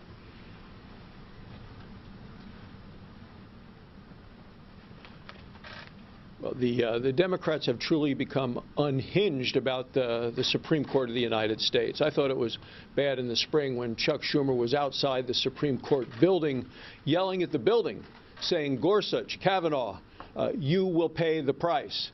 But it really went a lot further this past Amy Coney Barrett to the Supreme Court. And this is what Schumer said this weekend. He said, "She stands against just about everything America believes and stands for." Well, she's a woman who believes in God and practices her faith. Most Americans believe that as well. She believes in her family, is committed to her family. Most Americans are as well. She believes in life, liberty, and the pursuit of happiness. Well, most Americans do as well. But then he went further than that. He said kids are in the crosshairs. And the liberal left has actually attacked her children, and specifically the two that she's adopted from Haiti. But then he went further than that. He said, with Coney Barrett on the court, he said, you will never, never, he said, be able to get insurance. He said, and your health will suffer dramatically. High drama indeed from the Democrat leader. I mean, these aren't just scare tactics. I mean, this is theatrics, but clearly it is also fear-mongering. Once again, Chuck Schumer is pulling out, in terms of the Supreme Court, the playbook of personal destruction. And once again, the Democrats are going down that muddy, low road of attacking personally nominees for the court. Joe Biden perfected this when he was chairman of the Judiciary Committee. He did it against Judge Bork. He did it against Justice Thomas as well as Justice Alito. You would have thought the Democrats would have learned their lesson after the debacle of Kavanaugh and the hearings there. The fallout from that episode continues to be a black cloud over their heads, and they paid a significant price and lost Senate seats as a result. Look, Amy Coney Barrett is an exceptional nominee. She will do a terrific job on the court. She will be a role model for many. You take a look at this nominee. She is someone who is ready to apply the law, not legislate from the bench. She has been vetted by the Senate, confirmed in a bipartisan vote just 3 years ago to a lower court. She deserves a dignified, respectful hearing and a vote.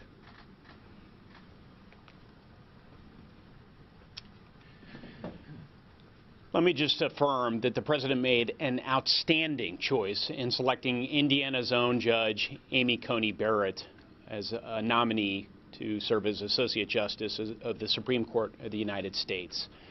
I've come to know Amy, got to know her over the course of her Seventh Circuit Court of Appeals nomination process. She's a person of great integrity, very sharp intellect, incredibly strong work ethic, even good humor. The Democrats aren't going to make this about her qualifications, though. We all need to prepare for that. They want to make this about anything but Amy Coney Barrett's qualifications to serve in the highest court of the land. Instead, they're going to try and scare Americans that somehow Amy Coney Barrett wants to take away their health care and jeopardize people with pre-existing conditions. This is a mother of 7 children, one of whom has special needs. Of course, Amy Coney Barrett cares about health care. They're going to try to make this about her faith, as they did in her Seventh Circuit nomination battle.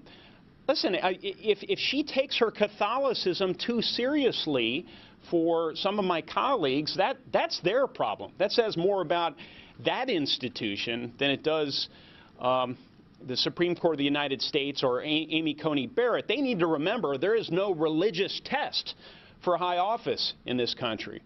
They're going to once again go down that fictitious road and try and indicate that this process is somehow illegitimate, even though it's firmly grounded in historical precedent. When you have President and the United States Senate, both of the same party, when a nominee has been made for the highest court in the land in the course of an election year. So I will unapologetically, I will energetically, I will enthusiastically and ardently fight to ensure that Amy Coney Barrett gets a fair hearing, and I look forward to moving forward with this process without delay.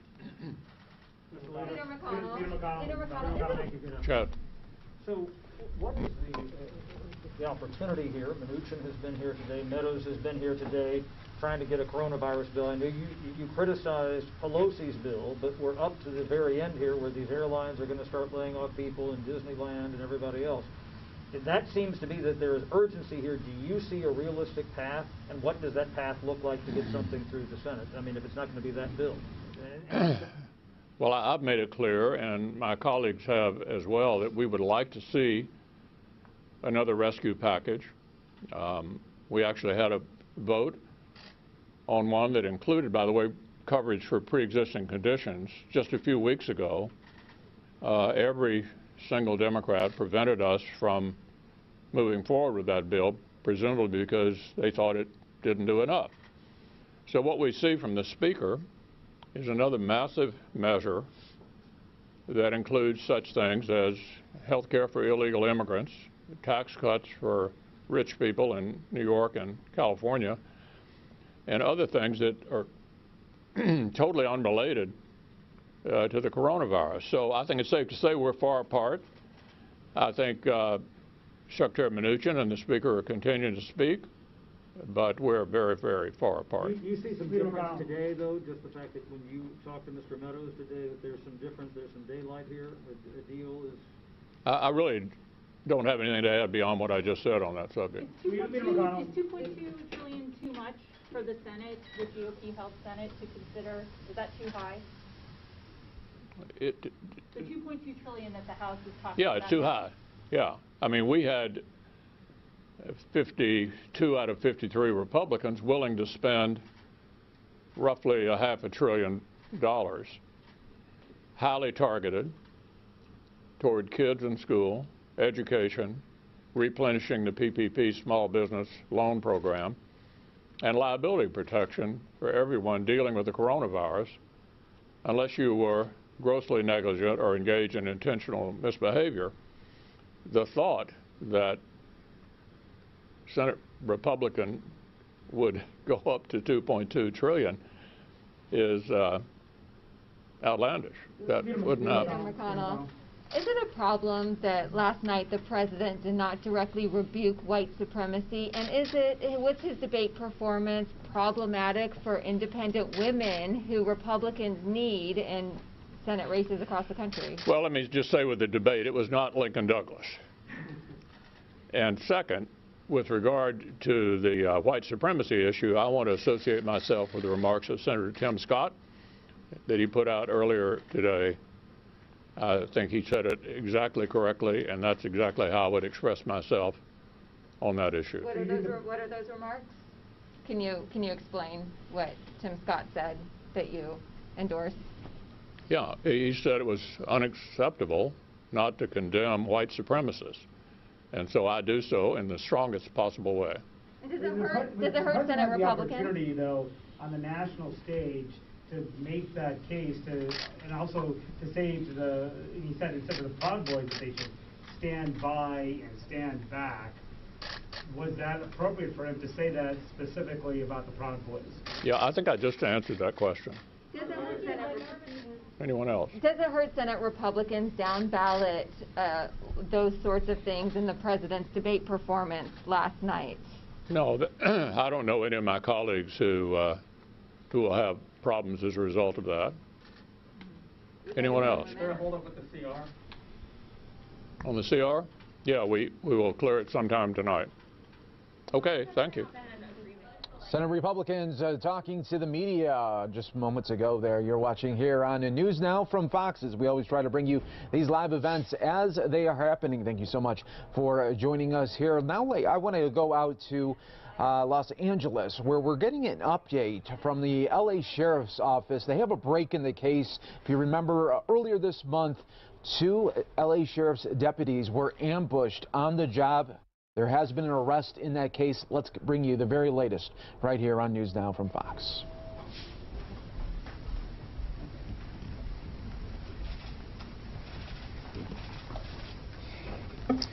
Good morning, everyone.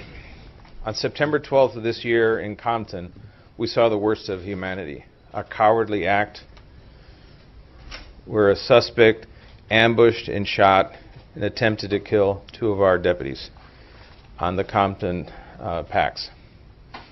This cowardly ambush was followed by bystanders celebrating and cheering that the deputies had been shot.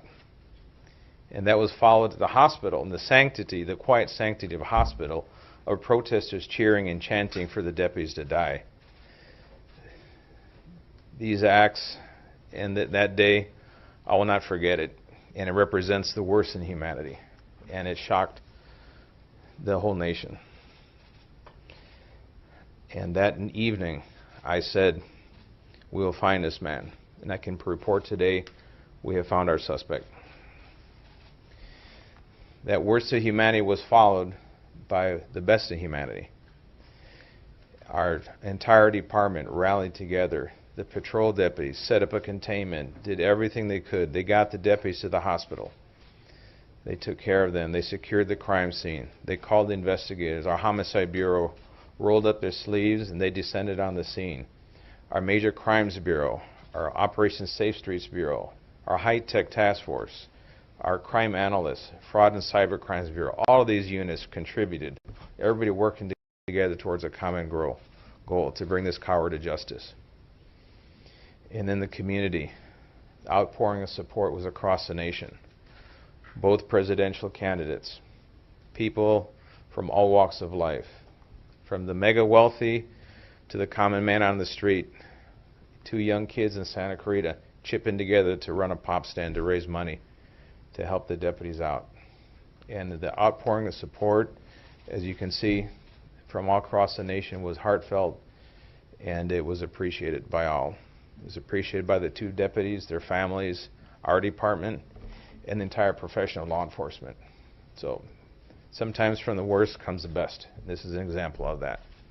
And the work that was put in by our investigators and working together with the district attorney's office now, it was amazing, because now, just a few weeks later, September 30th, we're going to report on those results, that we have a suspect in custody and justice will be served. So with that, I will introduce Jackie Lacey, District Attorney, Los Angeles County.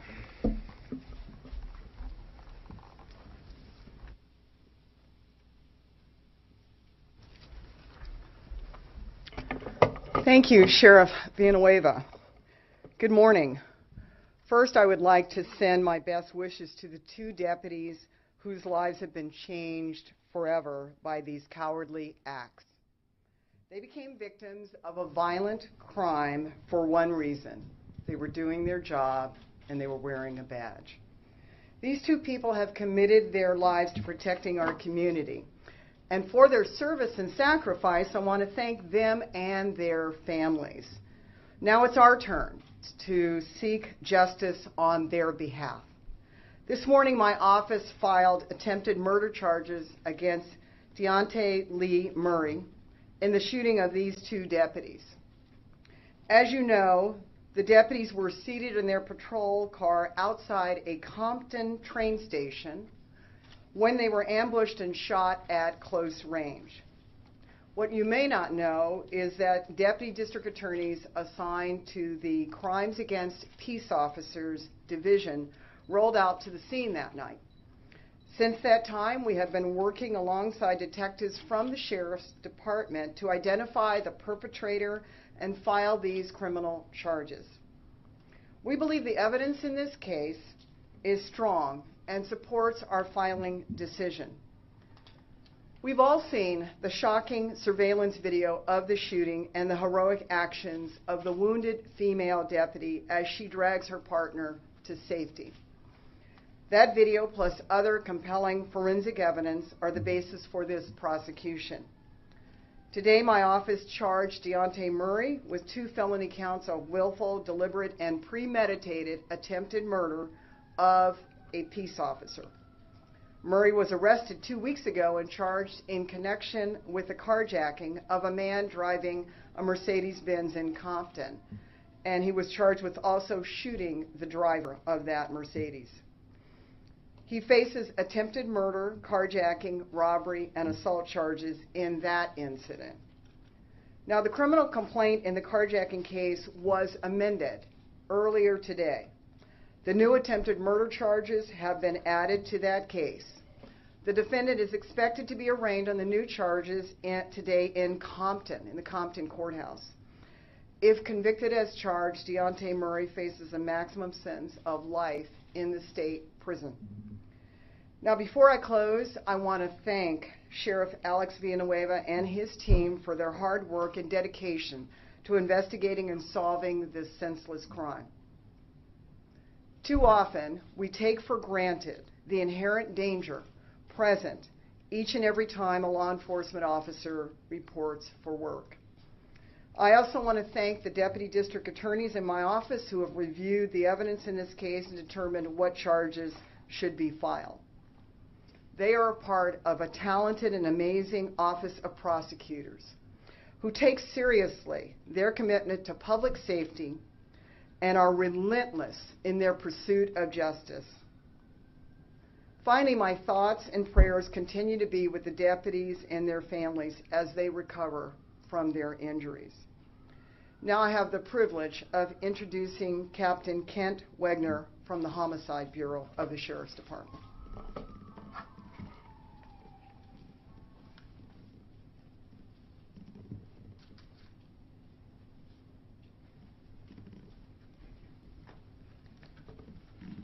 Good morning. On Saturday, September 12th of 2020, 2 deputies assigned to our Transit Services Bureau were shot during an ambush while parked in their patrol vehicle just north of the Compton Blue Line PAX. As detailed in a briefing just hours after the attempted murder of our deputies, the lone male gunman ran from the scene and made his escape in a black 4-door sedan. Sheriff's homicide detectives responded to process the crime scene, locate and interview witnesses, and collect evidence of the crime. Homicide detectives were joined by detectives from Operation Safe Streets, Major Crimes Bureau, and our high-tech task force. Within hours, investigators received and followed numerous leads obtained from a variety of sources. Through the review of video and witness statements, investigators determined that the armed suspect drove from the scene of the attack in a black Mercedes-Benz sedan. During the hours that followed, investigators learned that on September 1st, 2020, 11 days prior to the attempted murder of the TSB deputies, a carjacking occurred on Bradfield Avenue in the city of Compton. During that crime, the suspect shot the victim in the leg with a high-powered rifle and stole his vehicle. The vehicle stolen during that crime was a black Mercedes-Benz sedan, and the suspect was a male black adult. The case of the carjacking was investigated. A suspect was subsequently identified and an arrest warrant was obtained for him, Deontay Lee Murray, a 36-year-old male black.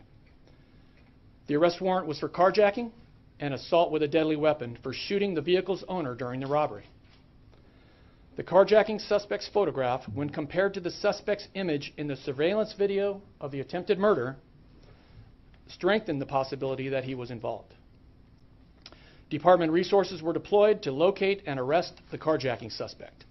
Surveillance deputies from our Major Crimes Bureau and Operation Safe Streets were provided with the felony arrest warrant for the suspect and dispatched to locations associated with that suspect. On Tuesday, September 15th, at approximately 11:30 in the morning, units from our Major Crimes Bureau Surveillance Apprehension Team located the suspect and attempted to stop him in a vehicle. The suspect fled in a 2006 Toyota Solara, which Major Crimes detectives pursued. The suspect fled in his vehicle, and as additional deputies in radio cars and Sheriff's Aero Bureau joined the pursuit. During that pursuit, the suspect threw a pistol from his car.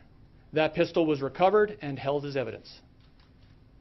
The pursuit lasted until the suspect abandoned his car and fled on foot near the 3100 block of Carlin Avenue in the city of Linwood. Multiple deputies responded and established an area of containment. At approximately 9:50 p.m., the suspect was located, hiding in bushes within that containment. With the assistance of Sheriff's K-9, he was subsequently detained and arrested for the carjacking and assault with a deadly weapon warrant. Additionally, the van carjacked when the victim was shot on September 1st was located a short distance from the containment. It was recovered and held as evidence. That car was subsequently searched and processed forensically by homicide detectives working with the Los Angeles County Sheriff's Department Crime Lab. Charges of carjacking and assault with a deadly weapon were filed with hardcore deputies of the District Attorney's Office at Compton Court. In the days following, the forensic firearms report was completed and published by the Sheriff's Department Crime Lab. This compared ballistic evidence from the scene of the attempted murder on the deputies to the pistol which was discarded by suspect Murray during the pursuit. It was determined through ballistic comparison that the pistol recovered was the pistol used to shoot the Transit Services deputies. Additionally, that pistol was conclusively linked through forensic testing to suspect Deontay Murray. The firearm in evidence is described as an 80%er, a ghost gun, a .40 caliber pistol loaded with 8 rounds, 5 rounds short of its full capacity. There were 5 rounds fired at the deputies. Since then, investigators have collected dozens of video clips from throughout the vicinity around the time of the attempted murder of the deputies.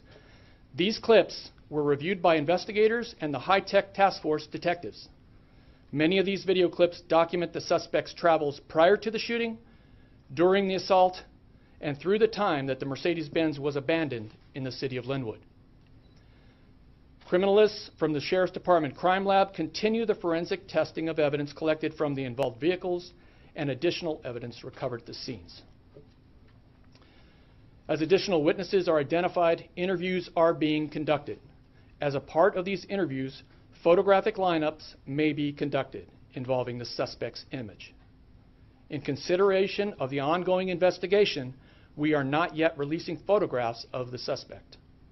The court of record in the carjacking, assault with a deadly weapon case has ordered that the suspect's photograph not be released, and we will comply with that. Today, homicide detectives are filing charges against 36-year-old Deontay Lee Murray with the Crimes Against Peace Officers section of the District Attorney's Office.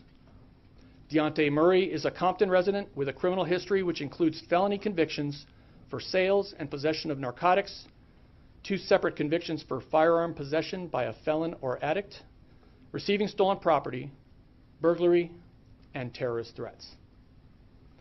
Murray is prohibited from possessing a firearm as a convicted felon and as a controlled substance offender registrant.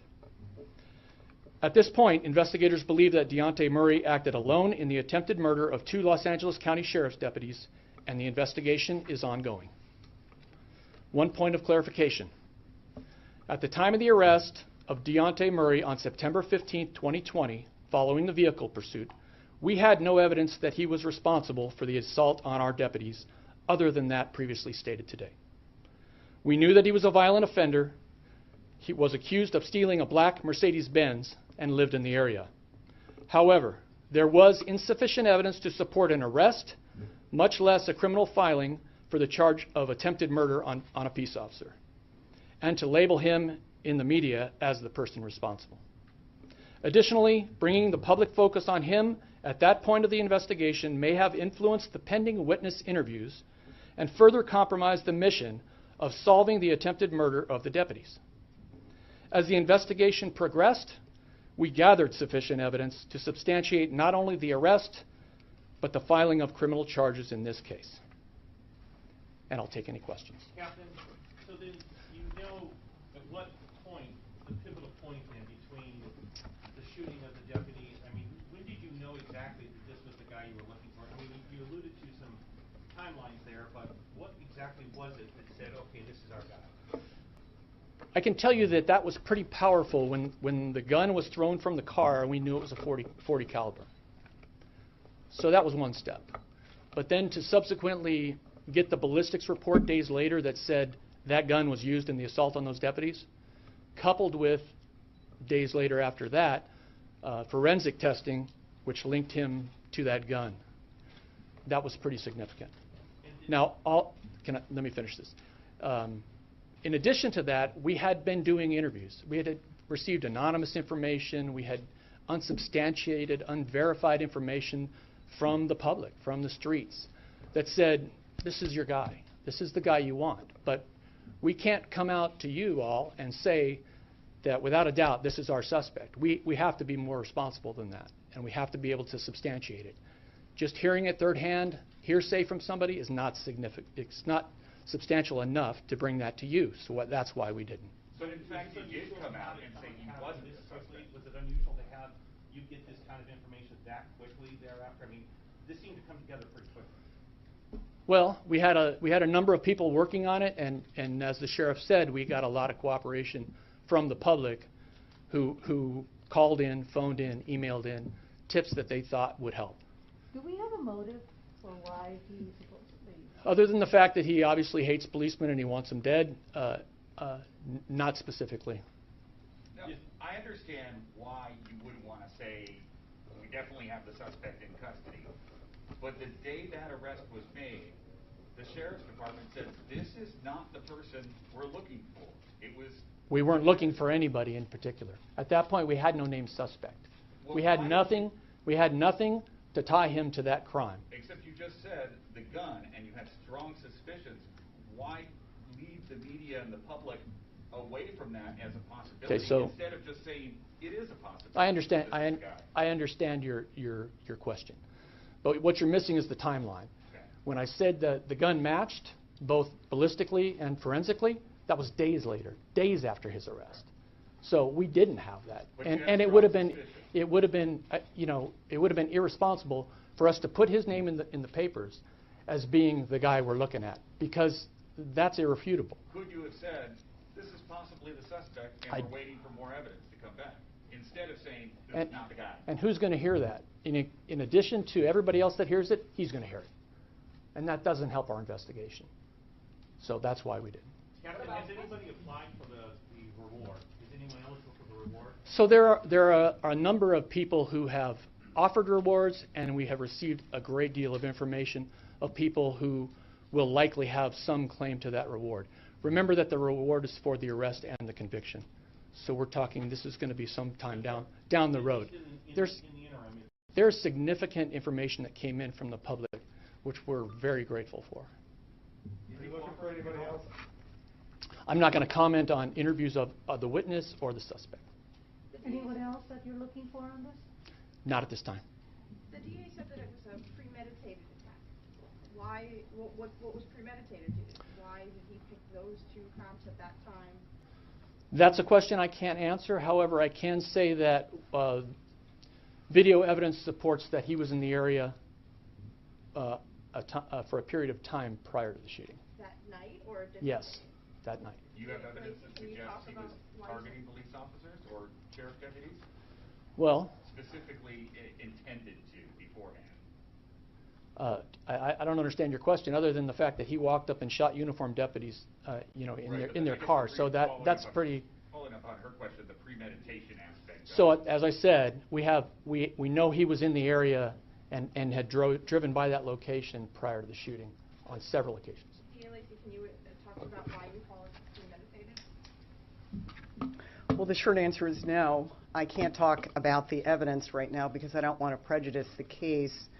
There is more to the case than the briefing today, and we want to make sure that the criminal justice process is pristine in the sense of presenting the admissible evidence that we have of these different things. But what I can say is the lawyer assigned to it has personally briefed me on the details of this case, and we're confident that with regard to what we charged will be proven in a court of law.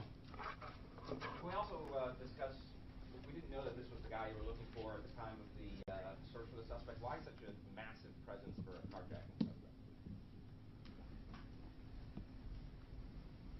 So at the time, he was an armed carjacking suspect who had shot somebody, and he was on our radar. Of course, on our radar. We were still set up at our command post over there, and at the time, he was our best lead. And what about connections to the search warrants that were served on Bradfield prior? There were two of them that were there, shooting that happened with the homeowners at the house, the garage on fire. Any connection to any of that? Other than this, the suspect may have been from that neighborhood or associated with that neighborhood. We're still looking into that. Any gang affiliation, Captain? He is associated with a couple of different gangs who I'm not going to publicize in this press conference, but yes, he has affiliations. And do you suppose that, to motive, Christine's question, do you think this was an independent act, or do you think this was a calculated act because of his affiliation? So I can't comment on his motive. Why did you link it earlier to the anti-police brutality protests? Why make that connection or suggest that there's a connection between recent protests?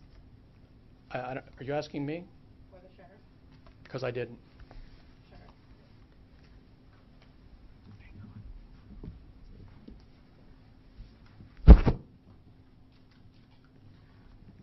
I think when I spoke about this, this goes to the overall increase that we've seen on brazen attacks on law enforcement. And I think LAP themselves reported over, a 200% increase comparing this year to last year on assaults on peace officers. So this is, it's part of the environment we're in right now. It's a scary situation in the sense that there are people that have such deep-seated hatred towards law enforcement, they're willing to just kill unprovoked. Is there any definitive link between the current climate of anti-police brutality and these two officers? Well, if you say climate, I don't think you can do any definitive on a climate. That's a supposition. Well, why not come out, if you knew where this was heading, why not come out at some point and say, we're pretty sure that this has nothing to do with any of the recent protests we had? We can't go to that. Again, that goes towards motive, and we're not going to get into the details on that. But it seems like you put it out there, but you never pulled it back. Don't need to put it back. That is something I can comment on as a sheriff, and I can definitely say that the job is not any less dangerous because of the protests, because of these violent acts. If you look at how many peace officers were injured in the protests here, just here between ourselves, LAPD, and other agencies here locally in LA County, when you're taking rocks, bottles, lasers, mortars, it's you have to distinguish between the peaceful protests that happened in the thousands right here in this building, in front of this building. Perfectly done. Everyone followed all the rules. We provided actually the security so they could be on the streets without getting hit by traffic. So we're actually taking care of peaceful protesters. But you go from that extreme, or that's not extreme, which is the desired state, to the state we have where we have people showing up wearing NFL gear and their hats and bats. That's not a peaceful protest. So there's consequences. I said there's consequences with words and with actions. For D.A. Lacy, do you suspect any gang motivation behind this, and could we see any gang enhancements on the charges? Well, at this point, we've charged. We have deliberately chosen the charges that we believe we can prove. As this case progresses, in any case of this nature, we expect more witnesses maybe will come forward, maybe more information. And if, in fact, we find evidence to substantiate that this was for the benefit of a gang, then we would amend the charges. What we did here is charge what we had. And you never know with a case like this. We expect it will get some publicity by virtue of you all being here, but we never know who's going to come forward. But we charge what we had. Is there any nexus, and this would be for the sheriff or the captain, is there any nexus between this suspect and Dijon Kizzee? Is there any connection of them knowing each other, being affiliated? No? No. Okay. Can we get an update on the deputies, how they're doing, and whether we'll be able to help them? We'll take one more question, and we're going to go to Spanish. Thank you. Yeah, both deputies are recovering. They're at home. They still face a lot of surgery, reconstructive surgery, and that's going to be a lengthy process, but fortunately, they're doing okay, and I visited with one of the deputies. I'll see the other one this week. Do they know about the arrest?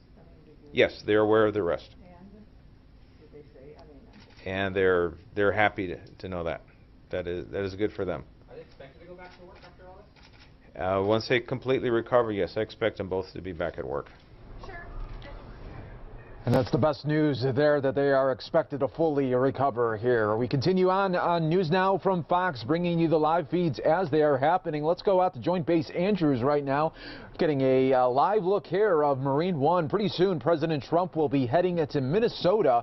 We are learning that just moments ago, he did speak to the media, and as soon as we get that tape playback, we will be bringing it to you right here on News Now from Fox. I'm being told that it's going to happen within the next couple of moments.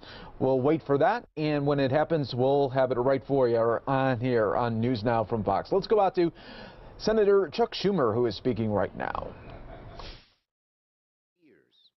That repealing the ACA is their top priority. There's no hiding from their record.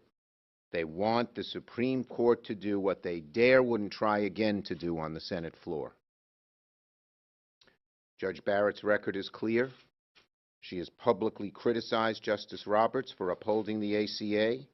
She has written that the Supreme Court, quote, would have had to invalidate, unquote, the law if it read the statute the way she does. Our job is to make sure the American people understand what's at stake here.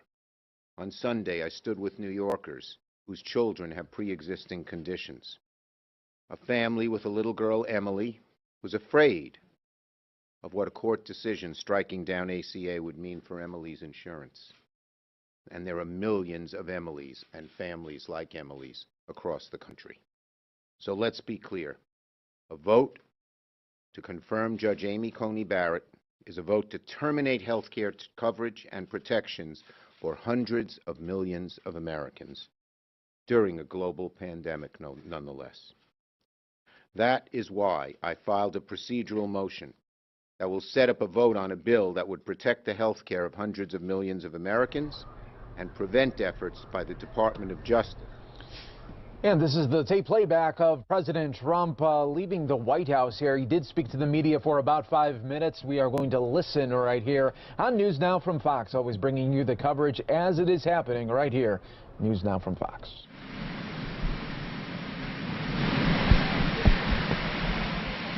Okay, thank you very much. We're going to Minnesota. I thought the debate last night was great. We've gotten tremendous reviews on it.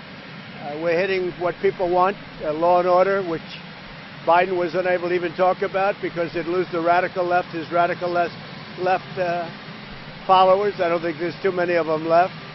But I thought it was a great evening. It was an exciting evening. I see the ratings were very high, and it was good to be there. Felt very comfortable. And I appreciate all the good words. So we are going now, and we're going to have a big rally. A lot of people showing up. Yeah. Proud Boys would stand back and stand by? I don't know who the Proud Boys are. I mean, you'll have to give me a definition because I really don't know who they are. I can only say they have to stand down, let law enforcement do their work. Law enforcement will do the work more and more. As people see how bad this radical liberal Democrat movement is and how weak, the law enforcement's going to come back stronger and stronger.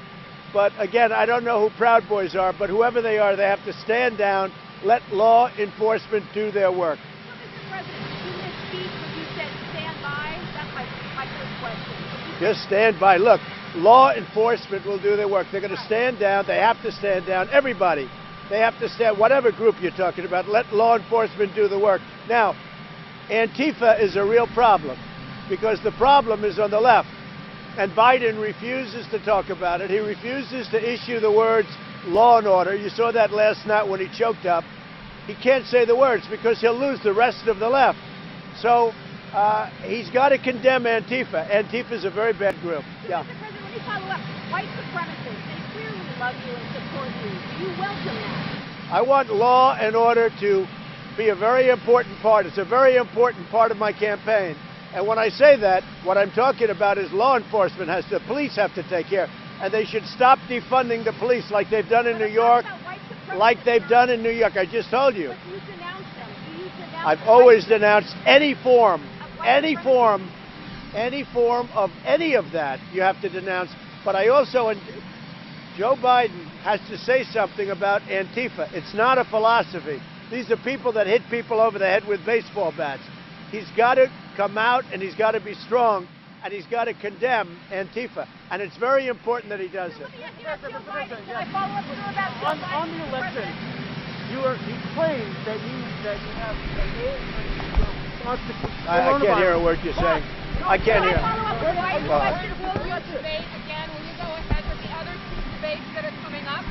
I hear he doesn't want to go forward, but that's up to him. I mean, I would like to. By every measure, we won the debate easily last night. I think he was very weak. He looked weak. He was whining. Yeah, we won the debate by almost every poll that I saw. If you look at the various polls, I looked at about 6 of them. We won every one of them. So, no, I don't mind debating him. I hear he wants to get out of the debates. I don't know. That's up to him. There's a lot of worry about why are you afraid of the militias that are armed and going to the streets with weapons? Does that concern you that they go out there with their weapons and walk around in the streets? It does concern me. And crime generally concerns me, any form of crime, and let law enforcement take care of it. Mr. President, why are you afraid of the election? Why are you afraid? So we had a problem in New York. They have 100,000 ballots that are a mess. They're all confused, all mixed up. Now they say they're going to redo them. Well, what are they going to do with 100,000 ballots that have already been sent? This is exactly what I'm talking about. It's a big scale problem. 100,000 ballots went out to New York with the wrong names on them, wrong envelopes, wrong addresses, wrong everything. And now they want to redo the ballots. That doesn't help because what about the ones that are already sent? This is exactly what I'm talking about. Can I follow up to that, Mr. President? If there was a Harris Joe Biden victory come the 20th of January. There won't be. There won't be. Sir, what if there is? Challenge it, sir.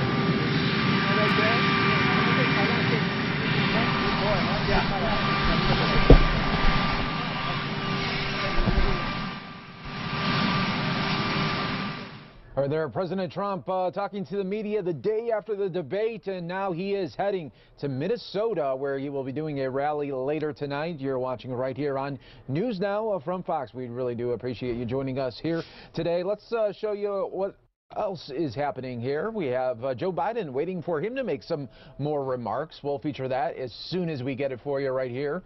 And while we do wait for Joe Biden, now let's go back out to Senate Democrats who are still holding their news conference.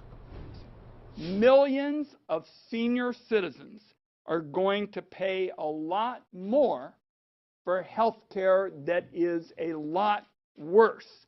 And let me give you some examples. First, Americans who are 55 or 60 and count on private insurance for health care are going to be in for a nightmare. And here, for example, we might be talking about an elderly widow. And that elderly widow is already walking on an economic tightrope, balancing the food bill against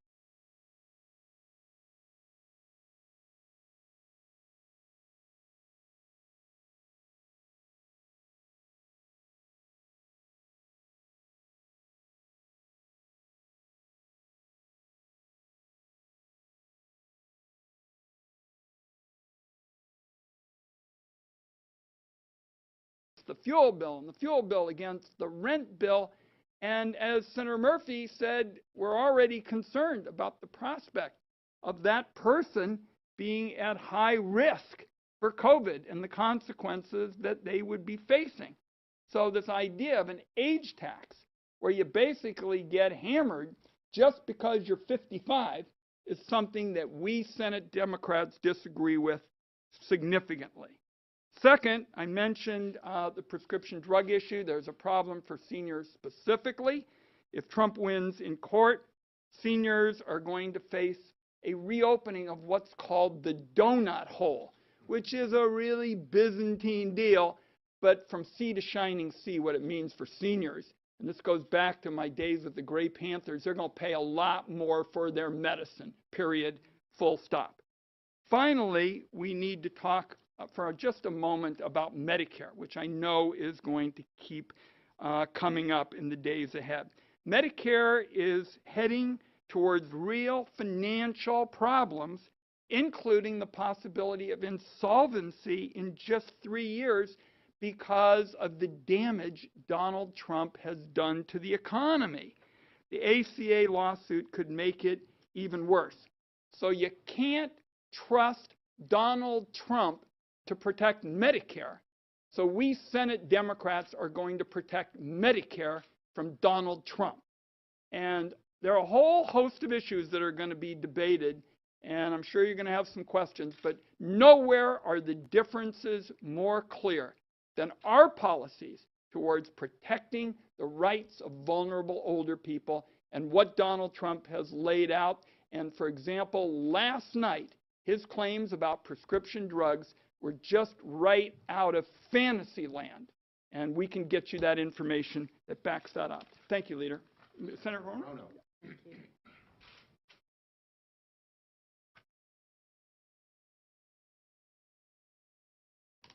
Well, the clear and present danger of this nominee to the Supreme Court is truly the elimination of the Affordable Care Act. And you've already heard from my colleagues what that would mean. And that's what we need to do, to convey to the American people that their health care is at risk with this nominee.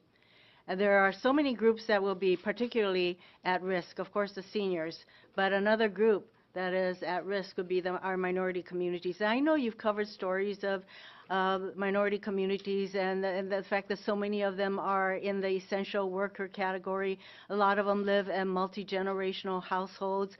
They are much more likely to have pre-existing conditions. So this is a vulnerable group of people. And what's really more than appalling is so many of us have been calling on President Trump to use the Defense Production Act to have PPEs manufactured, to have ventilators. But do you know what he uses the Defense Production Act to force a group of people back to work? All right, we are going now to Pennsylvania. Joe Biden coming up to the podium there. Let's listen. Well, I tell you what, I'm a very bright guy. I married a member of a union. There he is. Folks, thank you very much. It's great to be back in Pittsburgh, and I mean that sincerely. And it's, I ride my favorite way, Amtrak. Speaking of unions, folks, look, it's great to see everyone. Representative Doyle, Representative Lane. Sir, I'm not sure exactly where he is. He was on the train. And I want to also thank, joined by Tom Conway, an old friend. President of a little outfit called the United Steelworkers that got me elected back in 1972 as a U.S. Senator. And Denny Flora, by the way, a teacher and a ball player, a husband and dad. and really took a big jump. He actually did an ad for me, making me famous. I want to thank him, and Danny, thank you and your whole family for your help. You know, excuse me, I've been told there are a lot of iron workers here. Got some iron workers here? All right.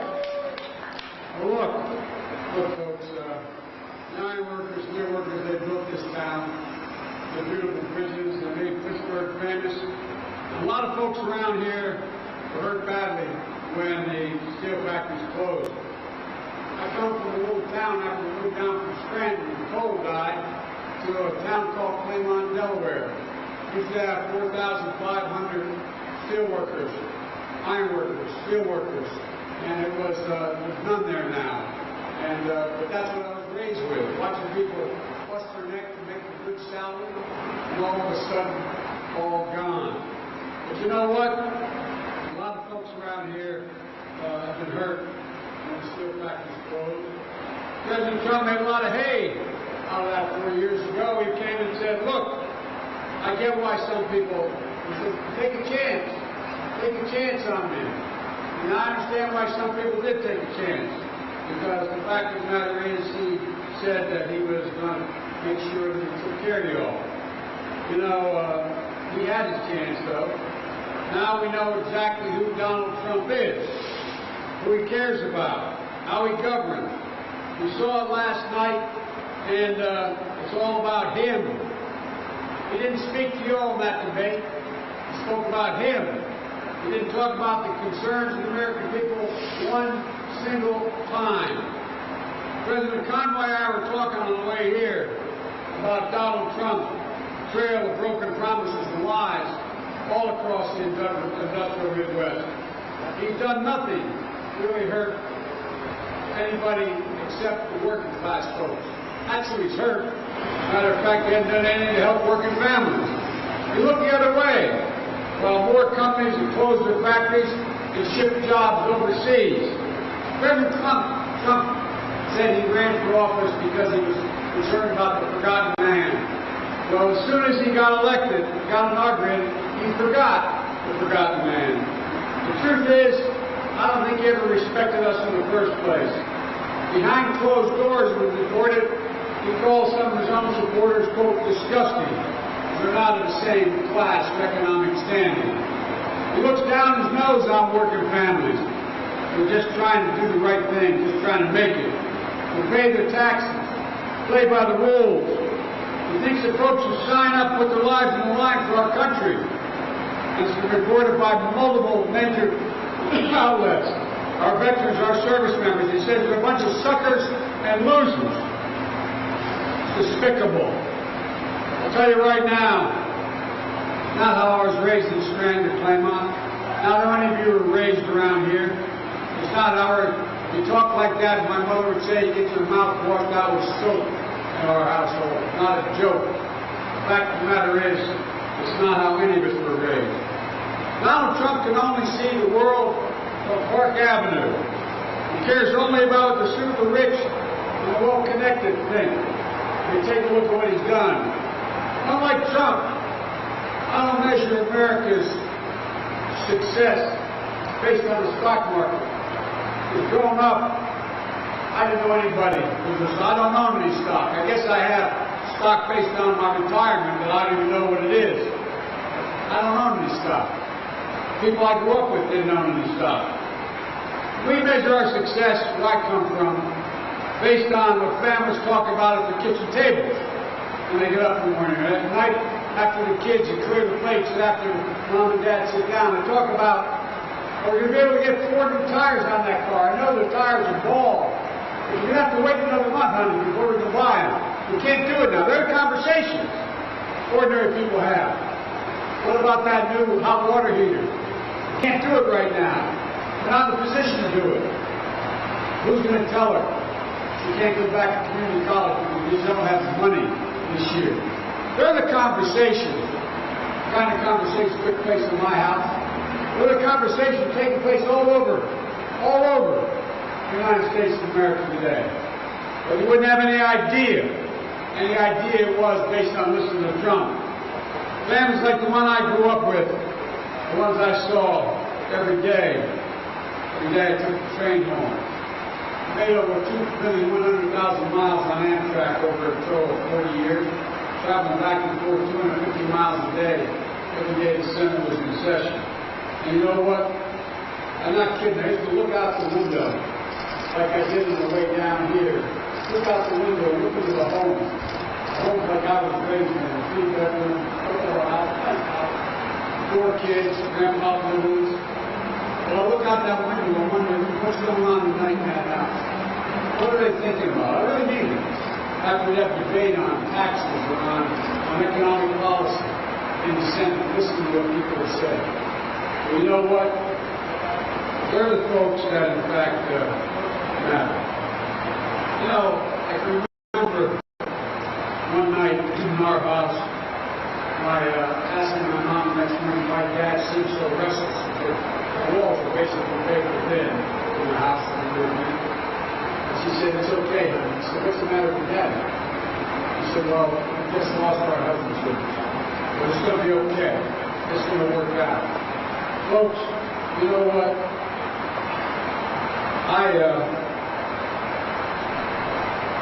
For me, health insurance is personal. I guarantee I'm going to protect you have, thank God, good private health insurance in your unions.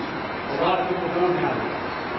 10 million people have already lost their health insurance because of lost jobs and things have gone out of business. Now he's going to go to court right after the election is over, trying to do away with the Affordable Care Act.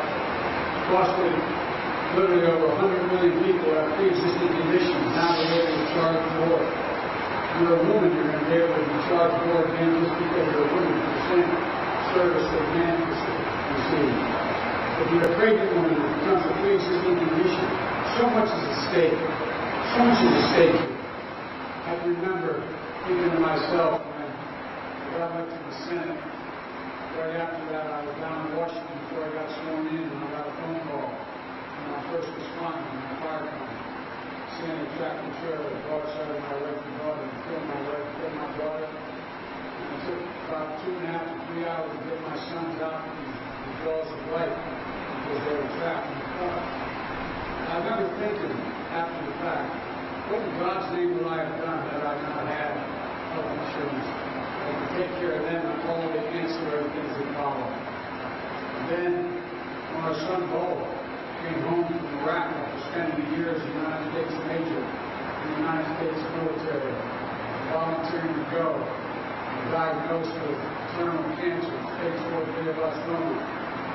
And lying there in bed those last months we spent with his family, his wife, Bill, being his brother or sister. I couldn't imagine what it would be like what it used to be before the Affordable Care Act. When a company could come in and say, "You've outrun your coverage. Suffer the last 3 or 4 months in peace on your own." I promise you, if I'm elected, I will protect your health care like I protect my own family. It's that basic to me. And folks, you know, the fact is that I plan to build our country and our economy back better than it was before. As I said, I focused on the folks I grew up with. None of them are asking for anything special. Just if I have a chance, a handout, just an opportunity. The American public, given half a chance, has never, ever, ever, ever let the country down. Not one single time. And they're going to make sure, this I promise you. I promise you. The American government spends $600 billion a year letting federal contracts, earned income, build ships, to staircases, to automobile fleets, thanks to the whole gamble. I'm going to make sure that every single contract let by the federal government has to be let to someone who makes it all in America. All in America. The entire supply chain. Not a joke. Not a joke. All made in America. And we're going to be be able to do that in a way that's never been done before. When I'm president, the fact of the matter is, I'm going to end President Trump's tax giveaways. The company's an outsourced job. Just since he got elected, instead of offering incentives to companies to send jobs abroad, which he's done, I'm going to change it, penalize companies that send jobs abroad, and give companies a tax break, a 10% tax break for them bringing jobs back home. We finally get control of this pandemic. We stole more than 205,000 lives and climbing. 205,000 lives is estimated unless we change something quickly. Between now and the end of the year, there will be another 200,000 Americans dead. If that occurs, the loss of 400,000 lives in America in 1 year is more than all the lives lost in World War II in 4 years. It is absolutely a travesty. And by the way, as his director of the CDC said, just put on a mask like you all have. You can save 100,000 of those lives between now and January. Folks, look, the businesses are your business is being closed, the schools aren't back to normal. Donald Trump hasn't done his job. He hasn't pulled Congress together to get a real compromise, to get something done. The House has already appropriated the money. Already appropriated money to help businesses stay open, to open schools safely, to be able to allow them. Guess what? You know, initially, FEMA decided they were going to make the supply masks as well as additional for both teachers and students in school opening. You know what the president said? No, don't do that. It's not a national emergency. We shouldn't spend money on that. Folks, the fact is that not only are we going to guarantee your health care, we're going to lower health care costs. There's an opportunity on Thursday. All you got to do is make sure that we change the law that says that Medicare can negotiate prices for all health care products, all prescription drugs. That would lower prices dramatically. Under my proposal, which they pointed out would save the American taxpayers a lot of money, we're going to make sure that you not only have the care you had before in terms of the Affordable Care Act, but we're going to lower prices for drugs by close to 60%. Any new drug coming on the market is going to have to go before a board of 25 leading experts on medicine, set the price for that drug at the outset, that you make a significant profit, but you can't gouge people, and once the price is set, you can't raise that price at all other than the price of medical inflation. We'll save the American people hundreds of billions of dollars over time, as well as allow people to be able to no longer have to make a choice between to get the prescription or they're going to buy more food. And by the way we pay for all of this is we're going to get rid of his tax cuts. His tax cuts. You realize in the middle of the pandemic, billionaires in America are richer than they've ever been. They've made over $300 billion more than before the pandemic started. How about you all?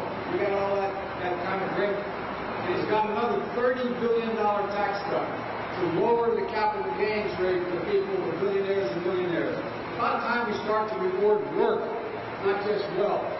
If you do what I'm talking about, the major folks on Wall Street are not that crazy about me point out that I would be able to create, with my economic plan, I'd be able to create 7 million more jobs in 4 years than his plan would create, and I'd increase the total growth of the economy by $1 trillion more than he would.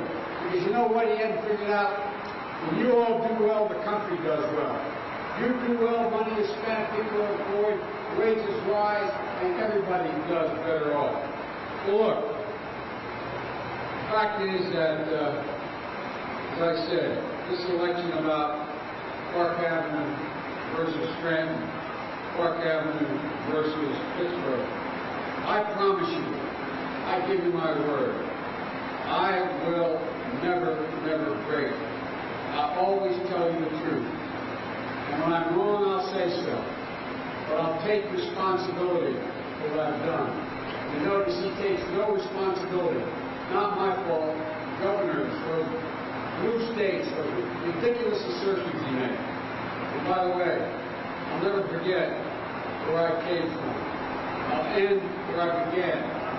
Wall Street, the CEOs didn't build us America. Ordinary, hard-working people, middle class built America. And unions built the middle class. So thank you, thank you, thank you. God bless you all. And we're going to take this home. We're going to change this country. Take it back. God love you all. Thank you.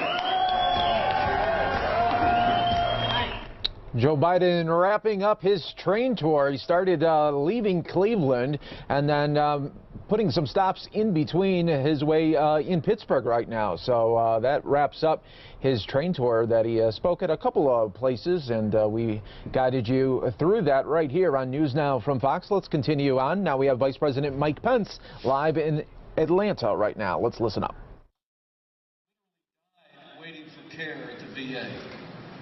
When President Trump came to office, he signed the most sweeping reforms of the VA in more than 50 years. We've fired thousands of hospital employees that are not giving our veterans the support they deserve, and now Veterans Choice is available for every veteran in America.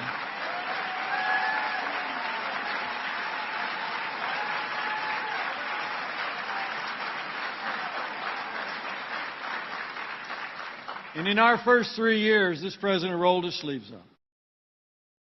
After seeing the last administration, when Joe Biden was vice president, that tried to tax and spend and regulate and bail our way back to a growing economy.